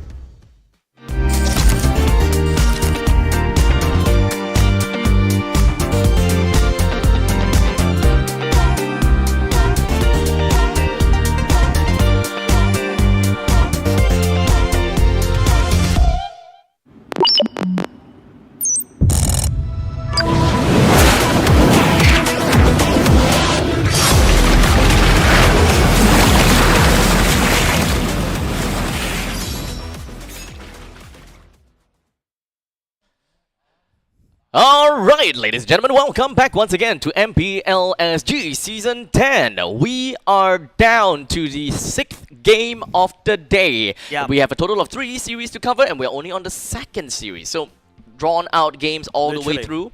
Especially for this 2nd series, every game went to 20 plus minutes. In fact, okay, no, 2nd game did not. 2nd game was 17 minutes. Yep. 1st game was 25 minutes. So, on average, 20 minutes. Yeah, you're partially right, but I think it's just boils down to like what you mentioned, right? In game number 1, it feels like both teams are just waiting for each other to make mistakes, and then after that they capitalize on it. But I've always liked to say that, you know, I want teams to be there to force the enemy's mistakes. The proactive, right? The proactiveness in forcing mistakes, right? If you notice for the side of RSG Singapore, I think Hoki is a very interesting roamer, right? I feel like RSG SG is actually strong because of him, in my opinion, because I've seen him in community tournaments already, and if you notice his playstyle, kind of reminds you a little bit of Lozy, right? The lack of disrespect, the Franco hooks, the tankiness to jump in, but he doesn't have the craziness of Lozy, right? What Lozy likes to do is just jump in, baits out everything, takes away all your utilities, and sometimes it makes you feel like, hey, I think Lozy is trying to int, but he's not. He's like basically taking all the damage and soaking up and peeling as much utilities away from the enemy. I'm trying to have a really good idea as to what was the purpose of the Odette. And I think that is a very, in my honest opinion, the way I see it is just a one-dimensional pick, because they just want to come out of shortcut safe and sound. Yep. Right? So they just want to come in the event that they got jumped almost immediately.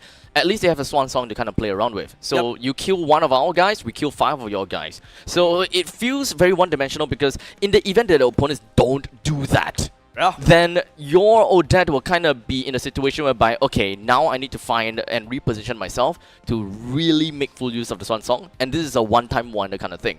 Throughout the entire fight, if I don't get the opportunity and if I don't find it, I do nothing. So I think that there must be something else that they can do with that chip plus mage combination instead of just thinking in one sense whereby, okay, we want to come out safe, so we gotta have to pop something almost immediately after coming out of the shortcut. You know what the chip and Odette wombo combo reminds me of? The Johnson Odette wombo combo. Okay. Just that Johnson just drives around, but the chip can appear anywhere. Yep. And brings you immediately. Your team is banished. That's right. So I think it's kind of an interesting match. It's a very interesting combo coming off from RNG. Rocks Kingdom need Esports no was able to protection team from is the because of rain. the Ling pick. I feel because once in the later part of the game, the Ling is going to up a lot of damage. Slash, and then after that proceeds on. Not to also remember, Alice is a way to deal with your chip, your enemy chip, because of you just match ultimate. Ultimate, eventually you should get the benefit. Thorns remain. Too, right? Your Everybody team comes out of is shortcut. banned. Yes, you're down low because of the Swan Song, but because everybody is there, you're just absorbing every single HP bars away. Now that I think about it, it's not only just that as well, right? Because there is also this thing whereby there are two heroes that can close the distance without eating that entire Swan Song damage, which is exactly what we saw in the previous fight, or rather the last fight. We have the Tempest of Blades plus the AOG that literally land right on top of the Odette, deals full damage to him, kills him, and they didn't even suffer a single point of damage. Yep. Alright, let's talk about the bans, ladies and gents. RSG takes away the Juicin, Uranus and Lancelot. Kingdom Esports takes away the Kimi, Baxia, and also the Ishinshin, right? Once again, I really don't like the Ishinshin. Still, in my opinion, not ban-worthy unless you know the enemy is super crazily good on this Ishinshin. So Lance is also out of the equation. Yep. Hayabusa first pick can still be a thing for PTBL, but that is also something.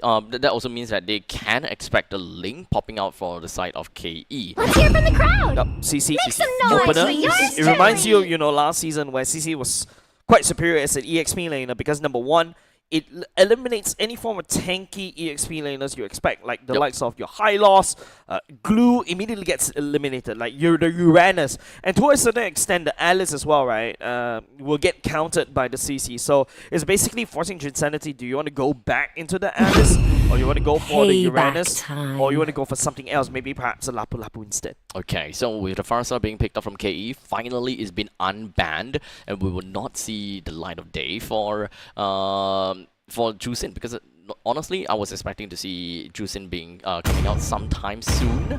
But regardless, Farsa joined in. Lancio's been itching for a clear. real fight. So we've got a pretty good combo right off the start. Anyone that can really just deals burst damage on top of the Tsunami Slam is always gonna be appreciated. Yeah, we've seen the Kalia and Farsa wombo combo recently in the past few games, right? The fact that you can always drag somebody all the way back in into the Farsa Federal Strike, that's also one benefit. But right now, after seeing so many games of the Kalia, I feel like the Kalia is so easy counterable. Purify immediately counters what she wants to do.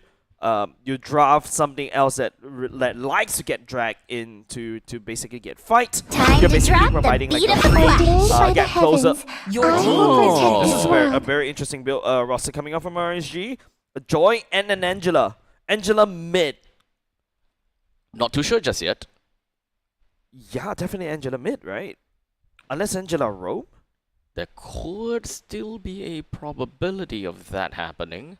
Yep, but PTBL on the Joy is definitely a good counter against the Farsa, right? You could just literally run Farsa down and push her off the Feather Ash right now. All of a sudden, the win con for the side of RGSG just take away the Feather Airstrike.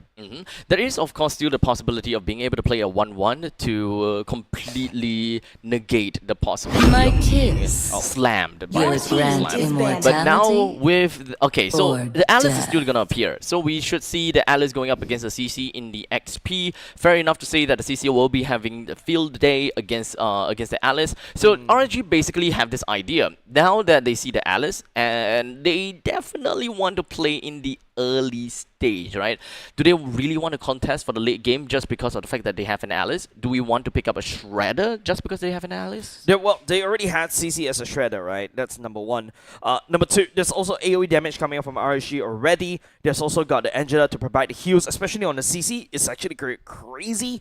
And not only just that, you can also land a hard guard onto the Joy as well, and just do a lot of damage. Welcome survive to Brock's through the Castle, Feather Airstrike friend. from the side of Kingdom Esports.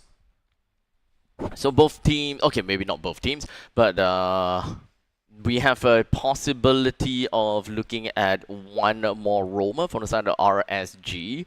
Well, in the meantime, both heroes, or rather both teams is lacking Sir, a gold what's your command? laner. Your team XP is lane banning. for both teams is fulfilled, and jungler, right, jungler. So Fanny's out, Hayabusa, Ling, they're both possible iterations. Oh, sorry, jungle is already been picked for RSG, so it's left with KE. Yeah. But I think right now, there's no point banning away junglers unless you really don't want to see these junglers, especially assassins. Yeah, I agree with the Fanny, I agree with the Lancelot. But if RSG decides to go for another assassin ban, I feel like it's a little bit too much. I feel like right now the focus should be mostly on marksmans, right? Like, there's still the Grandeur that's still available. There's also am still, vengeance Kimi unfortunately got incarnate. banned away for the side of Kingdom Esports already. But now, like what I mentioned, focus See mostly value on the in marksman, me? right? Your team Moskov gets is banned He away, should. but RSG takes away the Fredrin instead. There's still the Akai that potentially Yon can also always bring out. There's also still like other tank junglers as well. No patterns in the banning phase for both teams, actually. It doesn't really hint us as to what are they generally afraid of for the second phase picks, since Coach Mellon have taken out an assassin jungler and a sustained jungler. Technically, the pattern is jungler. They just want to take It's usually the take out unseen jungler world option. that tells Oh, the okay. best stories. Guinevere, like what I mentioned, another tank jungle for the side of Kingdom Esports. Once again, there's a lot of magic damage already from the side of Kingdom Esports as well, right? But the same idea is this. You want to lock somebody in using the ultimate of the Alice and also the Violet Requiem of the Guinevere as well. The Kalia to lock somebody in. There's a lot of CCs already in this current roster. You top off the damage from the side of the Farsa. Bones of RSG is going to steel. lock in the Gatakacha. This also Gato Gatakacha roll. also pairs well with the Angela, mind you. So now this team lacks in damage even in the early stages of the game. So I would like to believe that the gold laner that they are gonna be picking out needs to be enabled pretty early into the We game. can win the race against And Your time. team is Bruno. picking. Alright, Bruno kind of works. Bruno works. Very high damage power spike. Once you pick up the Heart's Claws, we'll be able to heal. Also, early game lane bully. Now Kingdom Esports need to Probably not, match yeah. that gold lane aggression. Probably not Heart's Claw's first item. Considering the fact that they do have an Angela on their side, I think that they can play a lot more reckless and a little bit more gambly style. Just go straight for the Berserker's Fury and hope to be able to win in the early game fights. Because at this point in time, drag out the games is something that their lineup can definitely do. Gatakacha picking up the Revitalize. You also have the Angela that could pick up Revitalize for themselves. It's just endless amount of healing and you have Time really and good tide front waits for no lines. man. Oh, Nor you girl. spoke about the Beatrix. Yeah, I was thinking about the Beatrix, right? Because Kingdom Esports has a lot of AoEs right there. So on top of the AoE, the second best one, if you're not going to go for magic damage, since you're literally going in mostly for magic damage already, I was thinking Mage Bane as well. But I mean, like, hey, Beatrix fits that bill. Oh, definitely interesting considering the fact that KE, this is a lot of magical damage on their side. Yeah. With only Beatrix as the physical damage. The other pattern that we have here is also they are all female characters. Oh. I was actually trying to root for Bane right there. For Grant. I don't know why I'm so excited for Mage Bane, because it's so funny. But I always say that is only enabled if you have a Yusujin, because you need that marksman insurance somewhere else. What do you need a marksman for? It's funny coming up That's from why me. it's called insurance, right? It's funny, it's coming up from me as you a gold laner. marksman. Yeah, it's a marksman player. but maybe What do you need because marksman? of the whole Existential meta crisis. has shifted, yeah. Welcome. And it was going to go to game number 3, ladies and gents. RSG Singapore and Kingdom Esports vying for the match point. And it all starts with this one. Now, Angela is going to be a little bit interesting in the mid lane because Farsa should have a better rotation. Definitely. But a wave 2 speed for an Angela in the early game is actually quite good because of the hard waves. Especially if you kind of pair that up with the Gatogacha, you shouldn't have too big of a problem. But the difference is that Kingdom Esports understands that just the Farsa alone can actually threaten that lane priority in the middle lane. So they don't even need a Kalia to join into the fray to help FMM. They can actually put the Kalia somewhere else. And in this case, what Kingdom Esports have decided to do is that they put Kalia together with Guinevere just so that they can clear the waves as fast as the Joy, so that they can both be on the same speed. Yep. I think Guinevere in the early game doesn't really have much clearing speed. Yep. Yawn definitely needs to hit level 4 as quickly as possible. That's where the Violet Requiem really comes into play. I really want to see Lozy hard invading Joy as much as possible because don't forget, pre-level 4, this is where Joy is like technically the weakest. And not to forget, they don't have a lot of ways to really stop Lolzy as a hero that have quite a bit of mobility, right? Sure, you got a puppet strings that can really tether onto Lolzy, but he can break that link pretty darn easily. PTBL does hit level 4 already, that's just around. Unable to use the ultimate as of yet. You see Insanity popping up, but hold on a second, Ash, ooh, that's a lot of damage from the side of the Bruno already. Yep, something they can definitely expect coming out of the Bruno. I do once again really hope that they don't go first item Haas Claw, because you really need to come online soon, RSG. You don't want to wait too long to pop off. Insanity zoning out just a little bit more, pops the ultimate. Unfortunately, Yawn goes into the turtle, takes the turtle away. FMM drop in the feather airstrike as well, but Insanity picks up first blood against BDBL, and all of a sudden Joy is able to dash around, output the damage, but don't forget, you've got an Alice that could also do the same as well. Lost the 4v4 battle, and that is completely understandable because of the presence of the Farsa. Farsa just have got so much burst damage right at the start of the game. The moment that he reaches level 4, damn! As compared to what Angela could do. You can give shields, you can throw some hard waves and healing, but you need to be able to supplement that with decent amount of damage. And at this point in time, or rather at that point in time in the game, you can only rely on Joy, which is why Joy was the #1 target for the side of Kingdom Esports. Yeah, and not only just that, right? I think RSG Singapore, minus the marksman, they don't really have as much damage as compared to Kingdom Esports. Yes, Alice at this current build does a lot of damage as well, even though Insanity builds pure tank, because it's just a numbers thing. Yeah, it's just damage over time. And heals over time. Yeah, generally in most cases, in terms of overall effective damage, damage over time will always yield more damage than burst damage, if the time allows it to. Yeah, and the best part is, as an Alice, right, unlike a Joy, the Alice is constantly healing herself, Joy doesn't. Oh yeah, that's true, yeah. So that's also one of the main problems, right? As long as PTBL is able to find one person to really go for the kill, and let's not forget that going for a little bit of a Joy ride, just get it. Joy dashes, you know, just dashing around. It takes time for you to eventually pop off and actually be able to pop off your ultimate, right? And during that point in time, do you have jungle creeps that will allow you to jump from one place to another? Or do you have to rely on the opponents in order to hit all of your dashes? Because if you need to use your opponents for all the dashes, that is at least 3 seconds wasted to do some crazy damage. Right now, you can see the hard guard being not the hard guard, mind you, is just the Guinevere passive stack. Ash picks up Haskell's, Lozy misses, Pickers forward, will be able to throw somebody all the way into the better Ash for the side. FMM has a side step, will be unfortunately gets taken away from the feather air strike. It's going to be Taurus getting the most of the hard guard as well, but the damage coming up from Kingdom Esports is there. We'll be able to take down 2 members easily. No damage, but it's okay, because that is actually what RSG kind of wants, right? To pull everyone away from the top lane, give all the farm over to Bruno. Bruno needs to hyper farm. He needs to be left alone, and voila! I now have $2,000 more than everyone else in my team, and I can actually threaten the rest of the members from KE. Yeah, and this has been RSG SG's MO, right? Ash is always elsewhere, basically farming on the side lanes, whereas the rest of the team basically roams around as 4. I'm hoping Kingdom Esports starts to identify this pattern. I don't punishes that.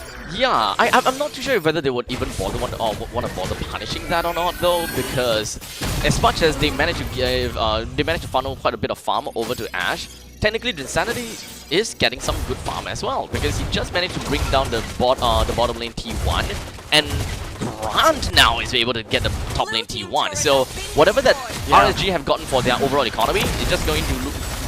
Oh, look at that wombo combo coming out from Kingdom Esports. Hoki is unable to hold on to that. Yeah, they still need a very solid front line. For RSG, they still need a solid front line. The Gather Culture not solid enough for you? No. Well, evidently not. Evidently not. As much as I really wanna say that if Ash gets at least 2-3 items, then they're gonna go crazy. But I have a feeling that Ash actually went for first item Heart's Claw. Yes, he definitely did. First item Heart's Claws has always been a staple ever since one of his patches as well, because he's able to just absorb so much HP back, and like what you mentioned, right? DOT is better, and being able to stay in the fight longer is actually very beneficial. But in this case, I would say that it's a lot more difficult for him to stay alive in a fight, and it's better for him to be able to immediately threaten the board because of the way that Kingdom Esports, they can just jump right in, right? They can jump right in, swoop someone in, and threaten your frontliners almost immediately. Yep, Feather Ash once again will be laying down by the side of FMM, and now Lozi, carrying Hoki on the awkward positioning. Hoki will respond with an AOG. It's gonna be Jinsanity popping the ultimate right underneath their noses of the side of RSG Singapore, but then Jinsanity has to flicker away back to safety. Okay, so that's a good start. RSG now have got some really good burst damage somewhere. I would still like to believe that it came from Ash. So even though he did manage to get the Heart's Claws for himself, they can still deal some good damage. Or ultimately, Taurus is also someone that can shred pretty well, right? Because, well, HP damage and all the kind of stuff. Jinsanity have also soaked in a lot of damage throughout the entirety of that fight too. Yep. Jinsanity picks up the Oracle already. He's going to heal exponentially. You saw his pattern. He likes to build. He likes to go for his fighter emblems, especially on the Alice, right? But now it's still going to be the tempo and the momentum shifting over the side of Kingdom Esports, right? You've got like two sideways already pushed in against RSG Singapore. Jinsanity just going in once again. Lozi flickers right into Hoki. Couldn't even play MLBB at all. Yep. The moment that he showed himself, and boom, immediately a flicker happened. Lozi once again goes in ham onto Taurus right now, and the hard guard from the side of Murphy will be expanded onto Taurus as well, but onto the clone of Yon. Looks like no Violet Raccoon to really extend that knock-up duration the whole time, but not too bad. It's nothing that bad after all. Kingdom Esports currently still have about 4,500 gold ahead of RSGSG, and that can actually help them so much more in the future, especially since RSG's lineup, they're actually geared to play in the early to mid stages of the game. The very fact that it's currently 9 minutes in, and they have only got 1 kill, not much of a performance boost for them just yet. Just pretty much screams that they can't handle 12 minutes. Yon spots out Taurus just a little bit. The Lord Dance will start, but if you notice from the side of RSG Singapore, they're not really setting up for this Lord though, unless Hoki decides to go for an AOG. But FMM sets up, gets cancelled by the Lord knockup instead of Feather Airstrike. All of a sudden, this opens up RSG Singapore to try to go all the way in. The Lord's already secure by the side of Kingdom Esports as Taurus goes all the way in the back line. AOG lands to the back as well. Grant gets shredded by the critical, but Jinsanity still alive though, still full HP bars, but the rest of the members from the side, Kingdom Esports is already down low. It's 1-for-2 trade right now. They lost FMM and Grant, which is definitely huge, while Ash is still roaming somewhere in this map. The Lord will now be marching down to the bottom lane in favor for Kingdom Esports, but RSG, they don't care about a very slow marching Lord. Might as well just take a little bit more off of Kingdom Esports while they are currently left handicapped. So that is T1 turret in the middle lane taken down. That is going to help with some more influence into Kingdom Esports jungle, which RSG can reclaim. Grant picks up a Sky Piercer. I think his second item should be a Magnific Gun. Or first item was a Magnific Gun, right? But hold on a second, Hoki. This time around, Lozy looks like he wants to pick him up once again. And oh my goodness, it feels like Kingdom Esports has a vendetta against Hoki. But this could be too much for the side of Kingdom Esports to chew. But PTBL, he really gets busted down by the side of Grant. And this 2 Sky Piercer stacks given over the side of Kingdom Esports already. That is 1 for 1, 2 for 1. And they only lost FMM. So that is, I swear, Lolzy, whenever he's got Flicker off cooldown, that is Hoki that will die. Yeah, I feel like he hurt me, right? I was comparing Hoki to Lolzy, right? And Lolzy is like, let me show you who's the actual mentor. This is the kind of aggression that I actually like to see out of Lolzy, and the very fact that they do have quite a bit of heroes that can actually enable those Tsunami Slams is absolutely lovely to me, right? Grant can just burst someone down, be it gonna be Nibiru or Bennett. They also do have FMM to just go straight in with the Feathered S-Right. I said corrected, there's a first item BOD. Holy moly, Grant actually has so much gold already. And on top of that, Sky Piercer, this is basically, you know, Beatrix's dream item build right there. Yeah, looks like the Bruno indeed have first item onto the Heart's Claws, followed by the Berserker's Fury. Okay. Just having these 2 items more or less gives Bruno a lot of power spike, but unfortunately it's not going to help too much per se, because by the time that he's got these 2 items, Yon has already picked up the Twilight Armor for himself, and Drinsanity is just, well, pretty darn annoying based on the kit. Yeah, and Grant actually, as a Beatrix, your item builds are super expensive, right? Your first item is a BOD. And ages to build. Yes. BOD, Malefic Gun, as well as the Sky Piercer. I think that this is more than enough for the Beatrix to go ham already. He's already going ham. Yeah, and I honestly, like, very, very honest, RSGSG, they don't have a lineup that can play into the late stages all that well. And Kingdom Esports lineup, they are actually accelerated already based on their economy, and they are playing that late game itemization they have already. Yeah, they're definitely playing a late game itemization in late game, right? And don't forget, Kingdom Esports definitely does have a bit of an insurance, like what you mentioned, right? Beatrix is a very strong anchor in terms of late game defense with the Bennett's Rage and also Bennett, and then after that, if he's playing from behind, easily swaps over to Renner, snipe people down. With the Lord now going to be marching in from the top lane, Kingdom Esports have got many ways to push. They can, of course, start to pick off someone again, because that is a flicker that is off cooldown for Lolzy. So that is, yeah, bye-bye Hoki once again. They can also sync up the waves altogether, or ultimately they can just slowly play this out, because this is a late game build once again. They don't have to rush this, but in the event that they manage to find a complete wipeout RSG, why not just end the game? And remember, don't forget, oh, hold on a second, Yon jumps in with the Violet Requiem, pops the Purified from the side of Taurus, and also the Heart Guard, top side already cracked open.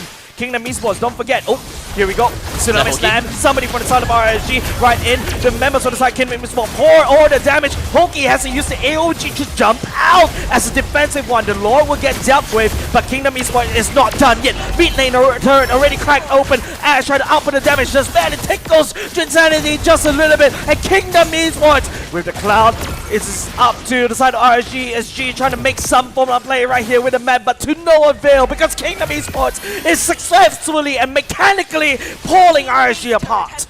The creep wave down to the bottom lane has successfully dealt with the inhibitor turret, and now left with a final fight. Tsunami Slam right there, and also an ultimate FMM will follow up with a Feather Airstrike, flickers forward. Drinsanity picking up PTBL. Messiah RSG Singapore is running for the hills. And it's going to be left with 3 members from the side of RSG. Kina Esports seems like they will want to play things a little bit slowly, especially since they have lost all of the creeps that could have ended the game for them.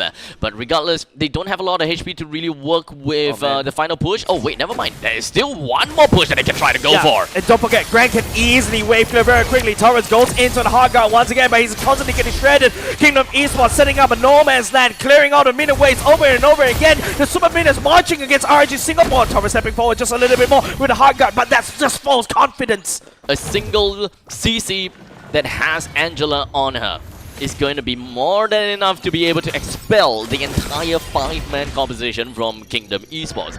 Now that is daring from Torres. And if you're Joy, you're 150, you're not really doing well. You really need to snowball. And, and PTBL feels like he's barely touching either Jinsanity or Beat Grant, because Lozy is constantly pushing or catching Hoki into Deb's jaws, allowing Grant to pick up Skypiercer stacks over and over again. And now he looks, Grant looks extremely scary. Ash can be very scary too, right? But in the mid stages of the game, that is just not gonna be Bruno's game. Bruno's real power spike comes in the early phase and the late phase. So once you have all items on the Bruno, yep, you can expect that all those burst damage is definitely gonna be scary. It's not gonna do too much to Yon though, because he does have the Twilight armor, but at least it only suppresses the first one. PTBL, that's gonna be Hoki once again getting thrown all the way into the sky, right into the snapping jaw of the side of Kingdom Esports. Grant down low just a little bit more, but it seems like PTBL couldn't even reach it. Murphy immediately gets deleted. That's a triple over the side of Grant, and Kingdom Esports forgets about the Lord. They want to end. They are just gonna be rushing right in.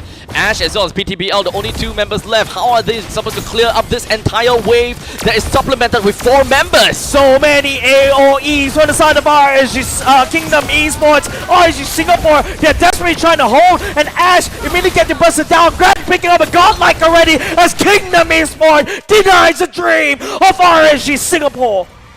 Yet again, unfortunately for RSG, they did not get another series win as Kingdom Esports comes in clutch in the final game of this series. It's definitely really unfortunate for RSG as they were not able to play according to their win condition. They were unable to really pop off based on what they have drafted for. They drafted for early game. Yep. They wanted to play by Snowball through the through the 1-1, through the Joy as well as the Bruno. Yep. I still am going to be hung up about the fact that it is a Heart's Claws first item, because it helps you play safely into your lanes. But preferably, what you want is not to play in the lane. You want to escalate quickly. Yes, you want to be able to do that by really dealing all this critical damage. It's either you help the Joy or Joy help you.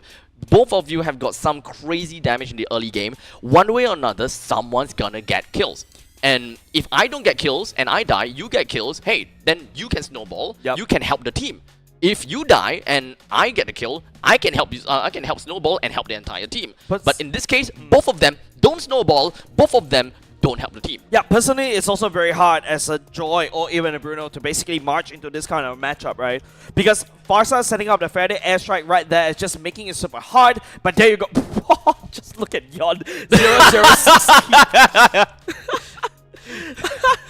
0016. Is it? Okay, it could be a UI bug. No, 100% queue participation. That's why. It's because of 100% queue participation, and he didn't die. So in terms of the fact that he's got no death, it is generally more prioritized as an MVP. Yeah, and not only just that, right? He's also setting up the rest of the member, especially from the side of Kingdom Esports. Lozy setting up, just picking one person over and over again right into FMN's for the airstrike. Once Grant starts to work his way into a Skypiercer, it makes it so much easier, especially when you look at RGSG side of the lineup, right? They're not really very tanky themselves. They're very mostly pseudo-tankiness from the side of their lifesteal and also Angela's Heart Guard. So, with that all said, this is what we get to see. The reason why is a Yon as an MVP. 9, 10, 11, 12. 12 versus 16. Yeah, you can't match that. So Insanity loses in the MVP favor. FMM died, Grant died, Lolzy died. Yeah, that makes perfect sense. I mean,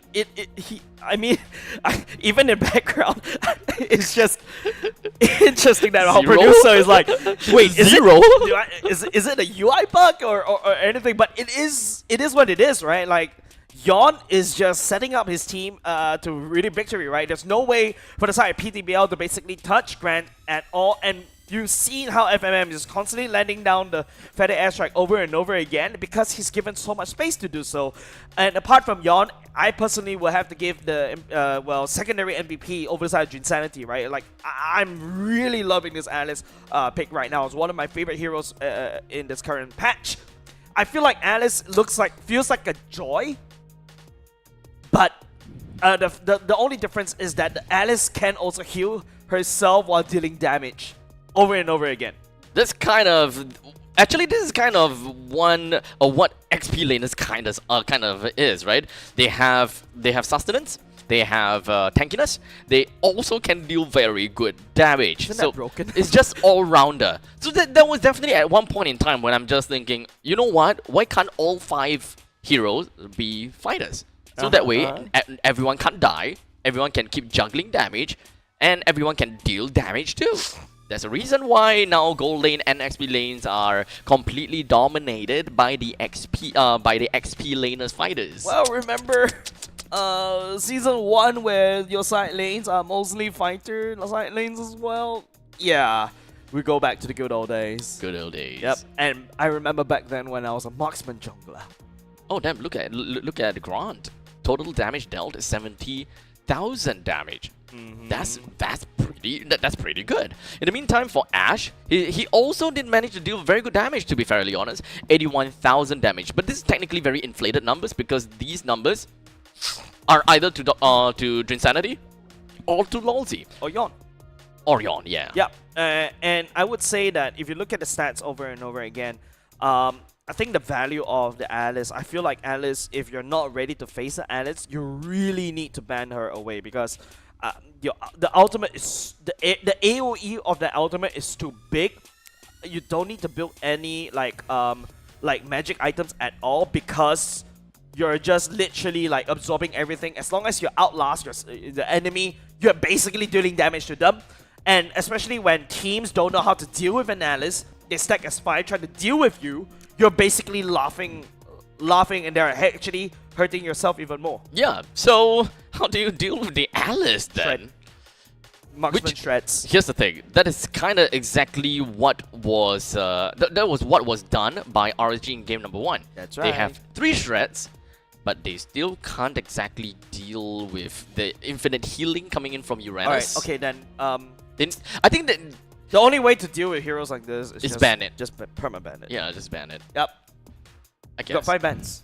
Just use one of them. Not enough. We need 10 bans now. Technically, it is 10 bans now. Per team. Per team. 10 bans per team. Yeah, let's take a look at the highlights right here. Let's just do a very big recap. It's a very long series, mind you, right? Like, literally, RSG took Kingdom Esports like a mile, and finally, at the very least, in week 2, day 1, this is the first game they've won in MPL Singapore as this deck. Like one game, right? Because so far, they haven't managed to clinch a single game until now. So, to be fair, they're slowly climbing up. And to be fair, we do have quite a bit of a difficulty. And there is, of course, teams that is a little bit hard to deal with, right? Moving on forward, there are still a couple of heroes that they can play against. Or is that... I don't know. Because when it comes down to team power standings, I think that right now, RSG is at the bottom. Yeah. Despite it being very messy, to be fairly honest. It's very heavy in the middle pack. It's also a little bit inconclusive in your first 2 because Team Evo is really performing really well in this particular season. Of course, with the fact that, you know, you've got Team Flash is still slightly struggling in the early regular seasons. So it's really hard to tell right now, especially, well, just look at how short MPL Singapore is. Technically speaking, we're almost like, after today, we're basically halfway through MPL Singapore already. Is that With that all said and done, that's 2-1 in favor for Kingdom Esports. Once again, congratulations over to Kingdom Esports. Very long games, but at least for the game number 3, despite the fact that they're kind of drafted for the late games, they can play to the late games, they still knew that, okay, we have hit peak performance, it's time for us to just send it, end it. Just end it, right? Like, literally, they're playing as if they're late for dinner. Technically, they might be. They might be. But well, regardless, we're going to go off for a short break. And once we are back, we will be giving you guys the very third series of the day. So don't go anywhere too far. Myself and Jace will be right back with you. Team Flash making history, achieving a record-breaking 4-peat. But legacies don't guarantee the future. This season, with a new format and new challenges, every team must fight harder than ever. This is MPL Singapore Season 10. The regular season has 3 key stages: seeded stage, Challenger Qualifier 1 and 2, and the Challenger Bracket stage, all leading up to the playoffs, where only one will rise and claim the victory. Seeded stage. 6 invited MPL Singapore teams will face off together in a best-of-3 round robin across 3 weekends. The top 4 teams will advance to the playoffs. The bottom 2 fall to the Challenger brackets. Challenger qualifiers.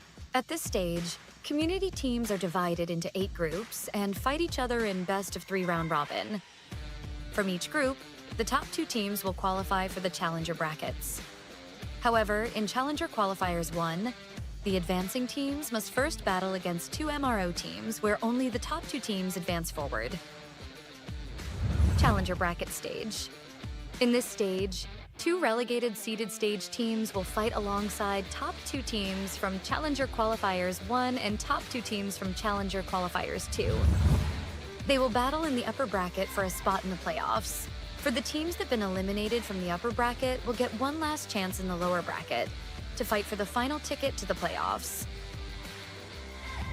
The top 2 teams from Challenger brackets will join the fight in the playoffs.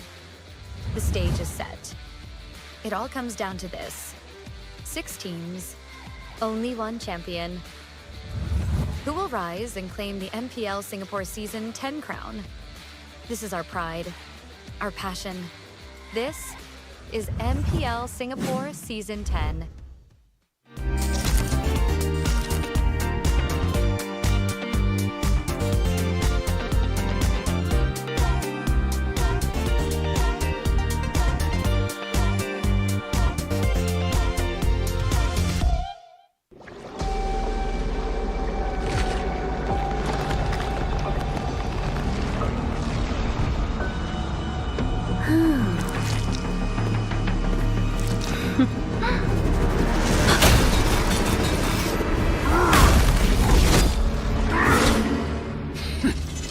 Does the Lord of Lava also crave the Sovereign's blood? Fool! The tyrant's remains will only bring doom! Under her brutal dominion, our warriors were corrupted into foul bonds of decay! Sovereign of the Abyss, Obsidia. Her curse still flows within the Sovereign's blood!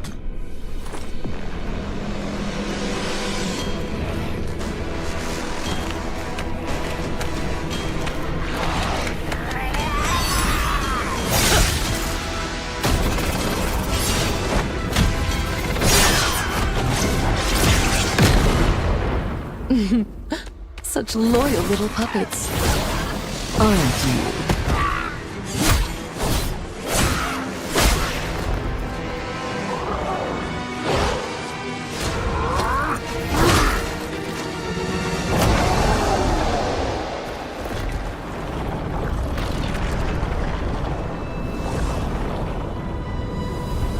You are merely a puppet, no different from my spawns. Bow to me. Keep your throne, or be destroyed. The Abyss bows to no one.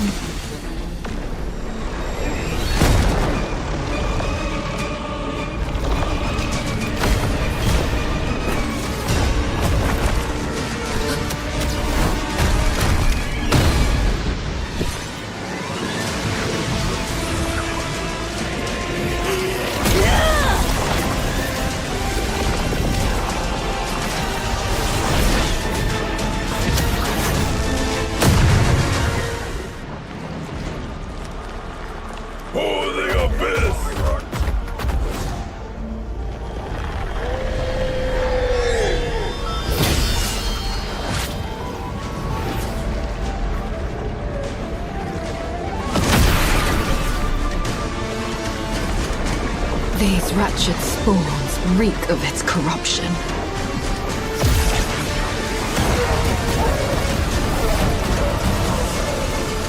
Your sovereign has a god to kill.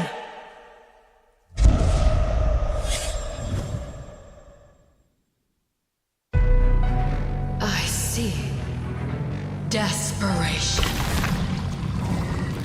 I come to crush my enemies. I reap. The strong rise. The weak crumble. My will is absolute. The abyss shall meet.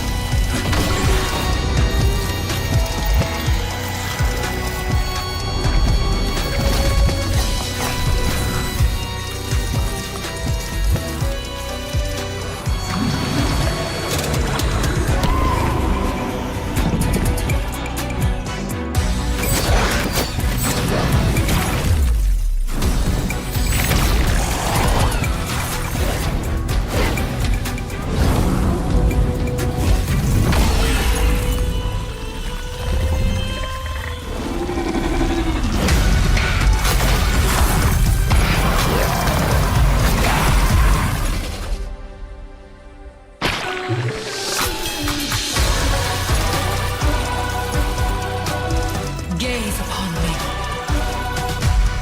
Become me.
Season 9 closed with Team Flash making history, achieving a record-breaking 4-peat.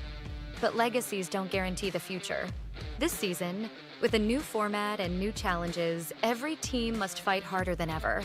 This is MPL Singapore Season 10. The regular season has 3 key stages: seeded stage, Challenger Qualifier 1 and 2, and the Challenger Bracket stage, all leading up to the playoffs. Where only one will rise and claim the victory. Seeded stage. 6 invited MPL Singapore teams will face off together in a best-of-3 round robin across 3 weekends. The top 4 teams will advance to the playoffs. The bottom 2 fall to the Challenger brackets. Challenger qualifiers. At this stage, community teams are divided into 8 groups and fight each other in best-of-3 round robin. From each group, the top 2 teams will qualify for the Challenger brackets. However, in Challenger Qualifiers 1, the advancing teams must first battle against 2 MRO teams where only the top 2 teams advance forward. Challenger Bracket stage. In this stage, 2 relegated seeded stage teams will fight alongside.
Alright, ladies and gentlemen, welcome back once again to MPL SG Season 10. My name is Abstract, and with me here is a IT drinking Jace, which currently have his mouth a little bit too full to even speak. You can keep drinking. Drink lah. Drink. There's more. Drink. Yeah, just keep drinking. In the meantime, while he drinks, it better be empty after I finish this entire spill, because let's be honest here, I just want you to keep drinking. As I do want to take this opportunity to give a huge thank you over to all of our sponsors. Of course, this MPL SG Season 10 is of course powered by Moonton as well as Pulse Nova Entertainment, together with our presenting partner IT. As you can see right over here, scan the QR code, and let's not forget about the fact that when you buy any of their collab drinks, they have 2 collab drinks, as you can see right over here. You will be able to get a scratch card and potentially be able to fly over to Jakarta to support our Singapore champions of MPL SG in the international stage. I also like to give a thank you over to DX Racer, our official gaming chair partner, and of course our partners Esports, Future Living, as well as Singapore Esports Association.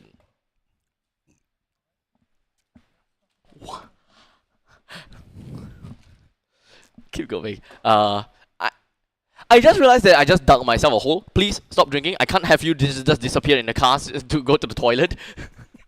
Because I will need to do that to you. I was enjoying my life for the past 2 minutes. I was enjoying life drinking there. Why? How could you?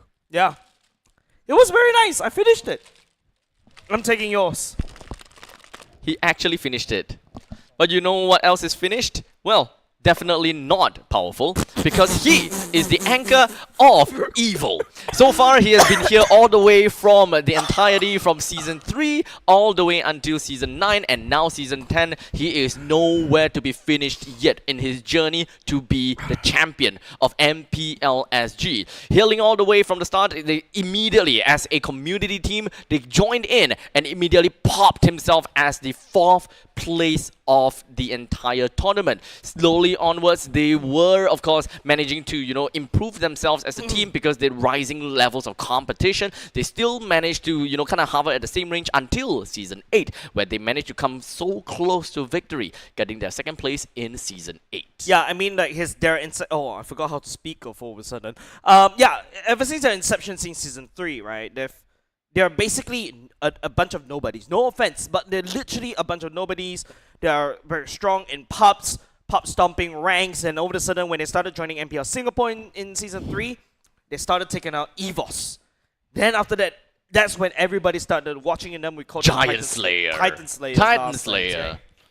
Oh, then after that, it's just like their consistency, always consistently 3rd, 4th place all the way to this day. And of course, the one that has been through all of these revisions, you know, you call back all the way to the time of Salmon, Coconut, Carrot, Jasis as well, right? But Powerful has been there all throughout. He's not only just a very strong jungler back then, he's also back then was a tank jungle meta, right? He's also a decent roamer, and he's actually very good at drafting. And he's actually, you know, in the MPL Singapore scene for a long time.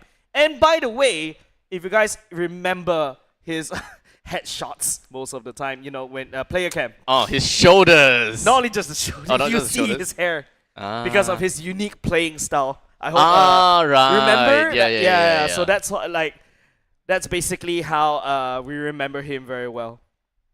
Now, of course, with all of these accolades onto Powerful, that has been anchoring for the team Evil, how is it going to be like for Season 10? That is something that we will see by the end of playoff. But for now, we focus on what is going on now.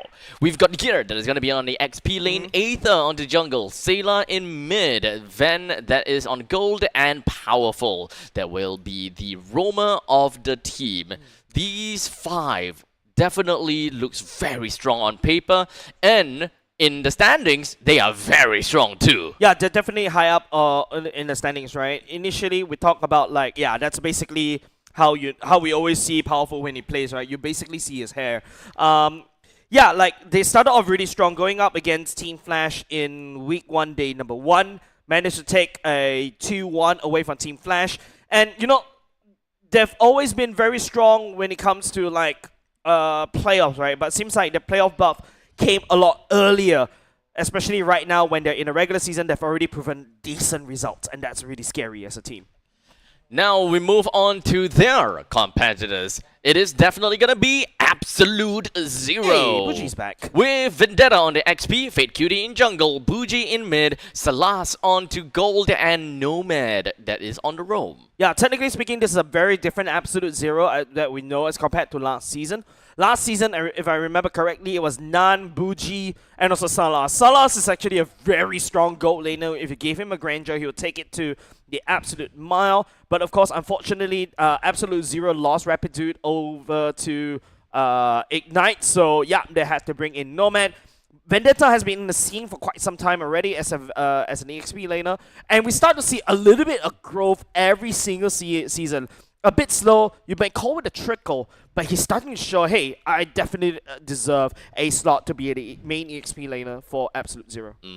Now, all in all, these two teams will come together to fight in... Which map would that be? Well, we are seeing a little bit more flying clouds today. In fact, we have a total of 2 flying clouds for today. Could be going to Broken Walls, Abstract. Broken Walls. Okay, so that is going to be the number 1, number 2. That's the second Broken Walls of today. Yeah, at the very least today we're seeing various different maps. In fact, I believe today we've seen all the maps, right? We got 1 Dangerous Grass already. I mean, we watched 6 games in total already just for today. Today's 25% chance of a map it sounds a lot more like the right statistics. Right? Yeah. It seems a lot more right. We've got total of 2 Broken Walls. As for Flying Clouds, we have a total of 2 Flying Clouds. While for Expanding Rivers, we have 2 Expanding Rivers as well. Don't you love it when statistics finally doesn't feel like it's rigged? Yeah, Dangerous Grass only 1 for today. Yep. So that means that next game is going to be Dangerous Grass. Anyways, we're going to go into the drafting very, very soon. But, you know, I would like to focus mostly on Absolute Zero, in fact, because technically speaking, last week, we had Regina stepping in as the mid laner for the side of Absolute Zero. But this time around, you know, Absolute Zero bringing in Buji. Buji is also another strong mid laner from hailing all the way since RSGSG. He has also graced the international stage before, so rest assured he does have a decent amount of caliber and also experience when it comes to these international stages.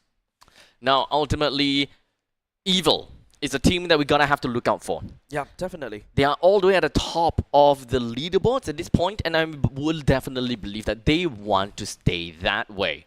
As much as possible, we have always seen Evil and always said that Evil is a team whereby they just have the playoff buff. And when it comes down to regular season, they just don't do all that well because of the book that they always come up with the in the playoff. But now, Evil, they have stood themselves so strong so far. They have largely been very consistent with the players that they use, and they don't change too much at all, to be fairly honest. And I really do like the fact that their main in-game leader has always been powerful. Yep. So their direction has always been going to the same direction too.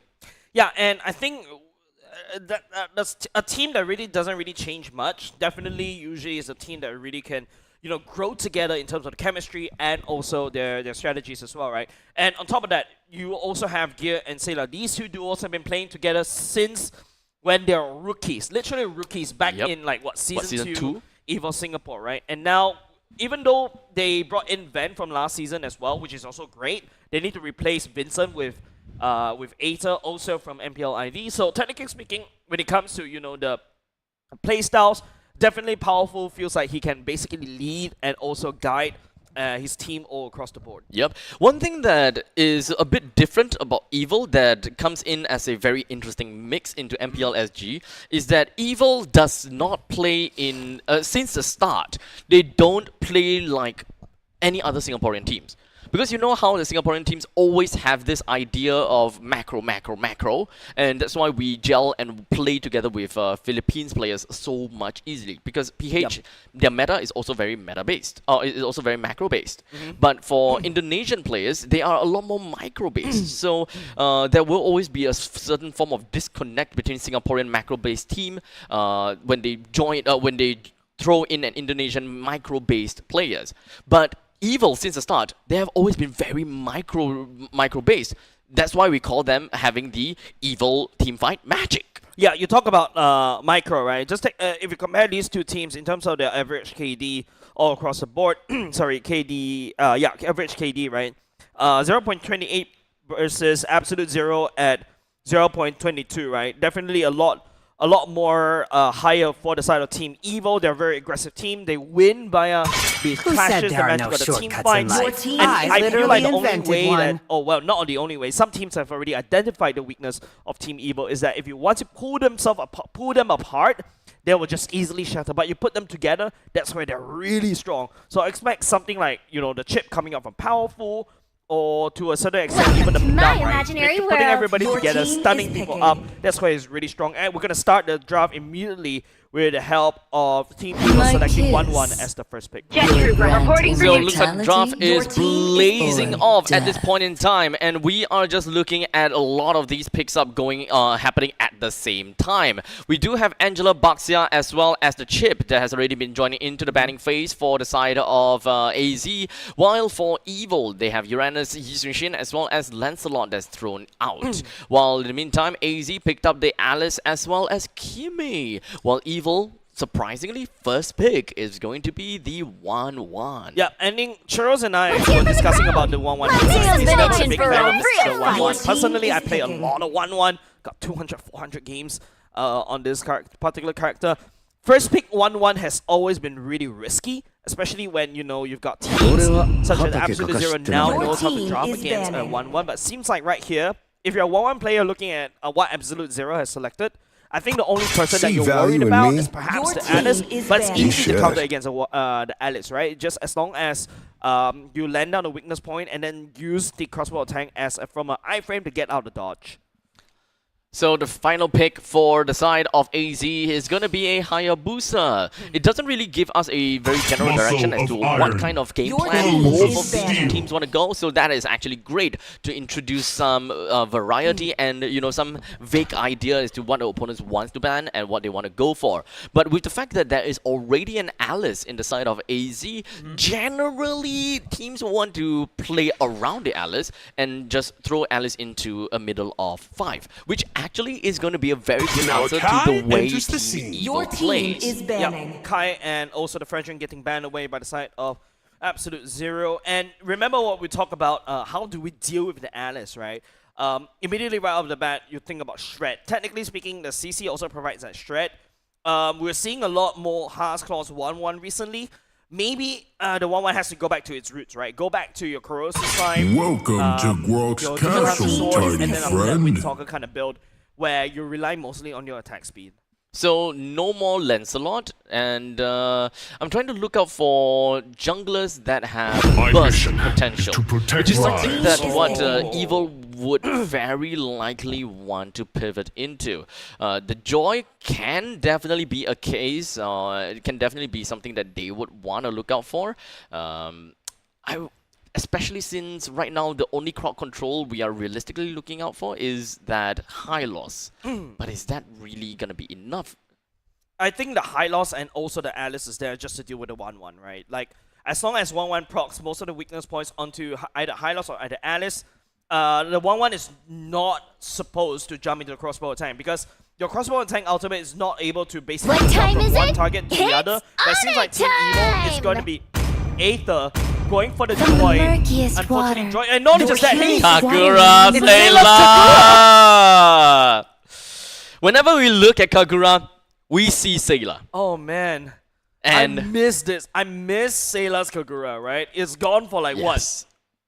I'm actually using my fingers account here. Okay, keep at it, keep at it. So I think that this is... Oh, Harif! Finally! 6 seasons? Oh man, finally we're seeing a Harif joined in. We have been waiting for the longest time ever for a Harif to actually come into MPLSG. I love both of these two teams lineup, and I think that Evil is onto something here, right? Their last 2 picks is bursty, right? They have a way to shred Vendetta as an Alice, and they have a way to finish him off even when he's trying to heal back up, which is what I was asking for. You need to be able to shred and bruise, while in the meantime, you need to have a way to finish them off, and that comes in the form of burst.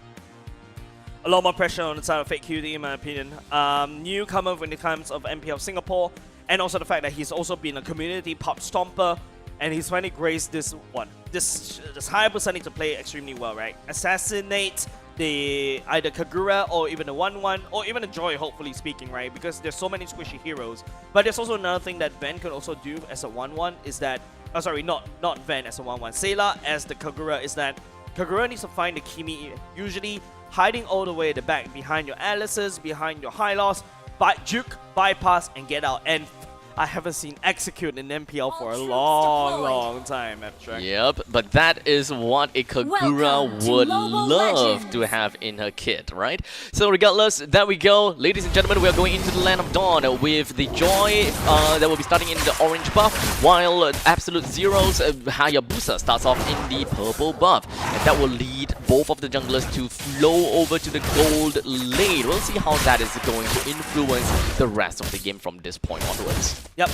Definitely excited to see the Kagura and also the Harry, like what you mentioned, right? But I feel like right now, because of the Hylos pick and also the Alice pick, the 1-1 has to play a little bit safe. I'm also excited to see what kind of build that Ven could go for using this particular one. And I've been playing around with the 1-1 recently, right? Like, winning Warcry is also quite fun, especially when your crossbow and tank just do so much damage. You could just equal challenge anybody in the early game. But there's also another problem, right? Now you're facing against a Harif that could sidestep very easily. It's very hard to basically hop into your ultimate and then after that just land down a perfect weakness point proc. Yep. Now, looking at the XP lane, we do have got the Alice that will always be able to clear the wave a lot faster, but that will also means that the Alice will lose quite a bit of health. So this is gonna be a high road to absolutely nowhere. While in the middle lane, we do definitely will be able to expect something. In the meantime, Aether jumped into the rhythm of Joy runs again, but will not be able to tag onto anybody. Big Cutie will try to do the same, doesn't really want to commit onto the Shadow Kill as of yet, will allow Evo to limp away.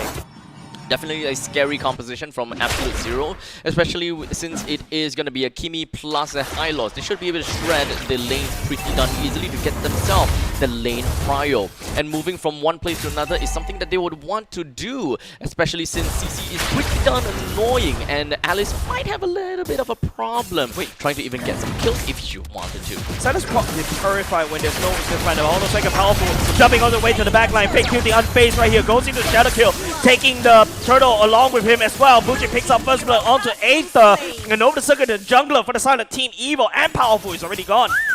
2 men down already from the side of Evil. Absolute Zero has also managed to pick up that turtle for themselves. Not exactly a great start that we'll want to see from the side of Evil, but it's okay. This laning phase, we can pretty much expect that to happen. But in the early game, we want to see Aether being able to snowball. We want to see Sayla being able to, you know, kind of snowball at the same time too. But these heroes, they come together as 5 and they will do magic. Yep, Nomad tags onto it, but Silas gets most of the damage coming up from the crossbow attack. Does buy some time for the side of Ven. Pushes Silas all the way from his ultimate at the same time, so that's A-okay. Powerful. Seems like he's trying to look for an opportunity. He will! Oh, but he will be able to find onto Nomad. The stun will be there, giving the kill over the side of Ven. That's exactly what you're looking for. Traction Pulse hack onto Powerful though, as Bucci comes in for the shred onto Powerful. Trying to sidestep a little bit, but we will not be able to get on the way. Ven down low just a little bit. Bucci still continues on the chase, but Bucci picking up a double kill already as Fake Cutie follow up the RNG and Aether procs the ultimate, but he has to back off. There's not enough damage from the side of Aether, unfortunately. And Absolute Zero is just flooring it and just wiping Evil off of their track. Total of 4 kills to their name, as well as about 1,300 gold to themselves. Turrets are still in a pretty healthy state all across the map. So all in all, Absolute Zero, they're just setting grounds and they're just creating a little bit of a barrier between them and Evil. Telling Evil, you know what, in the early phase, in the laning phase, don't mess with us. We have a lot of damage within of our arsenal. Yeah, Bucci is practically untouched right now. You can see how aggressive this Kimi is, right? Even Sayla You expect Sailor as a Kagura to basically find angles to try to assassinate, but he's unable to do so because it's mostly Absolute Zero dictating where they want to fight. Yep, they have kind of a crazy and scary zoning capabilities. Not all 5 members are AGs here. Aether will be able to seal away the turtle right underneath though, but it is going to be powerful. The sacrifice over the side of Absolute Evil, sacrifice over the side of Absolute Zero. Fake Cutie is already 2-0-1. He's going to snowball right off control. Now down to the bottom lane, AZ want to take as much as possible out of these energy shield to definitely just bump up the gold of Bougie right now, since he's definitely going to be one of the main win conditions to be able to just gonna get a good power level going on about. Yeah, nice side step will be able to allow Gear to dodge away from the traction pulse, but the critical, shredding down Vendetta super easily. I don't think Vendetta was expecting that kind of damage. This is where Curtain Call just tethers onto one person, just double damage all the way through. Summer Force landing now, mostly tagging onto the side of powerful Celis.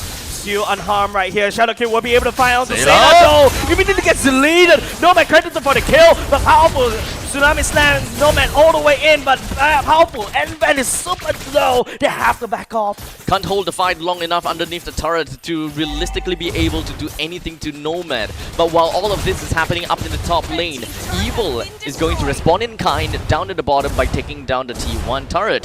Top lane and bottom lane, one each. So we're still in a pretty fair game. Yeah, pretty good trade from the side of Absolute Zero and Team Evil. I mean, right now it's still mostly the momentum skill swinging over the side of Absolute Zero, but hold on a second, the ultimate coming up from the side of Vendetta will be able to lock Team Evil all the way down. And not only just that, Bougie picking up a kill onto Gear as well. Fake Killing coming for the flank, but will not be able to do so. Will be blocked by Powerful. The fight resolves with 2k gold in the lead for Absolute Zero. When it comes down to close to the mid stages of the game, we can pretty much expect good power and good firepower from the side of Bougie. And with that starting fight, I think I will say that it would definitely help Fate Cutie. Zaman Force by the side of Salas right here, try to buy some time just a little bit, but it's going to be powerful right here. Try to slam it onto Salas, but it's very hard to be able to dish. Finally, the Tsunami Slam will be able to land as crossbow tank proc by the side of Van, but it will be more than enough to take down Salas. Just a little bit. The Glorious Pathway, no Glorious anymore. It's powerful. Picks up the Roma for the side of the Absolute Zero.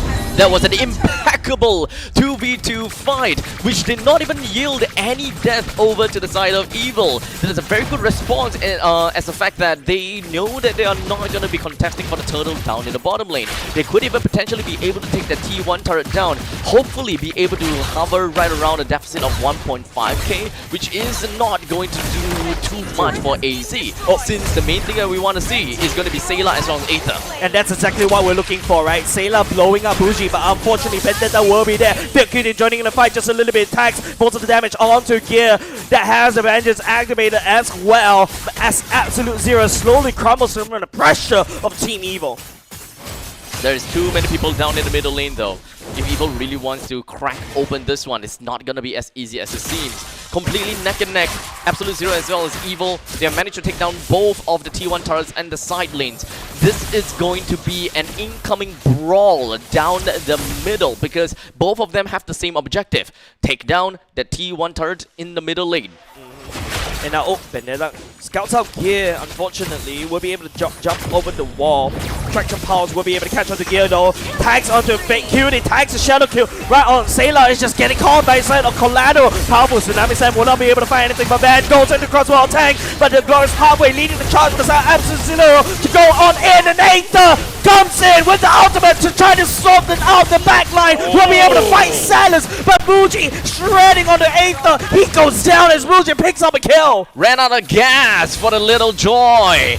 As such, they lost 3 while Absolute Zero lost 2. The entire fight lasted pretty darn long, but the main thing for Evil is that they are the one being engaged upon by Absolute Zero. Even if they lose a little bit more than AZ, it's not gonna be a problem because the main thing that they are actually defending is the mid T1 turret. Yeah, and if you notice, these traits are actually not doing well for the side of Absolute Zero, right? Absolute Zero was ahead in terms of these gold lane and gold efficiency, but in terms of tempo, Team Evil is slowly catching up. Yep, they will pop up at 12 minutes. We will always want to look at Aether as well as Sayla.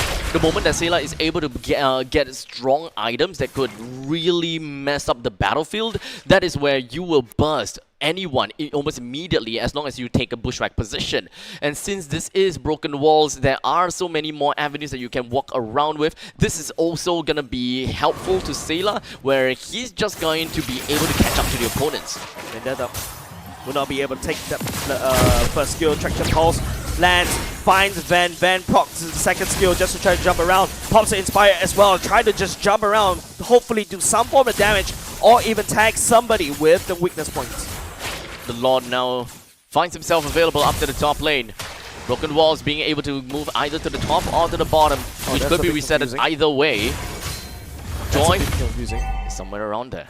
Yeah, it's very confusing a little bit, but then again, you know, Absolute Zero, they were ahead in terms of that one, but look at the gold lead, it's actually closing in. Team Evil and Absolute Zero, I think they're fighting mostly on equal footing. Nomad gets shredded by Gear. It's not going to be too big of a deal for now. But look out for the power play for Sayla. Glorious Pathway would not be able to find anything though. Nomad, Glorious Pathway right there, but Powerful will be able to isolate Bougie and hopefully try to do something right there. Big Cutie will be able to dash on away. Aether following suit at the same time. The Shadow Kill, but at the same time, the Summon Force will be land right in the middle as Bougie landing down the damage. But Sayla finds a kill onto Vendetta and then onto Nomad as well. Two members on the side, Absolute down as Evil goes for the Lord. Big Cutie did not manage to win in the 1v1 fight against Aether. He did not die though. He did manage to Shadow Kill, or rather, he managed to use his spot shadows to get himself out of the fight. But the main thing is not about the death. It's all about having themselves solidify their positions around the Lord Pit. And if Fate Cutie has lost his OD Shadow Kill, no more quad shadows, not a lot of HP to work around with, you know that he's not going to be hovering around the Lord to go for the steal. Yeah, and it's just basically Aether just sacrificing or hope for the best, right, against Fake Cutie. Fake Cutie 303 in terms of kill score, and if Fake Cutie is actually anywhere near Ben or be it as Sayla, it's going to be absolute doom for them. But with the Lord now marching down to the bottom, middle lane is gonna be gifted to Evil, that is for sure, right? But I did mention that it would be pretty brawly, because AZ, they even themselves also know that the middle lane T1 is so important, especially for a Hayabusa. They're literally throwing every single man down in the mid lane right there, trying to defend, allowing the Lord to basically march all the way in like that. But members from the side of Team Evil just focusing mostly on that one. But in order from the side of Nomad, he has some ideas. But I'm not too sure whether the ideas will come into play at all. With the Summon Force that's already been used just so that they will be able to deal with the Lord, that is going to be powerful! Tsunami Slam runs again, Nomad right into the Snapping Jaws from the side of Team Evil. Van picking up the kill onto that, goes into the attack, the perfect one, as he just shreds down members on the side of Absolute Zero one by one. He doesn't really need to kill, he just needs to push the one! As Van picks up a triple kill! My goodness me! Absolute Zero, no defense against Team Evil! That is quite an eagle battle between Bougie as well as Van.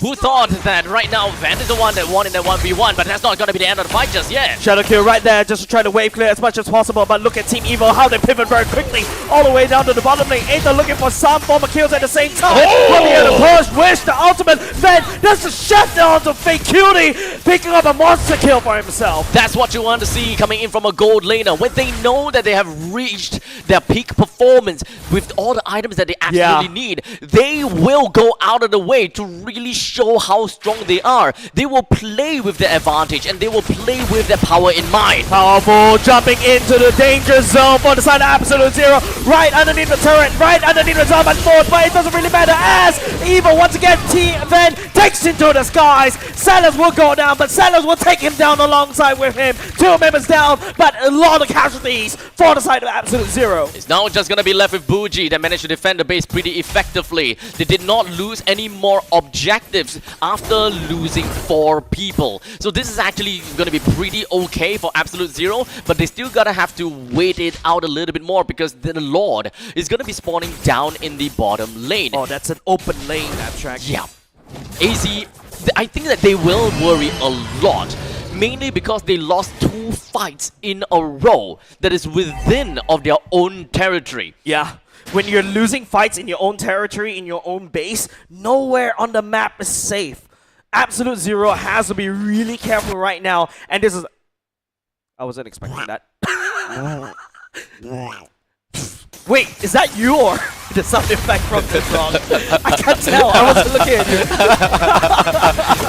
you. Make a comment. Do you think that that's the game from that's the sound from the game, or was it actually me? This is the second time the OB actually caught me off guard. I wasn't expecting these creative angles. Next one. What will we see? The bottomless pit of this core, this crystal, huh? Can we? I hope that we'll be able to like kind of shift. CSI enhance. Alright. Do people watch CSI anymore? No, not anymore. Oh no, no, not anymore. I just revealed my age. Yeah. Yep. Lord marching down bot. Down at the bottom. With the lane synced up pretty effectively. With 4,500 gold in favor for Evil. They're preparing themselves for something.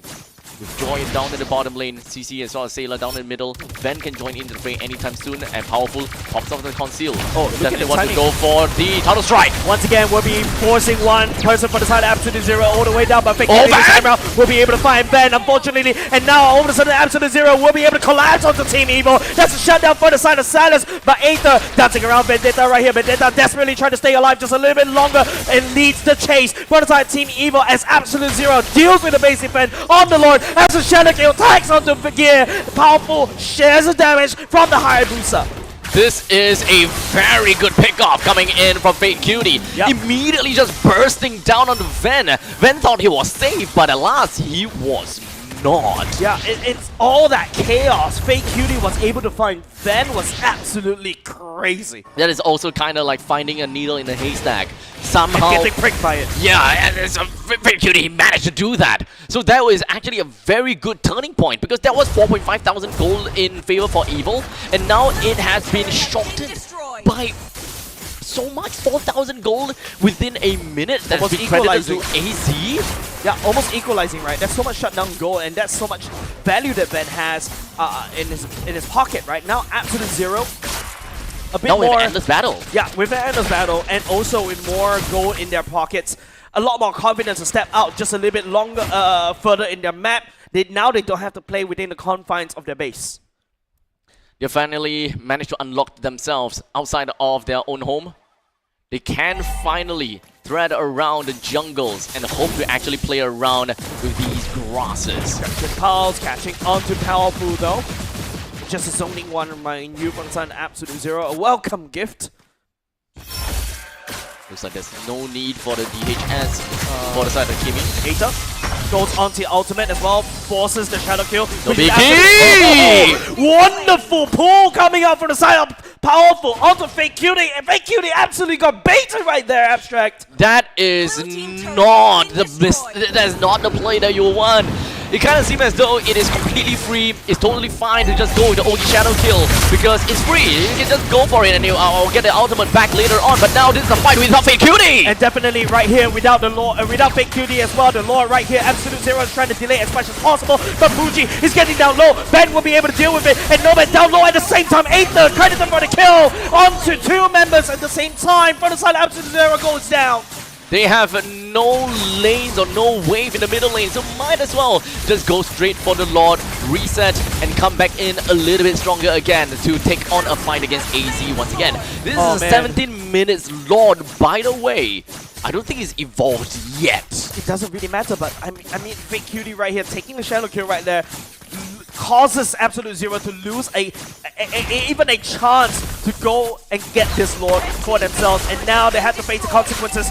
Ben cracks open mid lane already, and once again, Fake Cutie gets tossed down by the side of Powerful. Aether picking up that kill. Vendetta trying to make a play right here with the ultimate, but look at the shred coming on Team Evil. It's more than enough to pin 2 members for the side. Absolute Zero down. Completely cycled. That's what AZ is going through right now. There's still a lot that's going to be marching down to the bottom lane, and we are looking at a 4 versus 3 3. What can Absolute Zero can absolutely do at this point in time when the Lord is just going to be marching in? I don't think so. It is absolutely nothing because right here the Lord is actually marching menacingly right now. Aether stepping forward just a little bit to try to find the damage dealer onto Salas. Salas using the Zaman Force, but to not do intervents. Dab at the same time as Team Evil stepping all over the bodies of Absolute Zero, trampling them as they use the corpses to take down the core. That's first game to the hands of Evil. It didn't really seem as though that they might have a very good game moving forward to the late stages. We thought that it might be strong in the early game because of the way that they have drafted the Joy, as well as the, what's that again? The Kagura. But in this case, it doesn't matter about the early game. Go late game, they have the burst capability. They don't care about the Alice. This time, Alice is nothing to them. Yeah, like remember we talk about how do you deal with the Alice, right? Like, well, you just need to be able to shred him, right? Yep. Go Alice around. Shred him and actually finish him with bursts. And don't clump together. I think the biggest weakness is when if you're an Alice player and then after that you face out against like, you know, teams that doesn't know how to deal with the Alice. Yeah, Powerful just show us how to deal with it. Just scatter in 5 ways. And then all of a sudden, Alice's immortality doesn't look very scary at all. Yeah, it kind of feels instead of a Alice that is immortal, it just feels like Alice is lost. Yeah, because what an Alice wants to do is to absorb blood from as many people as possible. That's how she got his pseudo tankiness. And here you go. Here's the MVP of this game. Completely deserved. Van is one of the few marksmen in MPL SG which I absolutely respect because he knows his power spike and he knows that he will threaten people and he's willing to take up the challenge. Yep. It doesn't matter, he don't just cower behind the team and just wait for an opportunity. He creates that opportunity because he knows that he can. Yeah, because once he picks up the Malefic Gun, if you saw that, and this is also the Haas Claws build along with the side of the Sea Halberd, with the Put Yourself Together to make sure that his Inspire comes off cooldown as quickly as possible. He just 832 GPM, he's just literally farming his enemies and basically just scaling out of control. All in all, this is a pretty darn good game from Evil, as they have managed to amass a total of 63,000 gold from the entirety of the game. They, of course, actually lost like 2 of the turtles to AZ right off the bat, and it kind of seemed as though that direction would have went pretty well for AZ, especially since they were completely neck and neck in terms of turret. The top lane and the bottom lane, both the T1s are just down, and they are just working on that 5v5 in the mid lane. But just so happened that I mentioned before, Evil is a more micro-intensive team. So if they are able to match their macro against you, they're able to take away all of the side lanes away, and you can do the same thing too. And you have to go 5v5 in middle lane just so that you can bring down the T1 turret. You know that you are just playing in the hands of Evil. Yeah, and you know, the day I remember, I did say one comment, right? The day when I start to see Team Evil buckle up in terms of the macro, they can be a very scary team. And with every season, you start to see improvements, small little micro improvements on the macro gameplay. Powerful is collecting all of this information, all of this data, and they're looking to go the mile in MPL Singapore Season 10. All in all, this is the team to really look out for. It is Team Evil that has been together for the longest time ever, and largely similar players, I think, but most notably the anchor of the team, Powerful. He's been the shot caller, he's been the captain, he's been the jungler, then the roamer because of tank style gameplay that he always brings into the team. And no matter who they bring in, seasons after seasons, it may be different players, but their playstyles are still the same but evolved. Yeah, and don't forget, Team Evil came in as a team of nobodies, and they started to make a name in MPL Singapore from Season 3 all the way to Season 10. So really kudos what Team Evo has achieved so far. You know, if you invent the time machine, you go back in time, you tell Powerful, hey, you know what, you're gonna go all the way to Season 10 and now you're gonna be one of the big boys now. I think they'll be laughing at me.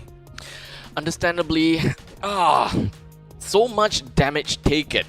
Massive amount of damage taken from the side of CC with 138,000. Powerful got 125,000. You know, they are just doing their jobs. But look at Nomad as well as Vendetta. Damn, 200,000 damage taken from them. But I think one of the most notable things is definitely gonna be Bougie, right? Bougie, all the way from the start to the end, he has been a menace. Yeah, he has been an absolute menace and just keeps on shooting little magic pellets to the opponents non-stop. To the point that he could have actually went head-to-head, toe-to-toe between him and Ven. And I think that is kind of scary. Yeah, and you know, as you saw how Bougie path and pilots this Kimi in a certain particular way, you can see his confidence, his experience right there, right? He knows the limits of every single hero that he's touched before, and he really squeezed that Kimi to his limits. There are certain cases where I wasn't expecting the Kimi was to be able to stand there and output the damage, but he's able to do so and lingers there for a long period of time. This guy has got a lot of experience, He so does. we gotta have to give it to Bougie, right? In game number 2, I think that he's still going to be a very important and play a very vital role in the team. However, one thing whenever I look at Bougie, there's only one hero that I always think of, and that is Farsa. So Is it Farsa? Yeah, I will always remember him as Farsa. Why do I remember her as Valentina? Valentina, Bougie, Valentina. It could go that way as well. Kadita is Roy. Kadita is Roy. Okay. Yeah. No, it's not. Kadita is not Bougie. Yeah. Kadita is not Bougie for sure. Kadita is Roy. I think so. Yeah, Kadita is Roy. I think Valentina's 5 for 5. True. Yeah. So what's Bougie known for? Cyclops? He did- Farsa. Oh, Farsa. Okay. But Sayla is known for his Cyclops. No. Youngin, if you're watching this, it's all because of you. It's your fault.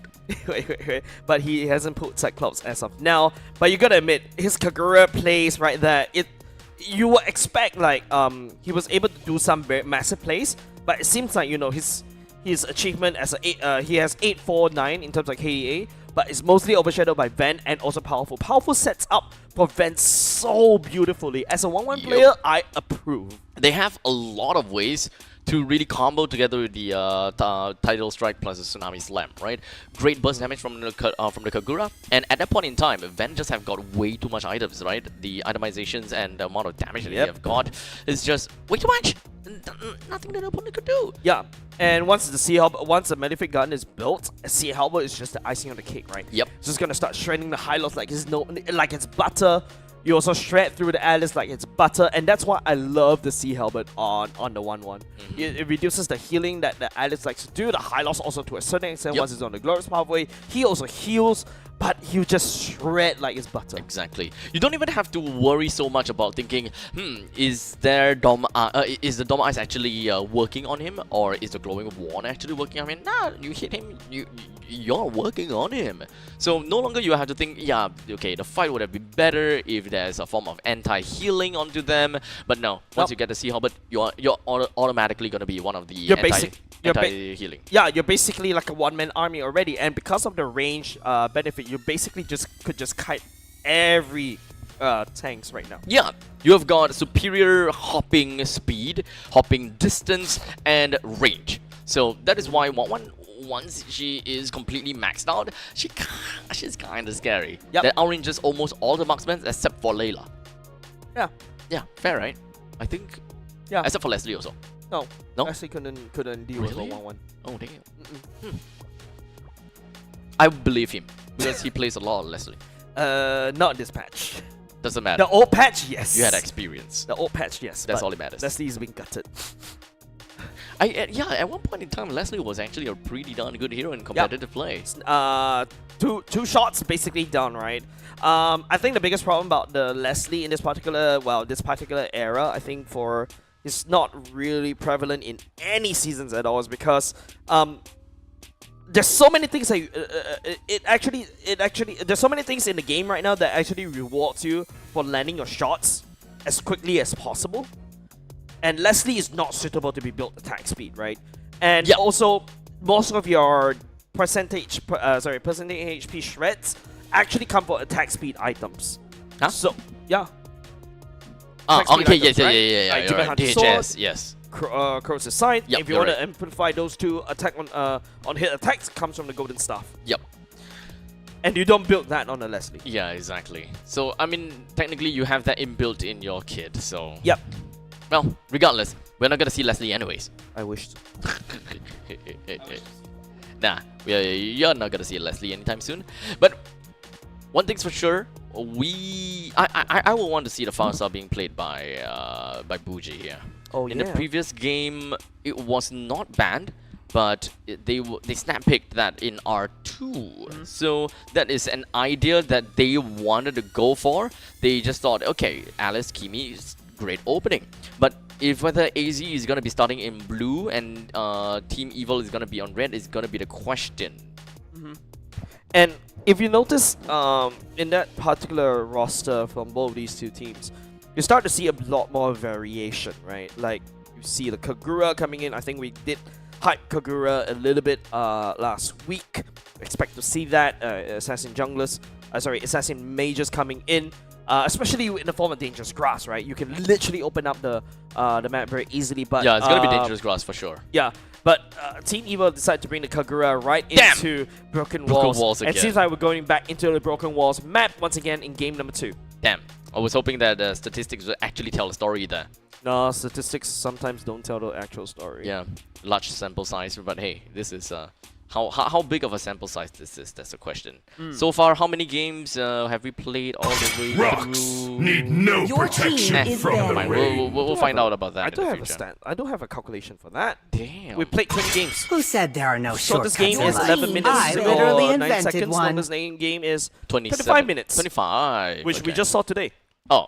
The one between RSG Singapore and Kingdom Esports. Ah, right. The standoff. Yep. Yeah. Alright, seems like we're going to go into game number 2 once again. If you notice, Powerful doesn't have a book. It's a bunch of A4 paper. Oh It's my upgraded. Yeah, this really reminds me of who was that again? Butterflies born by Your thy team wish, is banned. Brings in a stack by of lantern's paper light. into the stage, and then the opponent is just like, look, that guy, he has a bunch of paper. when did this happen? That's not in MLBB Esports though. But that was damn hilarious. It was. You know, I It like. was a continuation of like a joke in. I wouldn't even say it's a fun is all continuation that of a joke. matters. It's just a continuation of what they bring onto the onto the players' booth, right? Yeah. Day one or like one of the series brought in a couple of paper or like a folder. It's a folder, right? And then in the grand finals came in literally a stack of papers. You know what? The intrusive mind of mine is telling me that I want to see people like on stage just literally just fumble the paper and it just spreads all across like snowflakes. Oh my goodness, that is just a pain to clean up. If that happens, you're cleaning up. Actually, it did happen to me before. I was an MC back in high school. Oh. That is a very awkward position to be in. Yeah. Like you call can't me a possibly just hero stand there and just because I look at them saved my picking up their nation papers. You from gotta help falling them. apart. No, I literally. So what I did is I finished my line, and as blackout, you see me like bowing like down the floor on my knees, Oh, God. scrambling to Sweep away keep all the all scripts evil. together. Good times. But anyways, Lancelot picked up for the side of Absolute Zero, bans away the 1-1 in response to Ven. Hope to see other gold laners coming off from ban. I want to see Mage Bane. Yusujin says goodbye. Yep. Yeah, so no Mage Bane. But Evil now, they have the opportunity to pick R1 and R2 right now at the same time. Heroes and Harlem is currently available, but they still like to play their CC. So CC as well as the Kalia is going to be the pick coming up here. Not going to go to any certain direction, but it is very similar to the previous game. Yeah, the reason why CC is such a good EXP strong opener for an EXP is because immediately you deny the likes of the Valentine, not the Valentina, the Alice, right? you could just shred and bully her in the early game, and then after that move on. But now it feels like, you know, we're going back into an Alice came in from the side of Absolute Zero as almost similar to game number 1. Yeah, so I wouldn't be too surprised if we are starting to see the kind of the same picks again. They just need a way to burst down AZ. Lancelot has already been taken away and stolen away, so that is not going to be the idea. Jungle Your team is oh yeah, banned. Farsa. Okay, Farsa have got a pretty good burst as well, so that can also be an answer for Fate Cutie. Oh, sorry, a good answer for Vendetta as the Alice. Yeah, and you've seen it use to great success, right? Kalia, Farsa, wombo combo, Tsunami Slam right into the Feather Ash, right? It's just an amazing wombo combo. And Sailor, if you watch his past games, he's not really he's very generous in giving you the Feather Ash, right? And whenever it's available, he just use it. Even if it's just to use it to shoot once, he will just use it and then fly away because of the short cooldowns. Yeah. And it's also a very good zoning tool, so you're gonna have to remember about the utility that such a high ground spell can actually bring to the team.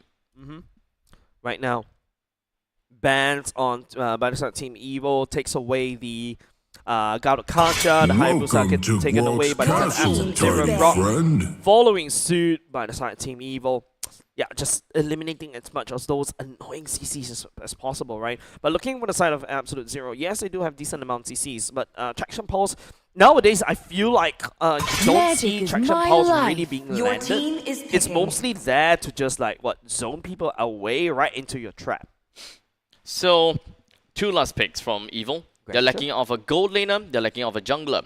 They have a single burst capability coming in from the Farsa. It will be great if they will have one more burster to really deal with that Alice. Joy is still available. They can still go for the Joy, to be fairly honest. Not a big fan of the Joy in this particular matchup, especially when you go against Absolute Zero. You got a Lancelot that got iframes, right? So you easily jump out. What time is it? That, It's okay, it's still gonna be Joy. Alright, why not? They need to find a way to get that burst potential in. So I can totally understand that. Now it leaves them to a gold laner, which they are gonna hold that thought and just wait and take a look at who is going to be the matchup in order to make a good decision. Well, technically speaking, right now, Absolute Zero, I feel like Badang looks really good, in my opinion. You really need some form of way to basically have the hard lockdown, because if you can't stop the Joy from running around, you can't stop the cover fly around. To engage. Yeah, it's gonna be spell a lot of doom, but here we go. Hylos once again secured by the side of Absolute Zero. Same like game number 1. Experience the euphony of suffering. Oh, I heard the Bane. Yeah, I was confused as well. See, he was hovering on the Bane. He was hovering on the Bane, and then just decided, you know what? Last minute Grandeur pick. Yeah. But Bane pick, if Absolute Zero locks in the Bane pick, that would be a little bit too much magic. Honestly, damage. Irithel. Yeah. Honestly. Or if they want carry. burst, that is something that they can come. Unless they want, they need the shred. Let's go. Okay, there we go. Irithel. Alright, you're right. Alright, at the very least, Irithel is able to, reposition and kite the Hylos and also the Alice around. And not only just that, deals considerable amount burst in the early game against the Grandeur, can sidestep the Rhapsody while landing damage as well. Is also able to do some lane bully. However, if you take a look at Team Evil's side of the roster, this is a very squishy team. It is. They are playing around great amount of burst. They really want to ensure that they are able to execute kills even after Gear has managed to whittle the opponents down with CC, right? So actually CC plays a very important part to be the overall bruiser. So all in all, we have a bruiser in the name of CC. We also do have the Kalia that can come in for the catch. If whether that they have enough time to actually go for these kills is gonna be my #1 concern. During that animation time, can you kill them fast enough? But Giant Crossbow does a lot of collateral damage in the, towards the later parts of the game. All troops deployed. Also, super painful, especially when the Irithel comes online. A lot more expensive to build as compared to the as compared to the Grandeur. That is a beautiful Lancelot skin, by the way.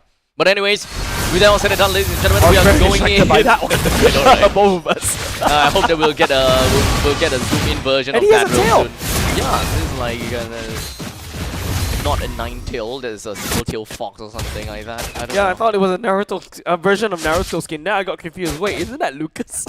Honestly, looks a little bit more Inuyasha-ish to me. True. Wow, you just revealed your age as well. Shut up.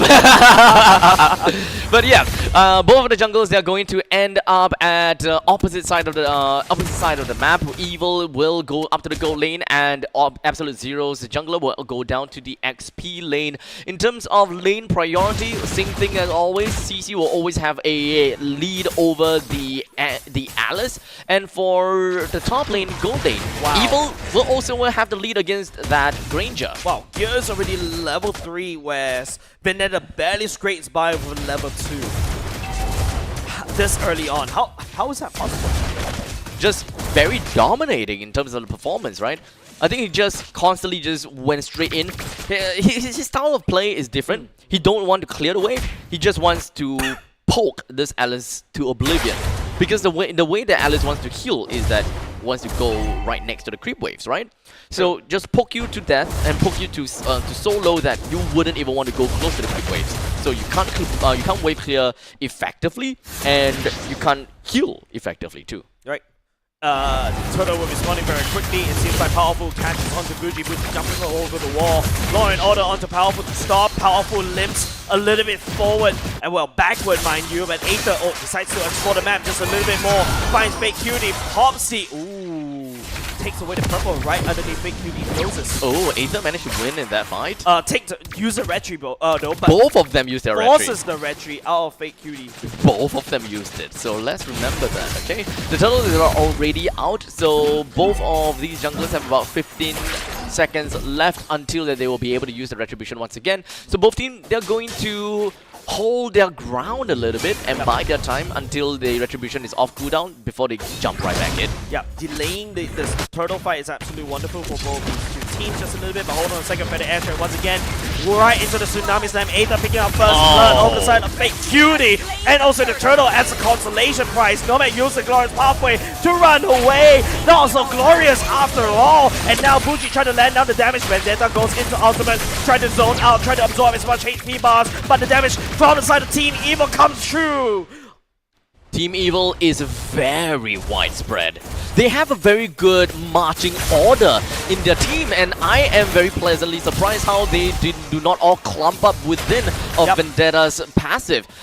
Is very methodical, right? Yep. Front lines all the way inside. You have Aether, Gear is just a slight tad bit away. Sayla is far, and Powerful is just wherever he wants. Just look at how Sayla sets up this no man's land, right? Rescuing Ven from impending doom. I think this is more about a mobility game, isn't it? Gear has mobility, Aether has mobility, Sayla has mobility, literally everyone has mobility. Yep, even Ven can kite well. Yeah, Aether is just literally running down Nomad right there. Buji goes into traction, Powers will be able to catch onto Aether as well. Tsunami Slam for the side of Powerful will be using all Aether, trying to make a play. Not good enough as Aether picks up a killing spree. Gear goes for the backside onto Buji, takes him down. Oh, outplayed Fate Cutie. Oh man, we thought that Phantom Execution would have been the death of Aether, but he just narrowly managed to escape by a hair. Yeah, Aether outplayed the outplayer. And yes. My brain hurts to say that. I know. I took some time to actually understood that. Yeah, literally, right? This is a very different joy as compared to game number 1, right? This joy was able to snowball hard as compared to game number 1, and it started with like the first blood, and after that it's just game over, right? And I thought, Joy was a very bad pick, but look at Fake Cutie as a Lancelot, he's actually struggling. Yep, he was given the opportunity to just go ham like that. Being able to steal the buff away from Fate Cutie definitely plays a very big part in the way that they lead the game. It's currently level 9 for Aether and level 7 for Fate Cutie. So in terms of objective fights, Absolute Zero is absolutely out. Yeah, right now. I think the only way that Absolute Zero can come back into this one is just to rely on Salas, right? Nomad right here is constantly getting busted down very quickly by Team Evil. Yes, he's a tank, mind you. And don't forget, you also got Ben. Technically speaking, does require a lot more gold as compared to Salas. But Salas right here still holding on for just a little bit more. But as the time goes by, Ben is definitely going to get even more stronger and more powerful. Slowly but surely, Evil will start to take away the reins of the back control of AZ. It will dwindle down the amount of safe zones off of the map as much as possible. First to the top lane, then the bottom lane, and eventually they will head their way over to the middle lane and once again leave AZ in that very ruthless 5v5 game that Evil love so much. Yep, powerful. We'll be able to jump away, but once again, Aether just creating so much space down the bottom. Fair the airstrike from the side of Sailor. Punches Sailor down to the ground just a little bit more powerful down low. Venom execution will not be able to tag him. Gear doesn't even care about some of these pot shots at this point anymore. Yeah, and look at Aether just needing to charge down bot, like literally, right? Absolute Zero still busy dealing with Team Evil. Yep, this is exactly what I'm talking about. Clear off the side wave and then force AZ to defend the middle lane because that is the only T1 turret that is left. And T1 turret, super valuable. They want to throw bodies for it. Vendetta's ultimate catches onto Gear, but that's one big ultimate that's already used already. Nomad's getting shredded by Gear like it's nobody's business. And that's the power of the CC, right? And I think Absolute Zero picking a hideout right into the CC again is a really bad idea. And not only that, you can definitely realize that Vendetta is having a really tough time because of the way that this is drafted. They have mobility, they have burst, and they also have a way to shred. So ultimately, Vendetta always finds himself in a very difficult spot. Like, does he want to prioritize a big chunk of players, or does he want to prioritize putting himself right underneath their target opponent?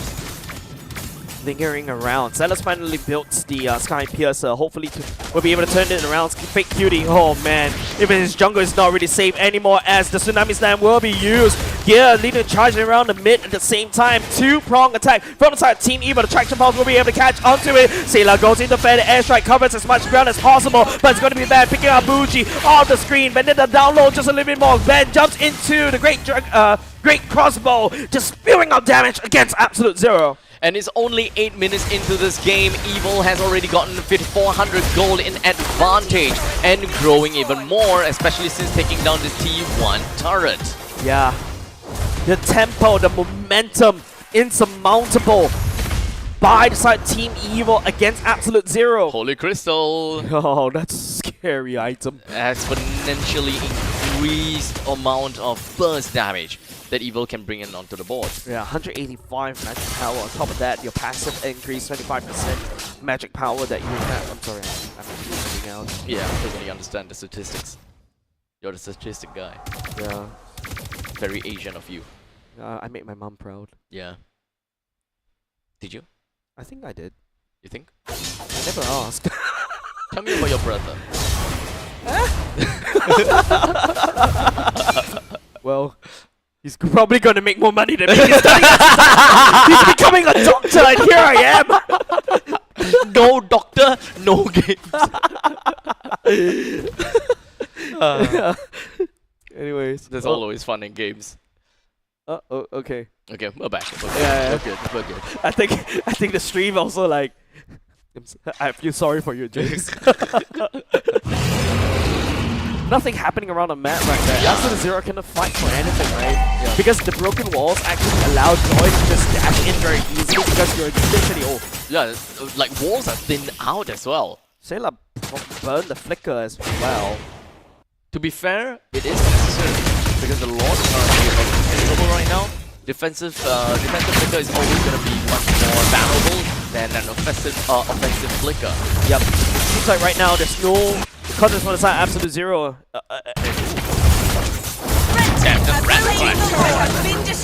But it's okay. Product placement. We do have got another viewport that we can look at, and that is the point where Evil just gonna be running right down after taking that Lord. The Lord will be marching in from the top lane with the shortest path over to the core. With the feathered airstrike, exactly what you're talking about, right?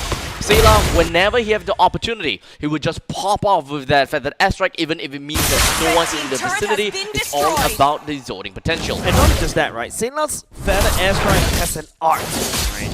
He's able to hit like multiple angles at the same time. Earlier just now, if you notice, at the fight down at the bottom lane, hold a second, a bit of a team fight happening right here. Here comes the Holy Doris halfway as well. At the very least, Ethan will be able to pick up the main damage dealer from the side of Absolute Zero. Almost not enough damage dealers. As a member of Absolute Zero, not too sure whether they should team fight or whether they should defend.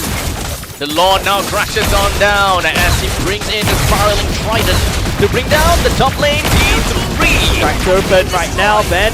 Looking for some for the damage. Bougie bruised a little bit, has to run away. Absolute Zero dealt with the Lord, but can they deal with more damage coming up from the side of Team Evil? Massive amount of value that managed to get or got for themselves with just the very first Lord of the game. Naturally, when it comes to the first Lord, all you really wanted is the outer turrets to keep yourself on in check in terms of the ground, right? Whether you are working correctly in and playing according to curve.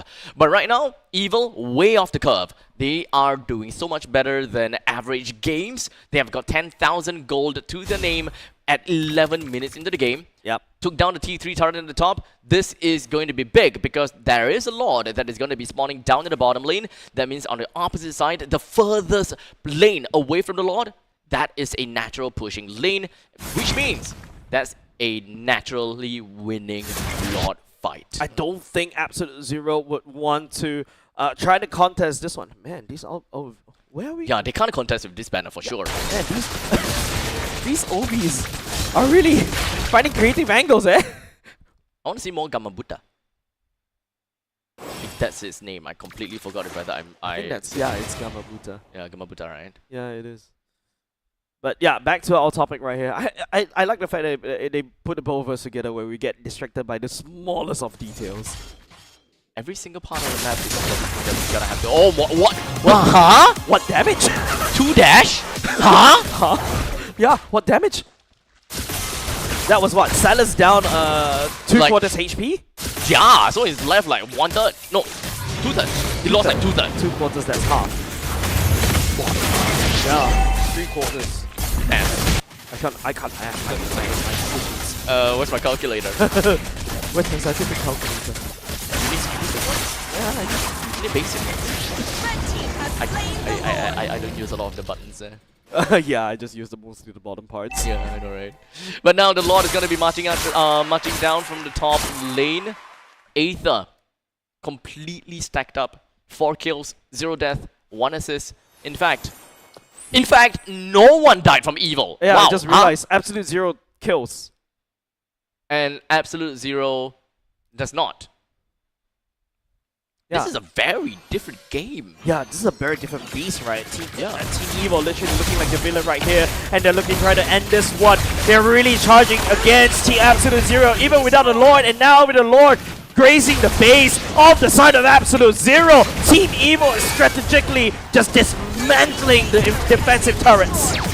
The Lord now finds himself dead, but the fight unfolds! Better airstrike once again. Remember, 20 side Absolute Zero a bit slow for the party as well. Bougie and also Nomad immediately gave the life away in the base defense. Fake Cutie looking to go for the same at the same time as Ven. Don't ring around the roses. Braving the cause damage with the giant crossbow. They take Absolute Zero down in a 2-0 sweep. The first 2-0 of the day. What a way to close out at the end of the day. Oh dear. Van. This guy, you gotta look out for Van, guys. Yeah. He knows his power spike so well. He has so much confidence in his plays. He is so good. Look, Van, if I'm not mistaken, has like quite a few MVPs already. I think that this is gonna be yet another MVP. Out of 7 games that he's played, he has 3 MVPs already. Is it gonna be yet another MVP to him, or would that actually be a MVP over to Aether? I feel like the MVP should be Aether because he's doing quite a lot of damage. And Joy is such a high risk, high reward kind of hero. Fair. It's really difficult to pilot him. Honestly, the main thing that I would like to get out of this game is that Evil is the only team of today that really figured out Alice. Yeah. They have no problems dealing with Alice. And right from the get-go, when it comes down to draft, it already showed us what they are trying to do to match up against this Alice. With good amount of pacings and positioning away from Alice, that's number one. Yep. And number two, have good amount of burst. It's very counterintuitive to a certain extent. Because if someone that keeps healing, you want anti-heal, and you want to be able to shred their massive amount of HP, right? Yep, and you know, I look back into, as we look at the MVP and as we go and talk through the problem, the Alice problem, right, that we have in MPL There Singapore. we go. But it seems like we're going to have to add one more count of MVP over the side of Van 3, 0, and 6. Output and damage, Berserker Spree, but let's talk about the problem of the Alice, right? In match 1 earlier just now, in day 3... Do they have burst? The opponent? No, so Alice was banned by Team Flash. Okay. Alright? Okay. Then after that, game 2, they leaked the Alice out. Ignite Gaming took it, and Ignite Gaming won with it. Okay. Game 3, Alice was immediately banned. It seems like even Team Flash is unable to figure out Don't or really have an adapt answer. quick enough. Yeah, so Evil might just be the one that knows how, but given the games that has happened today, I would like to see if whether tomorrow we are gonna see any differences, and if whether Alice is just gonna be dropping in terms of priority because of the resurgence of bursty heroes back in again. And it's not that difficult to access bursty heroes because you have a Farsa and you have a Joy that is very dominant in the current meta. Yeah, I think Alice's weaknesses is, apart from burstiness, there's also, technically speaking, like the Eve that literally could just burn the Alice down. If you want to have DPS, you need to have constant DPS. Something like Kimmy's, something like the Eve to a certain extent, where she's desperately slowed down, unable to, you know, land the passive onto as much people as possible, and then after that, it's just over for the Alice because the Alice is unable to heal. Ultimately, looking at the itemizations, it's pretty fair to say that AZ will have not much play or not much items to really work with only Fit Cutie and Salas having a decent amount of items to them.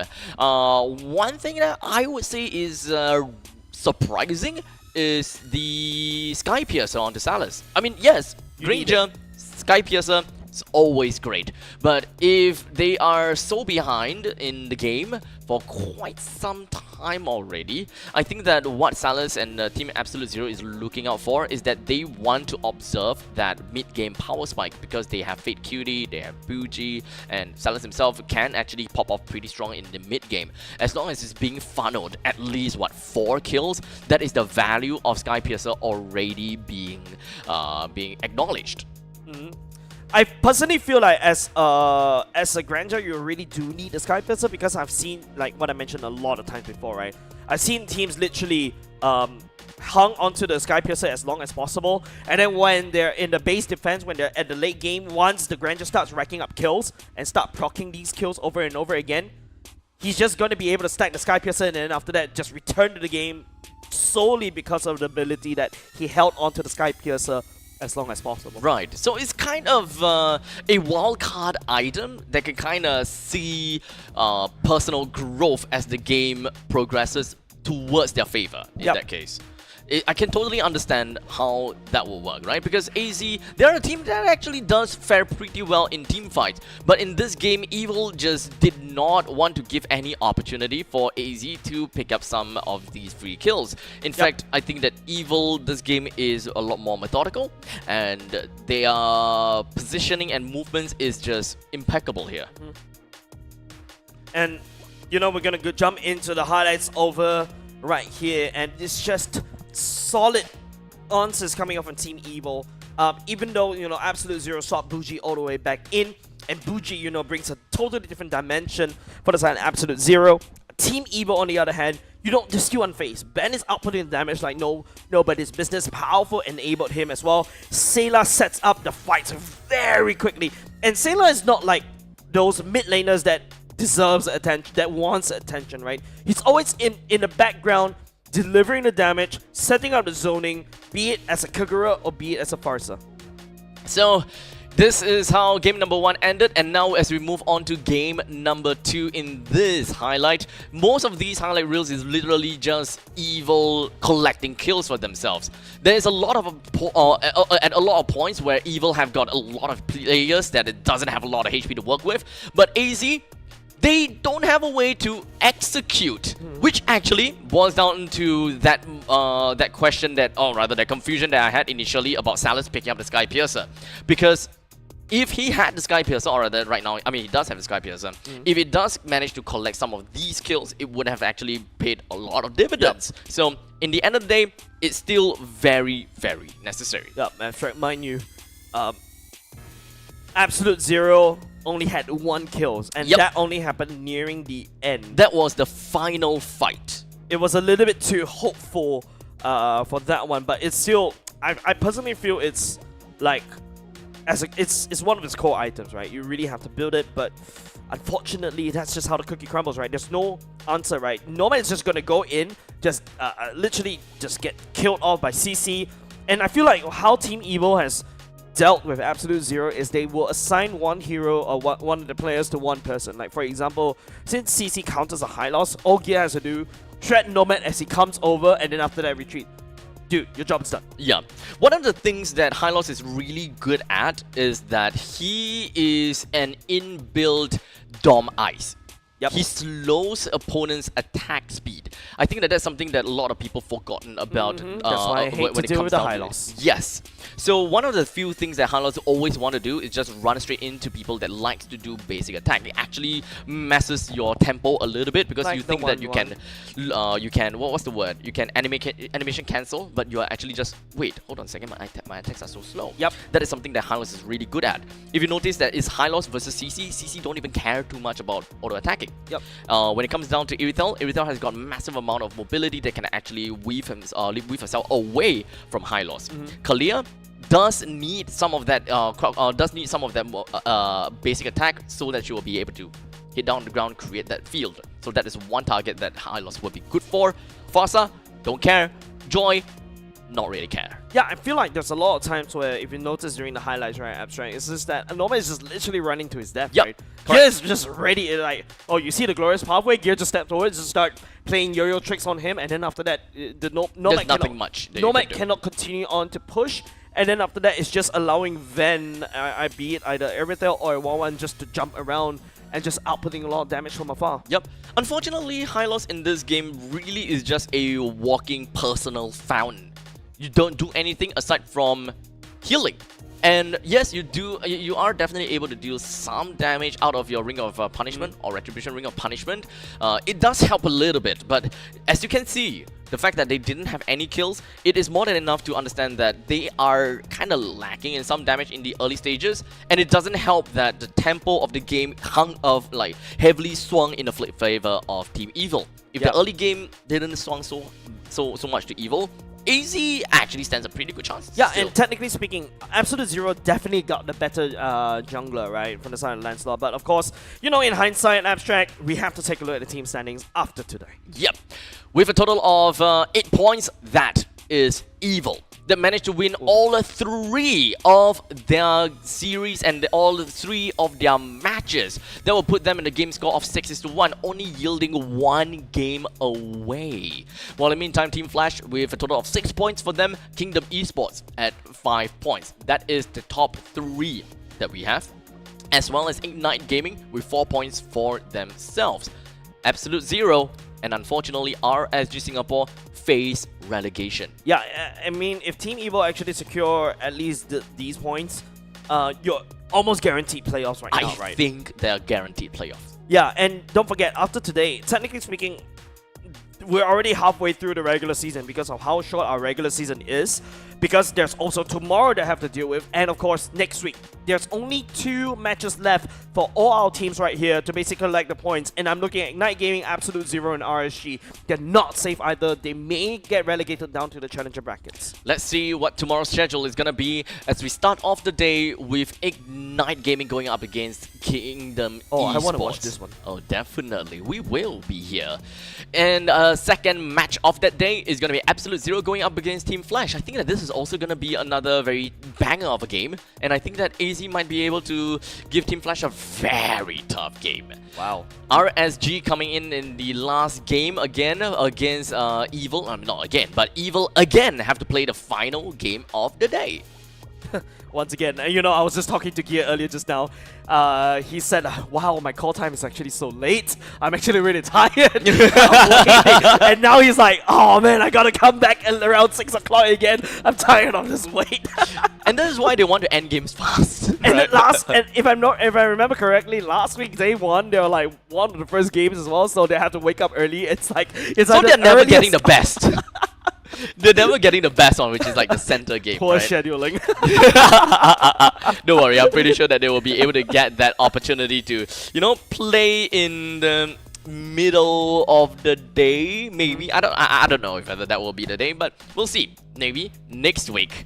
Now, before we close off the stream, we'd like to give a huge thank you once again over to IT, as of course MPL SG Season 10 is powered by Moonton as well as Pulse Nova Entertainment, and with our presenting partner IT. Now, we do have got the QR code down there, so make sure you guys scan the QR code. And same thing as always, we do have got some of these collab drinks available at all the IT stores near you.